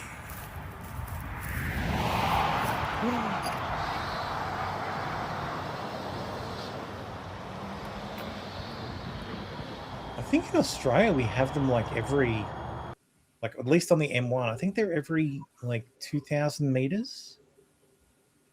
Yeah. Something like that. Only for emergency vehicles. Yeah, you're not allowed to use them, Going but in yeah. the wrong direction. And instead of pulling over once they saw cars flying right at them, the witness says the semi sped up and was hitting 50 miles per hour, going the wrong way for nearly 3 miles. Miraculously, they didn't hit Drove for anyone, several and Missouri miles, not Highway just a Patrol mile and a eventually half, pulled not just a over half a that mile to the driver who had a crossover. legal Jesus. commercial driver's license from Minnesota. Dude, CDLs are going to be federalized. Like that, they're going to have to be like there's going to be some fucking like if Congress actually did their fucking job, there's too many of these for them to not act and just do something federally that basically says if you want federal highway funding, well, in addition to having a drinking age of 21, you've also got to submit to the federal CD, like commercial driver's license thing. Like, yeah. Or ridiculous. just make them so that look, you can do statewide ones, but if they drive over a state line, they will be arrested. Crossing state lines. Unless they have the federal license. You can get the federal one, or you guys can offer your local state one. But if they cross state lines, they're in breach of the law. Mm-hmm. There's I think there might be something in the Constitution about reciprocity between the states on some things. McKinney says there's a lot of federal laws for CDLs, but states like Minnesota are completely ignoring them. Yeah, of course. That's kind of the issue. Because there's no punishment for ignoring a federal law. Yeah, the enforcement's not there. Yeah. Good fucking morning to everybody except the ICE agents who kidnapped the blind man, realized he had no basis to deport him, then released him 5 miles from his home. He died scared and alone, trying to find his way back to his house. That's evil. Homeland Security says, here are the facts. On February 19th, 2020, Buffalo police alerted Border Patrol about a non-citizen in their custody. Our agents confirmed that Mr. Shah Alam entered the United States as a refugee on December 24th, 2024, and was not amenable to removal. Border Patrol agents offered him a courtesy ride, which he chose to accept, to a coffee shop determined to be a warm, safe location near his last known address rather than be released directly from the Border Patrol station. He showed no signs of distress, mobility issues, or disability requiring special assistance. So, that The official lies. Twitter account is spewing lies. given how frequently these people have been caught lying, whatever. What does the note say? Or is it Does it even linking to have this? notes? Border Patrol, not ICE, released. True. Yeah, there is a difference. I'm sorry, Zoran, but we can't make exceptions for illegal immigration. Mamdani shows picture. She can stay. Apparently, there's a better image in the actual article. Like they use the worst on her Insta.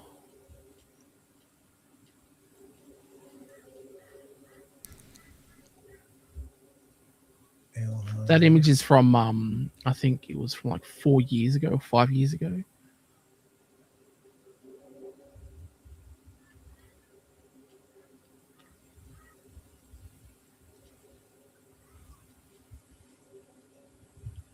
Fuck off. Middle click. Oh, clever. Yep. Clever boy. Mm-hmm.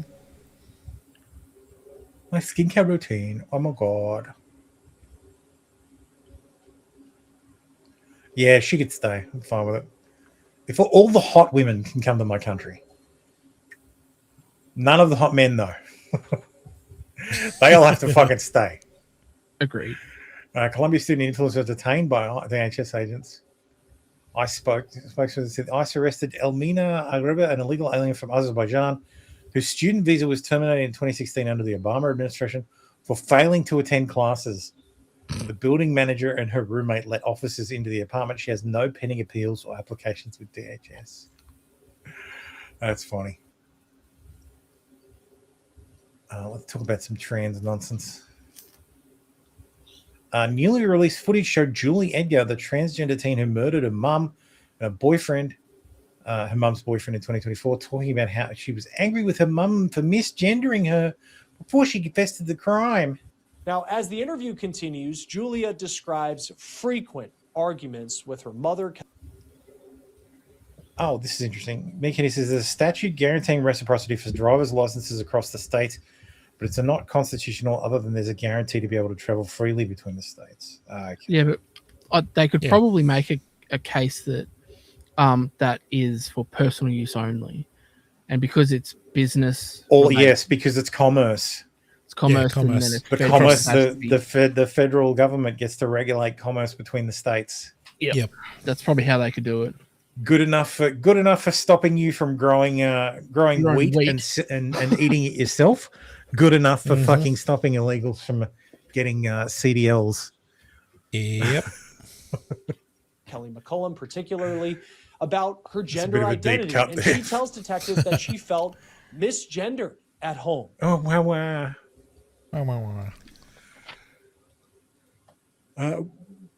Apparently, people in Kansas, transgender people in Kansas are not safe anymore. Hi, I'm Avery Rowland. I'm a transgender woman in Kansas, and today I got a letter. I never would have guessed. So in other words, a License dude. Bureau saying my license is invalid, effective midnight, because that's when it goes into effect. So at 8 a.m. tomorrow morning, I have to go to the DMV and get a new license because it's invalid. There's no grace period. They're not paying for this. They're not paying to replace it.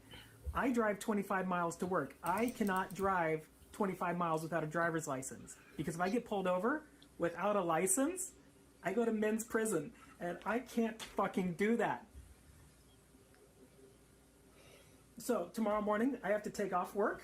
I have to spend my own money, my own time, and replace the license. They can mail me a new one. They know who everybody is.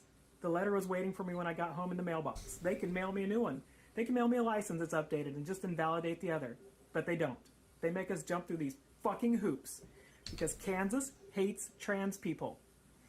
Oh no! No, I would have thought they make you that's jump. just the government. I would have thought they make you Government's jump to assholes those to hoops everyone. because it's government. Yeah.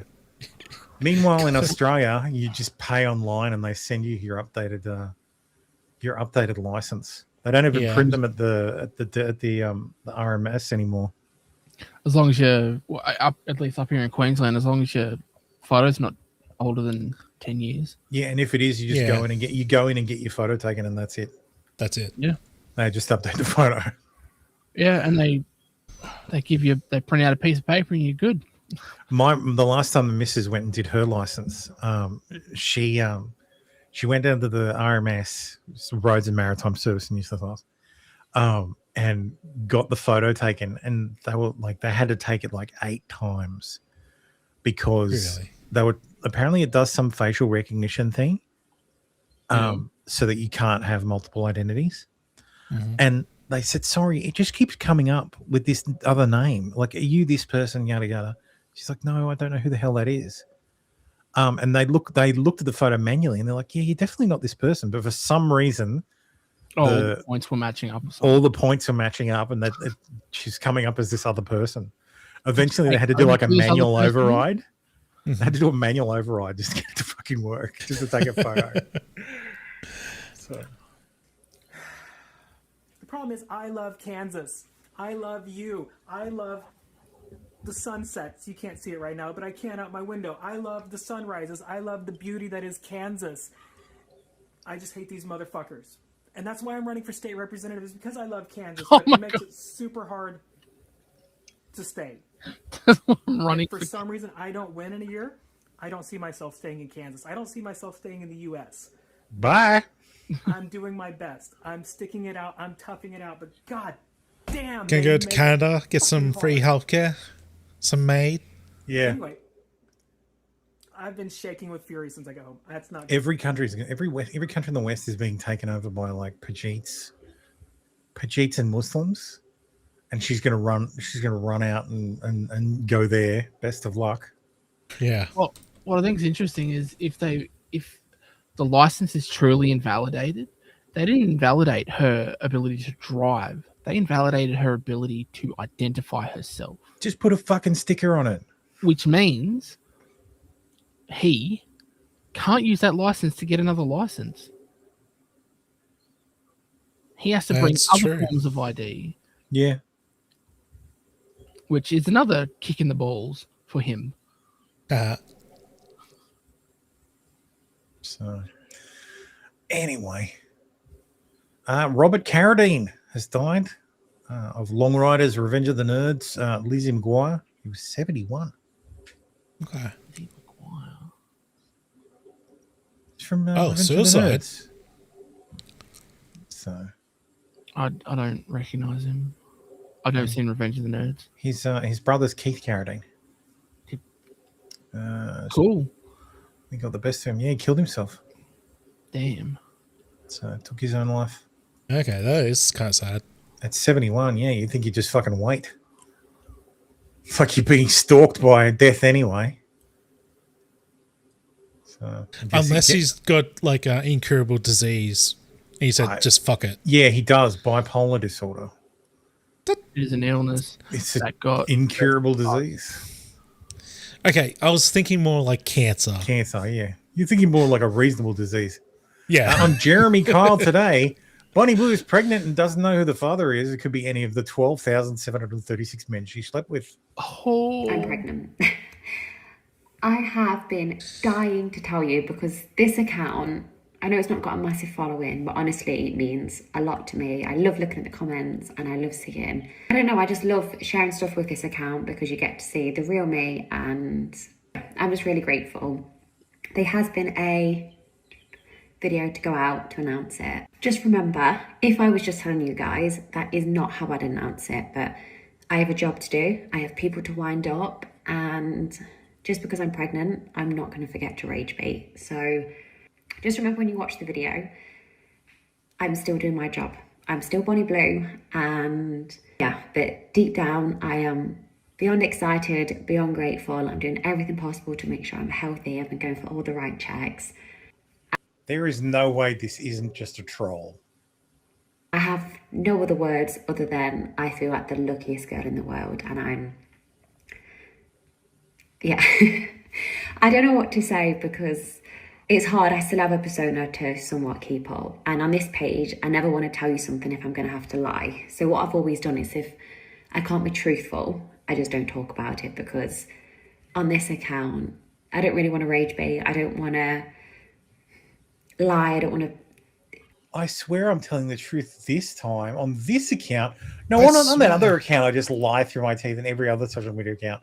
This one, I tell the truth. Yeah, sure. I still can't get over the fact she looks 47 and she's only 27. I know. It's only 27, but looks like she's 47. Let's quickly go through some tech news. Colorado have introduced new legislation which would require operations to perform age verification at the system level. Operating systems. Yeah. How? So when you log into your desktop, you'll need to verify your name. California already passed the law requiring it. One of the Linux distros has said, okay, that's fine. I provide no licenses to be provided. Like if you're a resident of California, this software is not licensed to you at all. So you're stealing it. Yeah. Technically. Well, no, you're not. Can't be held Aren't permitted. You aren't permitted by our license agreement to use it. So I hope. If you're caught with it, I hope it's all not Linux. on I hope them. all Linux distros do the same thing. Yeah. New Xbox CEO Asha Sharma has now publicly shared her gamer tag. She has a 10,860 gamer score and seemingly only started playing Xbox on this gamer tag 1 month ago. Is that a good number? I think mine's like 47,000 or something. I don't care about How do you that tell anymore.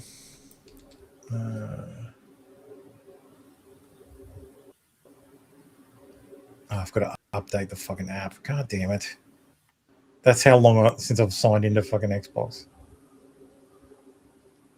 Where do you Update tell? available. All right. It's in your Xbox profile. Yeah. Like on your thing. It's just a number. It's based off the achievements you get throughout playing games.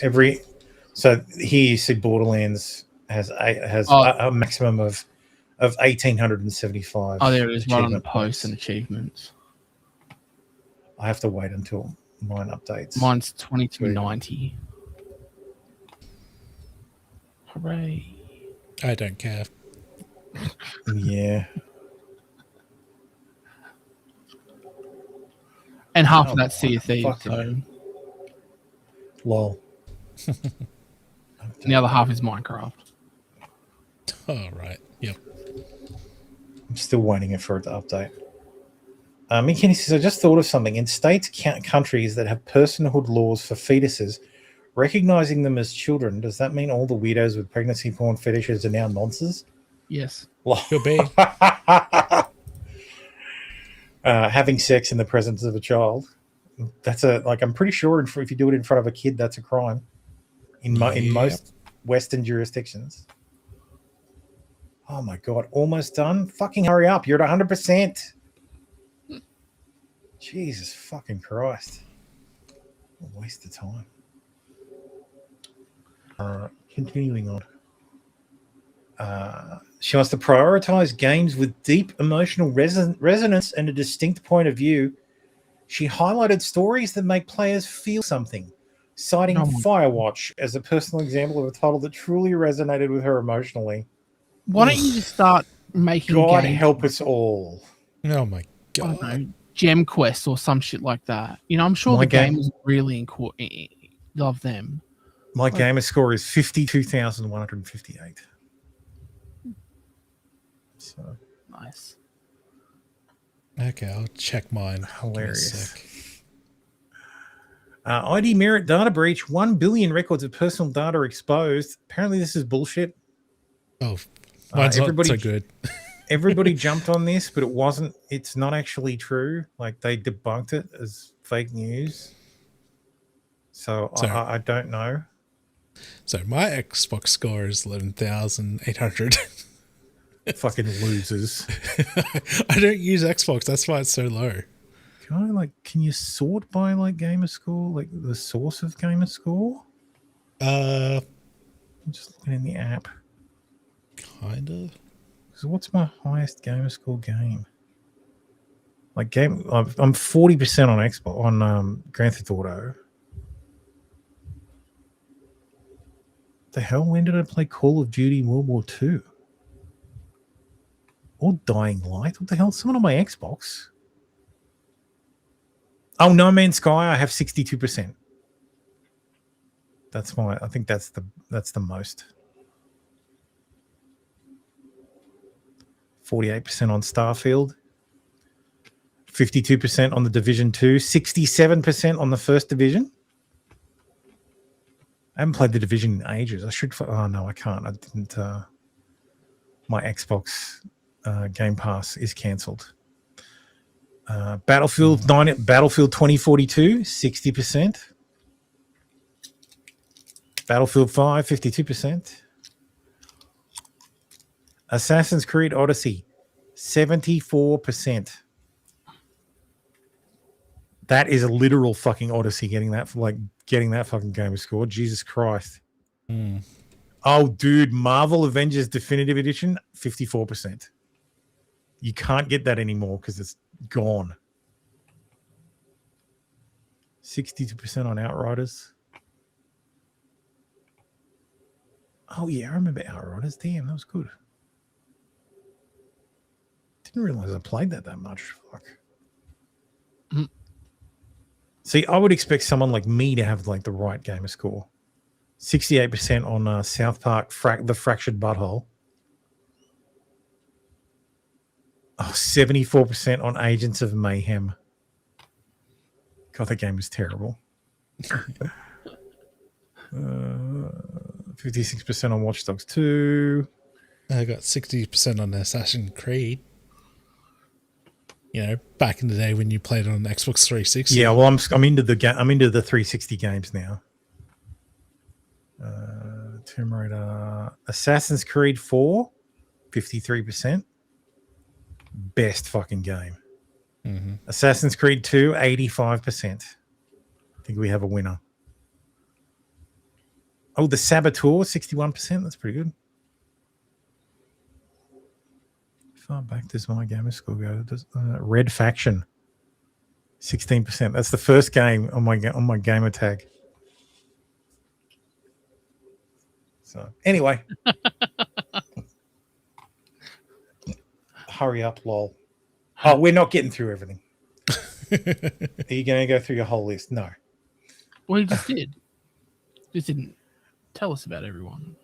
This guy apparently used Claude to reverse engineer the API of his DJI Romo vacuum cleaner to control it with his Xbox controller, and ended up connecting to 7,000 devices. So rather than abusing it, he told DJI about it, and they fixed it. Oh, good on him. That's good. It is absolutely vital that you know this technology exists.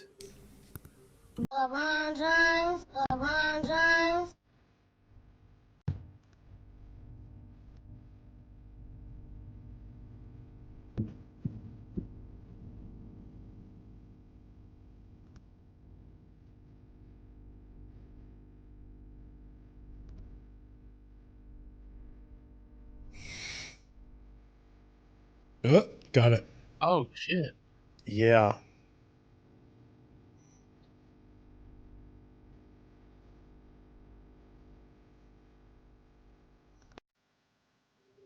Well, you just got doxxed. Hope you weren't filming that in front of your house. So yeah. It's one of those things that you think that's cool and immediately think, oh, that sucks. Yeah. I did actually, yeah, it's called GeoSpy. Here's the company. Visual Intelligence. You'll notice that there is no pricing information. That's because government and law enforcement are the only people who can use the pro version. And insurance can use the regular version. Presumably so, you submit an image of a crash to a location and it will go and find it. There's also this one, PixArt Pro. Upload a photo. Looks like you can actually get pricing on this one. One search per what? Ever. Oh, just ever. Yeah, 25 just searches. Monthly subscription for $59. Tailored for professionals. 125 searches a month. 100 API calls. Then 45 cents per image. So yeah. What if the image you upload doesn't come back with a result? Tough. That titties. Womp womp. What's in their GitHub? It's just the API. Yeah. So yeah. So this is what's publicly available. So turn low context images into intelligence. And I believe geo estimation models would include PIs. No. No? No. Okay. So but yes, IBM stock tumbles 10% after Anthropic launches COBOL AI tool. Because all Microsoft does nowadays is maintain old COBOL systems. COBOL is a very old programming language. Used on very old systems. There you go. COBOL remains widely used, handling an estimated 95% of ATM transactions in the United States. Jesus. What a fucking nightmare. Yeah. Anyway, moving on. Where are we? Not that one, that one.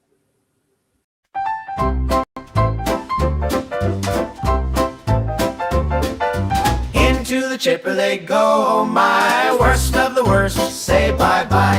Crime so bad they... I feel like that's too long. Anyway, Kentucky man covered in fur arrested after allegedly being caught having sex with a deer. What? Henderson, Kentucky. A Kentucky man was arrested after he allegedly engaged in sexual activity with a deceased animal. Ew. Law enforcement arrived on the scene. They reportedly found Osborne covered in deer fur and blood. Maybe he was just showing... wasn't alive. That's maybe yeah. So he's a necrophiliac bestiality practicer. It's literally beating a dead horse, or fucking a dead horse. He says, "You're telling me that guy that posts videos of him finding places based on a photo is really just scamming us and using AI? Probably. The inventor of the Squatty Potty has been charged with possession of child sexual abuse material. How does that have anything to... What? Okay. How does him inventing a Squatty Potty got anything to do with CP? Well, because that's his notable thing. If I got arrested for murder, it would be like host of far right podcast arrested for murder. Yeah, actually no, it'd be Gosford man arrested for. A man from southern Utah who co-created the Squatty Potty toilet stool has been charged in federal court for allegedly obtaining videos and photos depicting the sexual abuse of children. Robert Bobby Edwards was indicted by a grand jury on charges of receipt of child pornography. Prosecutors say the case began in 2021 when an undercover FBI agent joined a group chat that people used to trade child sexual abuse material. I cannot think of a worse fucking job. What do you do for a living? I joined pedo group chats. Yeah. You win. To try and solicit I feel for the people who do special victim that units. is certainly not a role I saw on Dirty Jobs. Certainly fucking oh no. But I'm pretty sure it would qualify. Do you reckon they'd have their own challenge coin for that? Oh. And how high up on the list do you think that is? Or do you think it's just showing? I imagine you would burn out on those jobs real fast. Mm-hmm. Someone, unless you're a pedophile, or if you're completely desensitized, you might be able to get away with it. You couldn't have kids. No, because I'd murder. If you had kids, you wouldn't be able to go to the arrest. Yeah. Someone in the chat shared a link to a Zoom meeting where a screen was being shared that showed child abuse videos. I understand okay, so first off, that's pretty fucking retarded. Zoom meetings are server based unless they are unless they are between two parties. Any meeting that connects more than two parties is server based. Where a screen is being shared, investigators said the participant in the Zoom meetings were visible, including one labeled BE, which they later determined to be Edwards. Yeah, they determined it because he would have been connected to the Zoom servers at the time. What the fuck? Wow. I'm glad pedophiles are retards. Investigators said the participants they traced the Zoom account to Edwards. In May 2025, investigators suspected that Edwards had been purchasing child pornography after PayPal flagged his account for 4 transactions possibly related to CSAM. They discovered payments to a man in the UK who was later convicted of child pornography offenses there. Pedophiles are sending people money on fucking PayPal. The FBI really doesn't have to try too hard to find these people. Not really. Like, seriously, it's not like these guys are resorting to the Hawala network to fucking send money around. Oh, well, that's why they went so hard after January 6th participants. Because the pedophiles are easy to catch. Yeah.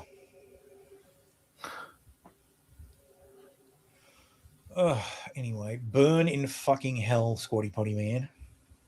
Yeah. I think the kids had a Squatty. I think we had the Squatty Potty for the kids, maybe. I don't think it was called that, though. I think we had a knockoff. Squatty Potty. I don't even know what this is. Yeah, but...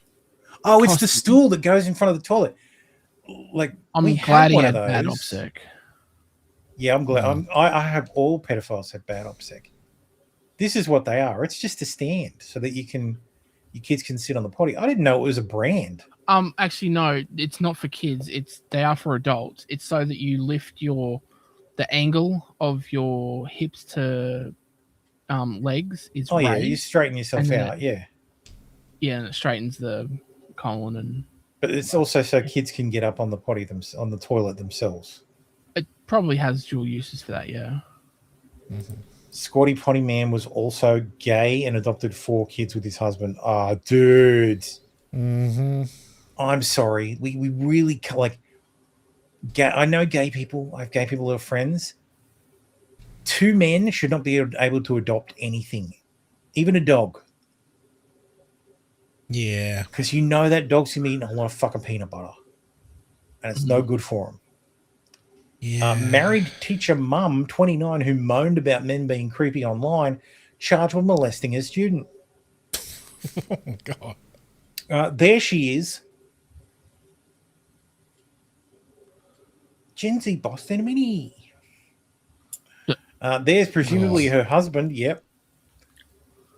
Not pictured as the victim. I'd fucking want to hope not. Yeah. They haven't released much information, but apparently, yeah. She's not going to be sexual contact, inappropriate contact with a minor. So, did they say how old the minor was? No, there's not a lot of information about it. Okay. Let's do the quick TDS section and then finish up because my back is starting to hurt me. I know I haven't done the uncategorized stuff, but I'll roll it into next week.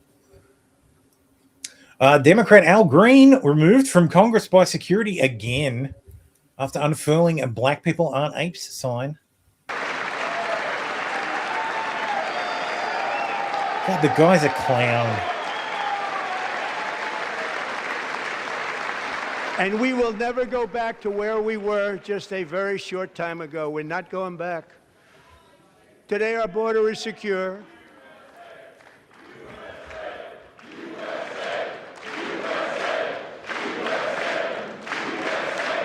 As they escorted a black man out. I heard there was a picture when he was holding it up that he looked like an ape over the A. No, he was putting his hand over the A, so it just said "Black people rent apes." Yeah. One of the most iconic moments in State of the Union history, Trump checkmate every Democrat by asking Congress to stand if they agree. So This tonight guy's I'm having a nap. inviting every legislature to join with my administration in reaffirming a fundamental principle. If you agree with this statement, then stand up and show your support. The first duty of the American government. Costy says, I have one, not a squatty potty, but one called Easy Stool. I hate shitting without it. It really is optimal. Huh. So Okay. you're saying that the Chinese have a good idea. Government is to protect American citizens, not illegal aliens.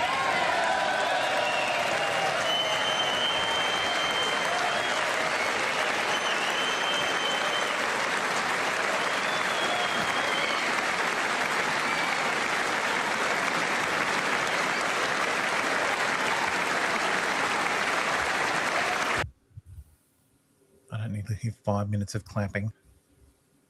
That kind of was. Bum, bum, bum, bum, bum, bum, bum, bum.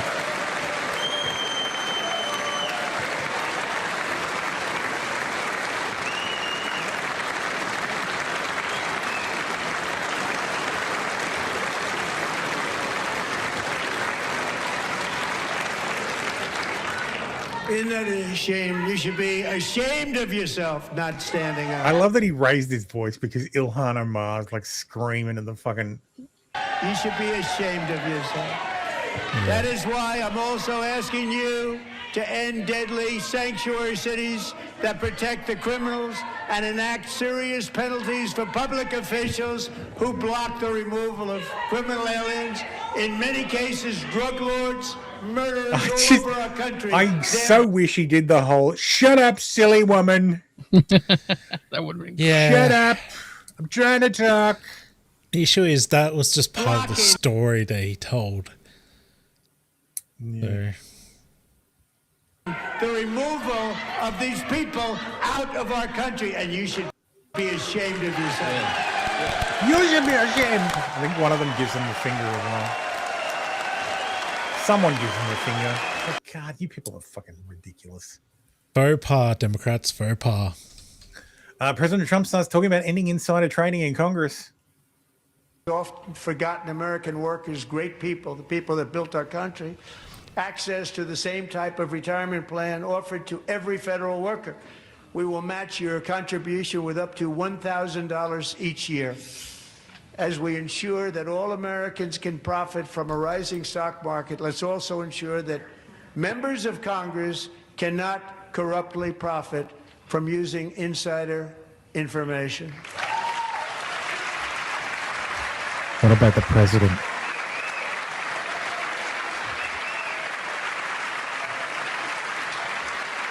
Yeah, she's like, I already got my money. Yeah, basically. They're right. We're happy to like pull the drawbridge up. They stood up for that, I can't believe it. It was 3 hours and 10 minutes or something. It was the longest State of the Union in history. And the last one was him as well. I would hate that was him. I would hate to be at one of them having to stand up every 5 minutes to clap.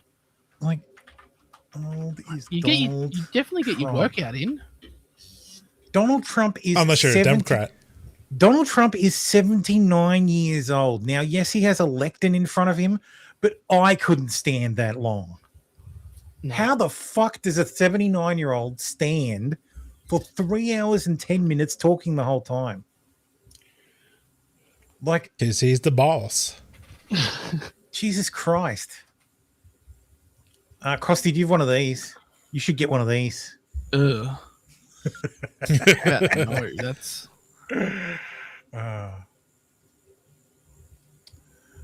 Just days after Senator John Thune said there was no time to debate or vote on the SAVE Act, it was revealed that senators held a dog parade inside the chamber, bringing their pets in for photos and celebration instead of moving forward on the election bill. Dog ass. You have been hanging around the Senate button. Come on in. There he is.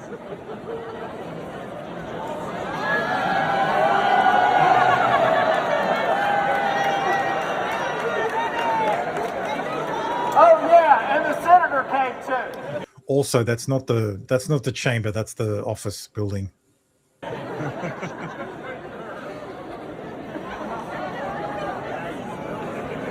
Fucking senators on goddamn rascals. Retire! No. Total genius move by GOP Representative Kat Kamak. She planted herself deep in the dim side of the chamber during Trump's epic State of the Union speech. So every camera angle showed zero Dems clapping standing around her. I did notice that. So we yes. actually have a little something tonight for our friends on the left, and you'll have to tune in to see what we're planning. I think that that's really what people saw last night was that clear divide of people who are willing to stand up for America and those that are going to sit on their hands. And so you saw that clear divide in the room. I was the only Republican sitting on the Democrat side because I believe you need to lead. Because the chairs weren't big enough on the other side. By example, we're willing to stand for America, and they just want to sit it out. Dude, they've taken like a normal person and just squished her down. I know. And she's like spilled out. Ballooned up. More like America needs to think about when they go to vote in these November midterms. America is back, baby. We are so excited. I might go run through the... God damn it, don't use fucking copyrighted music. Free bird. You get extra chins with her, so it's a bargain. Where's she from? She's from Florida's 3rd Congressional District. Height. Oh, that guy that was doing that dog parade, he's a Republican. Yeah, I know. Yeah. I know that dog. She's 5'3". Trump officials mock gaming industry for enlisting Chris Christie as an advisor. This is a quote.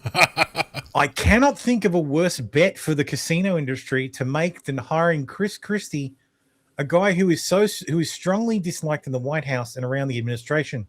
Was Karine Jean-Pierre not available? Oh, wow. That's fucking gold. Democrats have lost their lawsuit against President Trump's White House ballroom construction. Federal judge is refusing to stop construction of a new White House ballroom. The judge says preservationists challenging it have failed to meet the requirements to halt the project. The plaintiffs insist President Trump should have consulted Congress before the demolition of the White House East Wing. President Trump took to Truth Social today to tout the ruling and that the project is moving forward.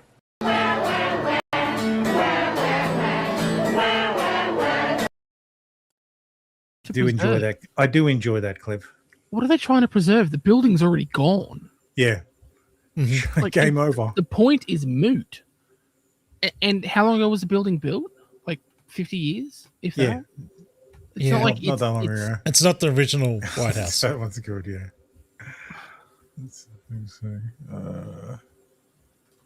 That's the best one. Ilhan Omar hasn't been this mad since her brother forgot her wedding anniversary. Oh. How long we got? We got an hour. Fuck it. Let's keep going. Another successful tour. I just moved my spine a bit. Got some relief. Another successful 2A defense, and he didn't even need to fire. Goddamn white shirt. Look into my fucking eyes. I look like I'm lying. You supposed, if you got a badge, you should know whether I'm lying or not. I got my own goddamn white shirt. You want to find out the hard way how serious life is, boy? For showing me your fucking badge in the first place, talking to me like I'm an asshole, then showing me a badge to cover up talking to me like that.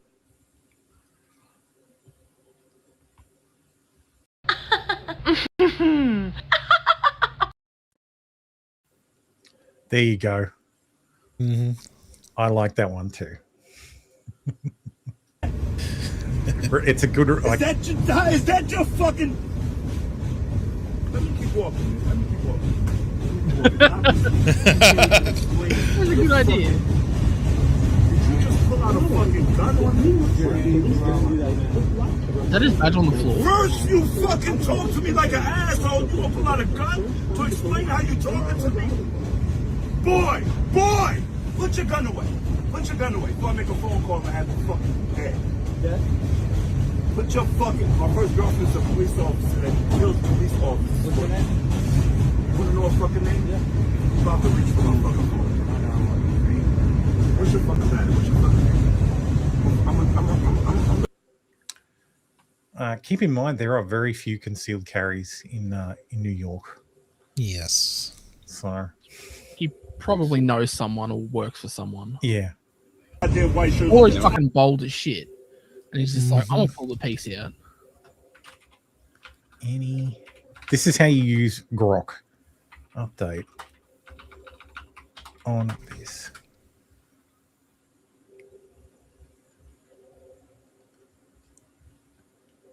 I don't want this guy like that. There's plenty of people who was like, you can't brandish.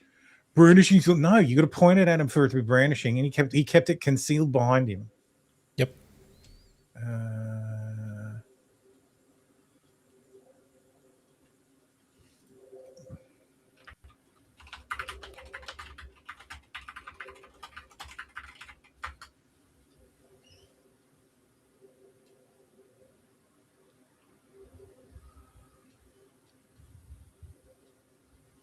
Nice. No arresting. If more time passes or something breaks, because I know it was off duty, that could change the right now. No arrest, no nothing. There you go. Nothing happened. Yep. This is the right way. This is an armed society is a polite society. Yeah, well, listen to his tone change. He pulls the piece out. At Grok, is this real? Yes. I'm walking away. Like, you don't need to draw and shoot them. Like, you get it in the ready position and then decide if you have to. Yeah. Fighting between the Mexican National Guard and heavily armed mobile elements of the CJNG cartel. There's a little bit of a furphy this week in Mexico. Had a bit of killing and shooting and a bit of the flying helicopters. A bit of the friends becoming enemies, enemies becoming friends. How dare they? Bit of federales shooting people. Bit of cartels shooting back. Basically, what happened was the Americans located a cartel leader and gave the Mexicans the intelligence. Rather than arrest him, the Mexicans executed him. So now there is a new conspiracy that the Mexican president is like a member of one of the cartels, and she had the person killed because the Americans were going to interview him and find out. So, and then Maduro her. Yeah. Multiple vehicles burned in the car park of Costco in Puerto Vallarta. So yeah, they killed the guy, and then the cartel went on a fucking rampage. This is in the south of Mexico. So I wonder if this is the state the Gunt is in.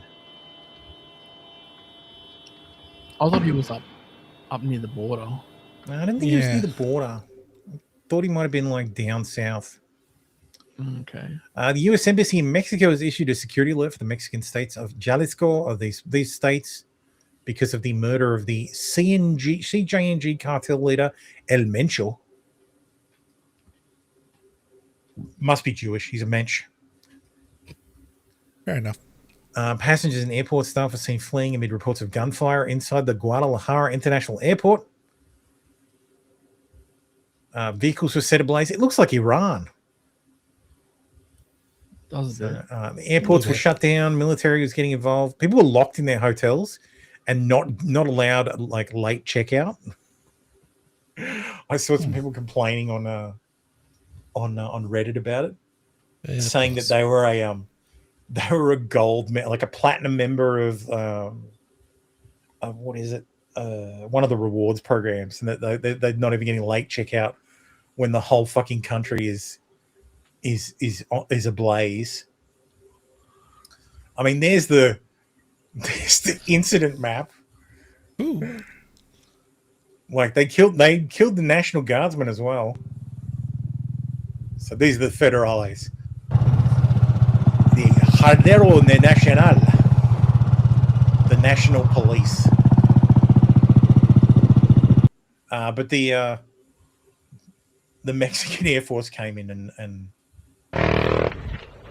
sorted them out. Freedom go burn. He's a Lena. He's a winner. Holy fucking hell. Yeah, those two bursts were like two cars. The Mexican government regains control over Puerto Vallarta. The cartel cannot fight a conventional war with helicopters, tanks, and such.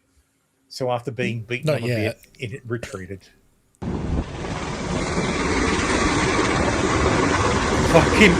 Fucking helicopters overhead. Fucking troop transports on the ground. President Trump numerous times had asked Claudia Sheinbaum to allow the U.S. to help eliminate Mexican cartels in Mexico. She refused because she's owned by the cartels. Oh, no. Oh, these are old ones. This is one of the cartels. This is from 2011. Oh, no, this is the cartel that was born. This is the army of Nemesio Ruben Osueguela Cervantes, also known as El Mencho. Oh, this is his army. Yeah. The guy who was killed. This video is from 2020. Los locos kick your ass. Los locos kick your face. Los locos kick your balls into outer space. I was just translating for you. Update. He had a $15 million bounty. So that's him. That's Nemesio Osuega Cervantes. The DEA had a $15 million bounty on him, yeah. There's good money out there if you're willing to just drop into countries and steal their criminals. Yeah, true. Was it a dead or alive? I think it was alive. I don't think any of these ones are alive. Dead. Not DEA currently do much with a dead body. I guess they could do a weekend at Bernie's thing. This is how drug traffickers manufacture their own armored vehicles in Mexico. It's an entire auxiliary industry that surrounds the cartels, moving millions of dollars. They are the true organized arms with almost unlimited resources.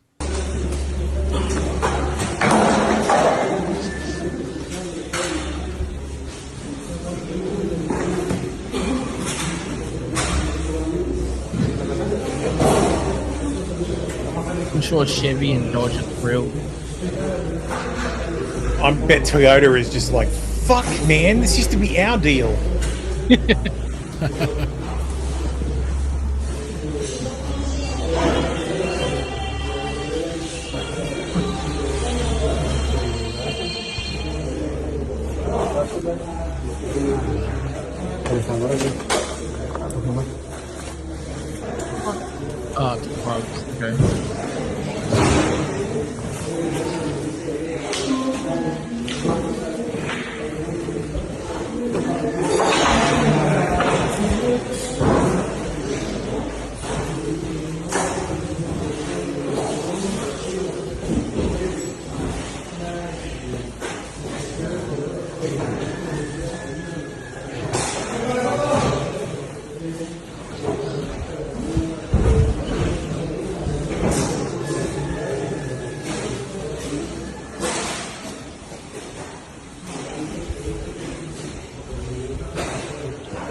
Ford? Or that Range Rover? Looks like a Ford.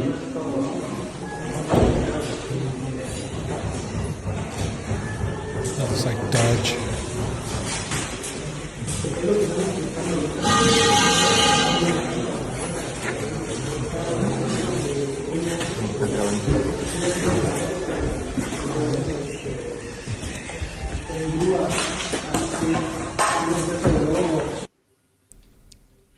My question is, why would they let someone film that? Because they're like showing off. Propaganda, showing off. Okay. The cartels are in competition with each other. So they have to recruit talent. So this story is so fucking wild. So a Florida registered speedboat traveled into Cuban waters. 26th? So that was Thursday? No, yesterday was 28th. Yeah, Thursday. Yeah. So when the Cuban border guards approached it, the crew opened fire. Cuba killed 4 of them and wounded 6 more. The boat was registered in America, like registered in Florida. A Florida congressman called for an investigation into it. The boat was stolen. It was a 24-foot boat stolen from the Florida Keys.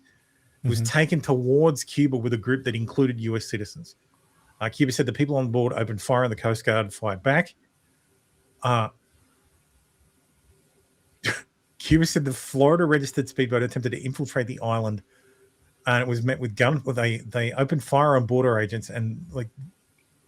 Ya sé, cuando demos ya es cocotado. Lo bueno que tiene el AK es que yo sé manipularla, sé limpiarla, bro. Esto es una máquina, líder. Si el líder está aquí, se le hace agua a la boca. Esta la cojo y le pongo un silenciador. Y se fue. Se fue de una. Este es el agarre de las empuñaduras que ellos tienen, mira. Un agarre de madera que parece que tienes un tirapiedra agarrado por ahí, mira. Qué cosa más incómoda, ¿no?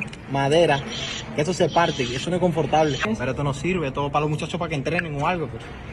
Es que eso no sirve ni para entrenar. Esto es sastava, hecha en Serbia. Esto es sastava. Lo que no es la sastava que dice Javi, que es la que está modernizada. Esta es la sastava vieja. Esto es lo más cerca que hay de un AK-47 ruso. Lo más cerca.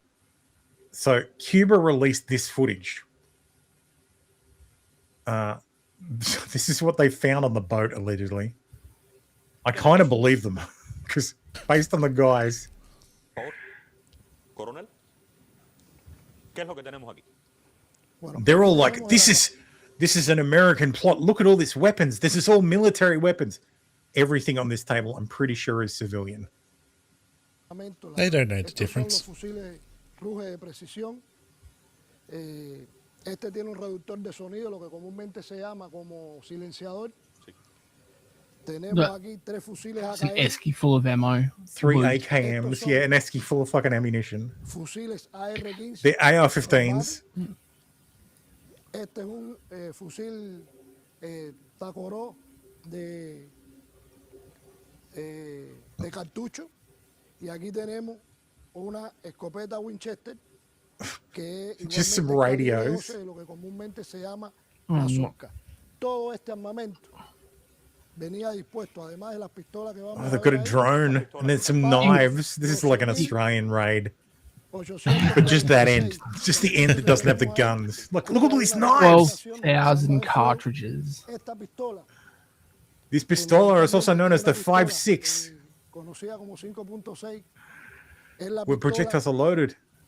Is that like a Walmart brand of 5.7? I think he meant 5.7. Yeah.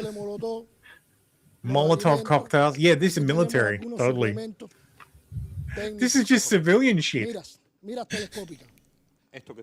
I mean, for the US, it's civilian.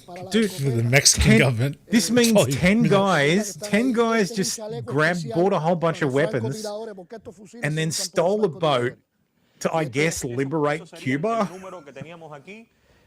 Los que dicen Ruger Precision, el 7 y el 9 serían esos dos. Like, that's what they brought.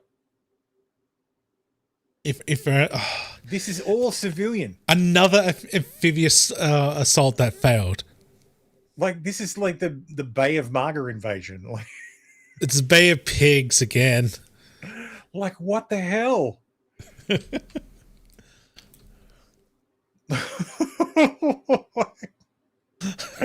They're rolling in with 223 and like, but yeah.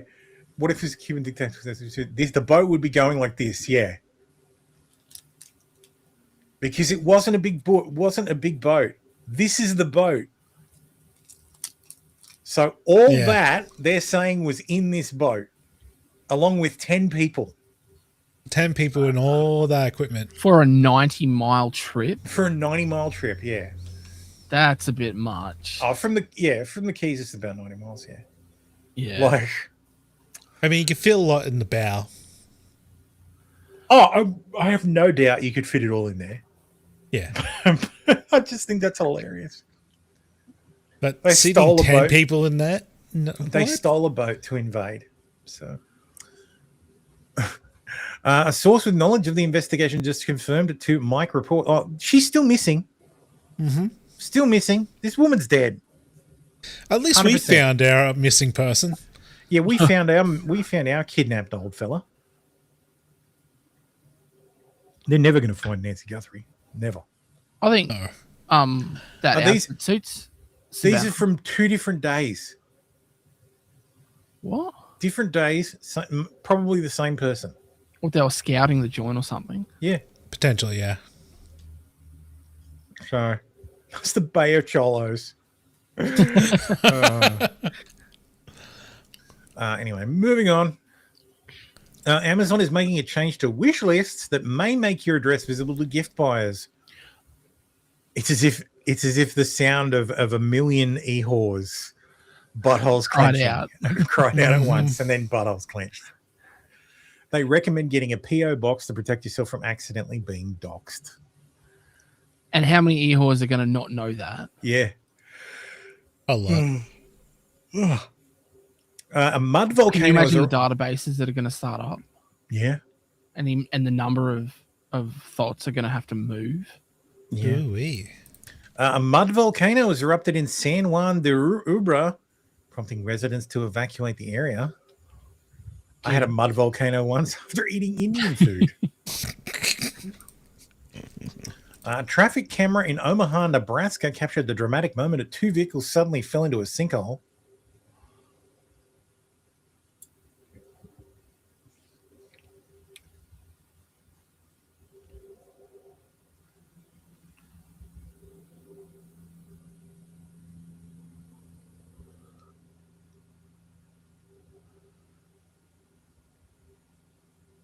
Oh, shit. Jesus.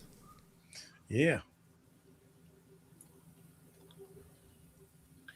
Yeah, buddy, I'd be getting out as fast as I could. Well, there's not much you can do. Like, yeah, I'd be backing off. Back away.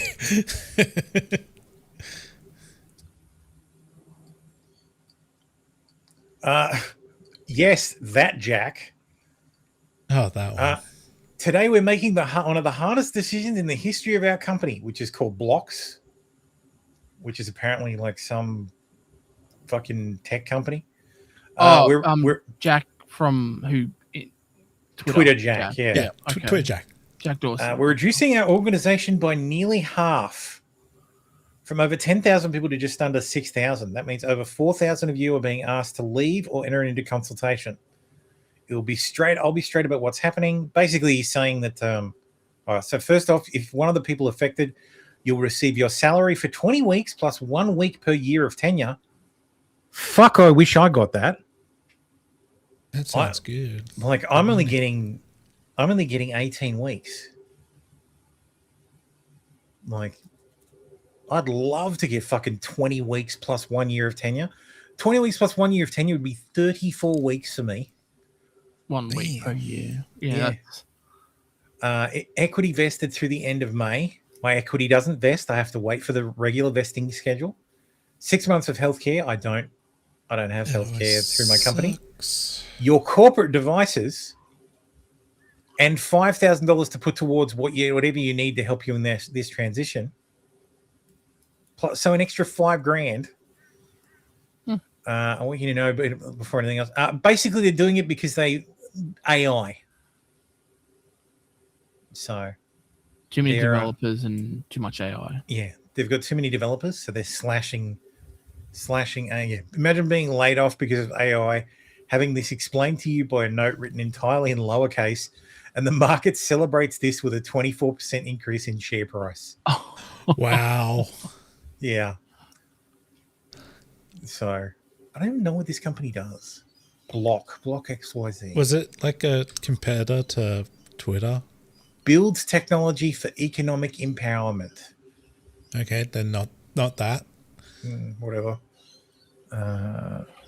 Block. Yahoo. Finance. XYZ is their stock ticker, which is a fucking great ticker. No, yeah, up 16%. But let's have a look at 5 year. Ooh. Down 72%. So if you bought in, you're still fucked. BlackRock is in major trouble. Today, a seismic shift has happened in the antitrust case brought against the ESG asset manager cartel of BlackRock, State Street, and Vanguard Group.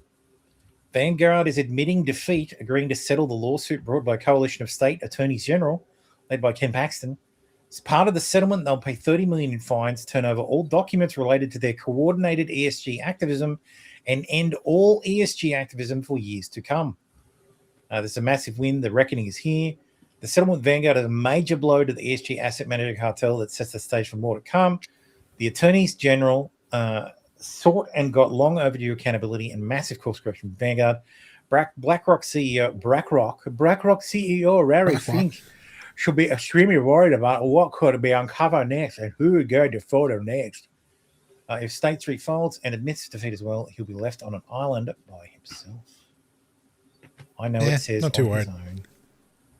Vanguard wasn't pushing ESG that much compared to BlackRock. No, BlackRock's one of the big ones here. I thought Vanguard kind of did less ESG of it, explained? just inside that side of the market. Oh, I just thought, just in case people don't know what ESG is. Oh, I think everybody here knows what ESG is. Yeah. Basically, DEI. Yeah. This week, Secretary of War says this week Anthropic delivered a masterclass in arrogance and betrayal, as well as a textbook case now not to do business with the United States government or the Pentagon. Our position has never wavered and will never waver. The Department of War must have full unrestricted access to Anthropic's models for every lawful purpose in defense of the Republic. What's Anthropic? Instead, Anthropic AI and Anthropic makes Claude. Oh, okay. Yep. Yeah. And its CEO, Dario Amodei, have chosen duplicity, cloaked in the sanctimonious rhetoric of effective altruism. They have attempted to strong-arm the United States military into submission, a cowardly act of corporate virtue signaling that places Silicon Valley ideology above American lives.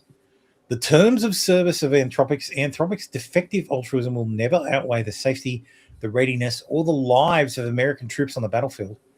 Their true objective is unmistakable: to seize veto power over the operational decisions of the United States military. That is unacceptable. As President Trump stated on Truth Social, the commander-in-chief and the American people alone will determine the destiny of our armed forces, not unelected tech executives. Anthropic's stance is fundamentally incompatible with American principles. The relationship with the United States Armed Forces and the federal government has therefore been permanently altered. In conjunction with the President's directive for the federal government to cease all use of Anthropic technology, I am directing the Department of War to designate Anthropic a supply chain risk to national security, effective immediately. No contractor, supplier, or partner that does business with the United States military may conduct any commercial activity with Anthropic. Anthropic will continue to provide the Department of War its services for a period of no more than 6 months to allow for a seamless transition to a better and more patriotic service. American warfighters will never be held hostage by the ideological whims of big tech. This decision is final. Oh, no. Mick Henry says, I looked into this thing and normally I like Hegseth, but I actually think I'm on Anthropic's side with this. Yes, I too am on Anthropic's side with this. I have no idea. Even though this puts me at odds with my favorite person on earth, Palmer Luckey. But Anthropic doesn't have to say, like, if you don't agree to the terms and conditions that Anthropic wants you to follow, which is basically you can't use this for mass domestic surveillance, and you can't use our AI for fully autonomous weapons. Okay. So as long as there's a human in the kill chain, you can use it. You can use us, and as long as you aren't spying on the American people, you can use us. The Pentagon kept coming back with, we'll only use this for lawful activities. What does that mean? Okay, well, mass domestic surveillance and fully autonomous weapons aren't legal. So that's fine. You agree. No, we need you to take it out. We do it for all lawful activities. Why you specifically have a problem with these two things? Sounds a bit sus. Yeah, does that mean you're going to make a law that makes it legal? Yeah, or justify it somehow legally. Yeah. No, I don't trust you. So, and as a commercial entity, if they don't want to sell to the US government because the US government doesn't want to agree to their terms and conditions, oh, well, you can go take a walk. Yep. They don't have to sell to you. The terms of service of Anthropic's defective altruism, couldn't that be slander? Oh, maybe. Whatever. But yeah, this is Anthropic's statement. They only had 2 clauses that they wanted them to abide by. No domestic surveillance. So they support it for lawful foreign intelligence, counterintelligence, but please don't use these systems for domestic surveillance. And partially autonomous weapons like those used today in Ukraine, perfectly fine. Long as there's a human in the kill chain. So, yeah, that's exactly right. Mick Kennedy says, Department of War might guarantee there's 2 things because either they're going to do it secretly or they're going to pressure Congress to make those things legal. Yeah. And it's obvious. It's fucking obvious that that's what they want to do, which is why I do fall on the side of Anthropic. Yeah. This is going to go nowhere. They've given them 6 months because they're like, oh, fuck. We've just realized this shit is integrated everywhere. And it's interesting that the US government wants to use Anthropic and they're having a fucking hissy fit that they can't use Anthropic's AI. What does that tell you? And it's good. It tells you that out of all of them, that's the best. Yeah. Yep. Interestingly enough, I don't think do I have it in the notes? Maybe I don't. It might have happened later. OpenAI has agreed to all their terms. Fuck's sake. Naturally. Dude, Elon couldn't offer Grok fast enough. And the Department of War said, thanks, but no thanks. We don't trust the accuracy of the model. So meanwhile, fucking Sam Altman climbed over broken glass to get a contract from the US government. Like, what's funny about this, and I pointed it out in the Discord, one of the biggest investors. So Peter Thiel owns a portion of Anthropic. Amazon owns 20% of Anthropic. This is getting walked back within 6 months. I guarantee you. And it's not going to be Anthropic that walks it back. It's going to be the fucking federal government. It's going to be the Trump administration that walks it back. It'll probably be done quietly, but it'll be walked back. Yeah. Because if Amazon has to cut ties with Anthropic, or the US government has to cut ties with Amazon, you have one of the biggest contractors in the US government is fucking Amazon, and it's for cloud services. The entire intelligence apparatus runs on fucking Amazon. There are entire data centers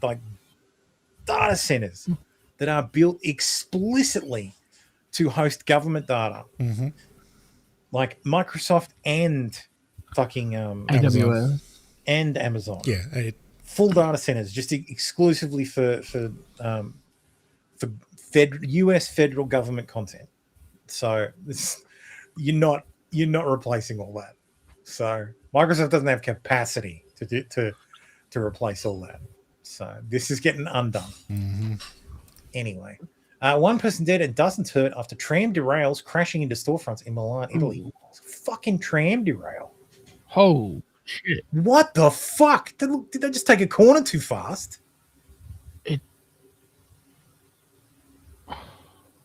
Wow. How does that even fucking happen?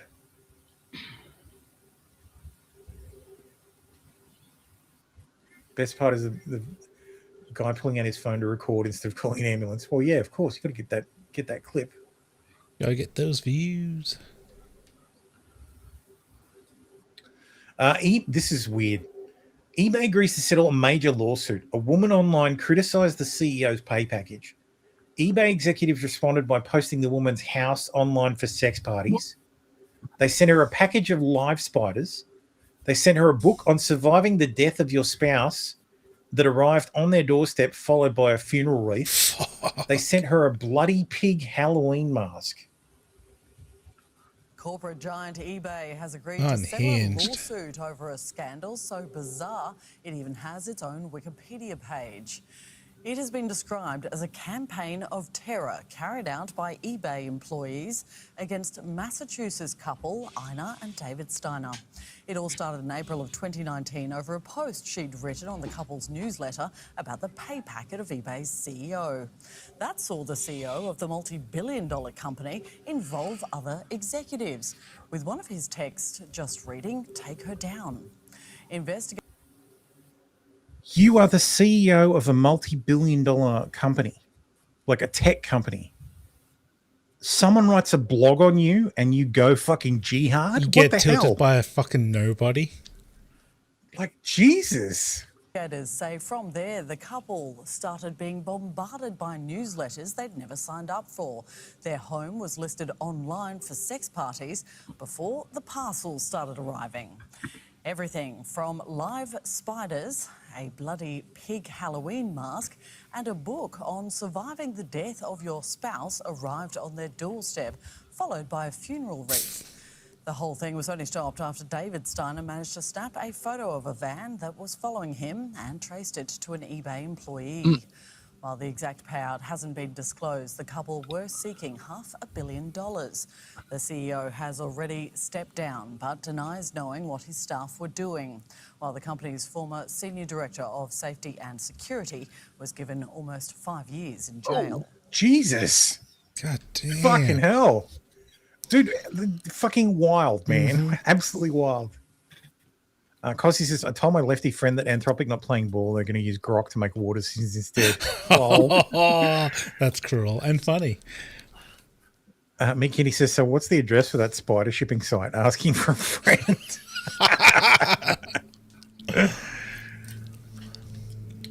Far left group Trans Justice just put out a statement saying they don't want the ISIS terrorists who film themselves bashing and torturing gay kids in Sydney to be sent to prison. Instead, we need non-carceral modes of accountability. Like it's literally fucking ISIS. Oh, I can think of one non-carceral mode of accountability. It starts with a 9 and ends with millimeter.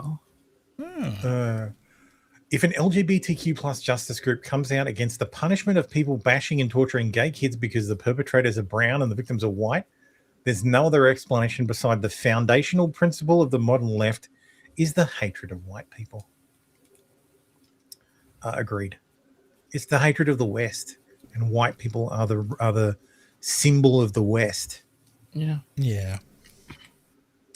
In Spain, a Senegalese migrant who raped a 14-year-old girl will pay a fine instead of going to prison. What?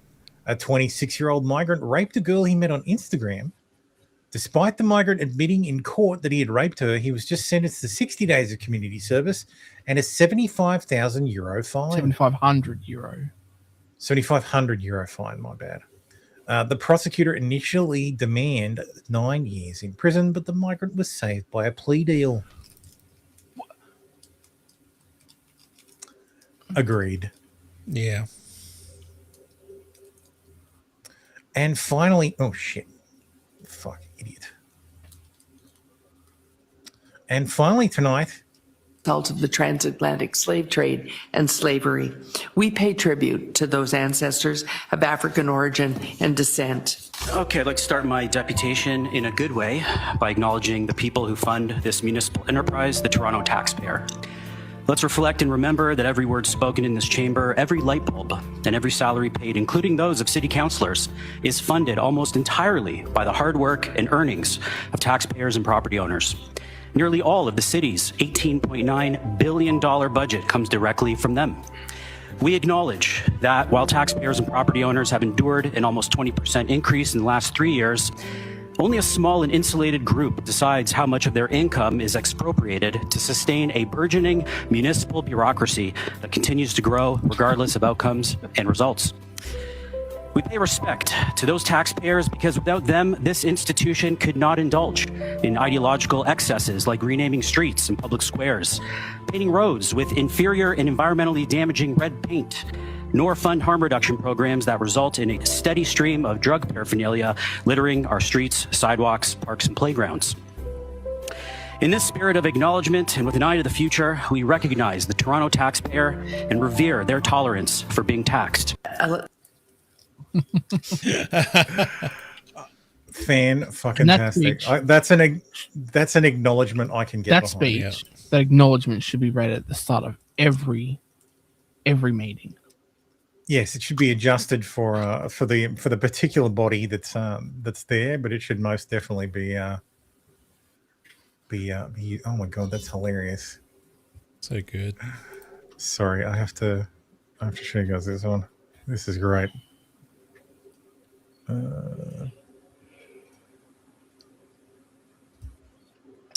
Release the Epstein files. No war with Iran. Trump Vance. Oh, they got this all screwed up. Release the Epstein files? No, war with Iran. Very good. Very good. Very good. Anyway, yes, king. Absolutely. That guy was a king. That's almost, anyway, that's it. We're done. That's almost an even better don't have to troll hold anything over. than some of the stuff that Alex Stein does. Yes, yeah. Alex Stein should do that. Just show up to meetings, just that's all he does is just do an acknowledgement of thievery. Yeah.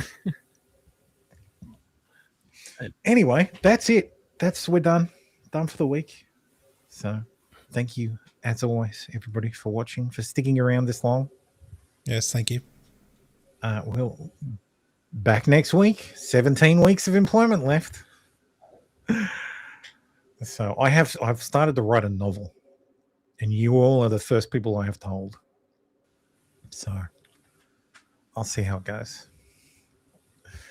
Anyway,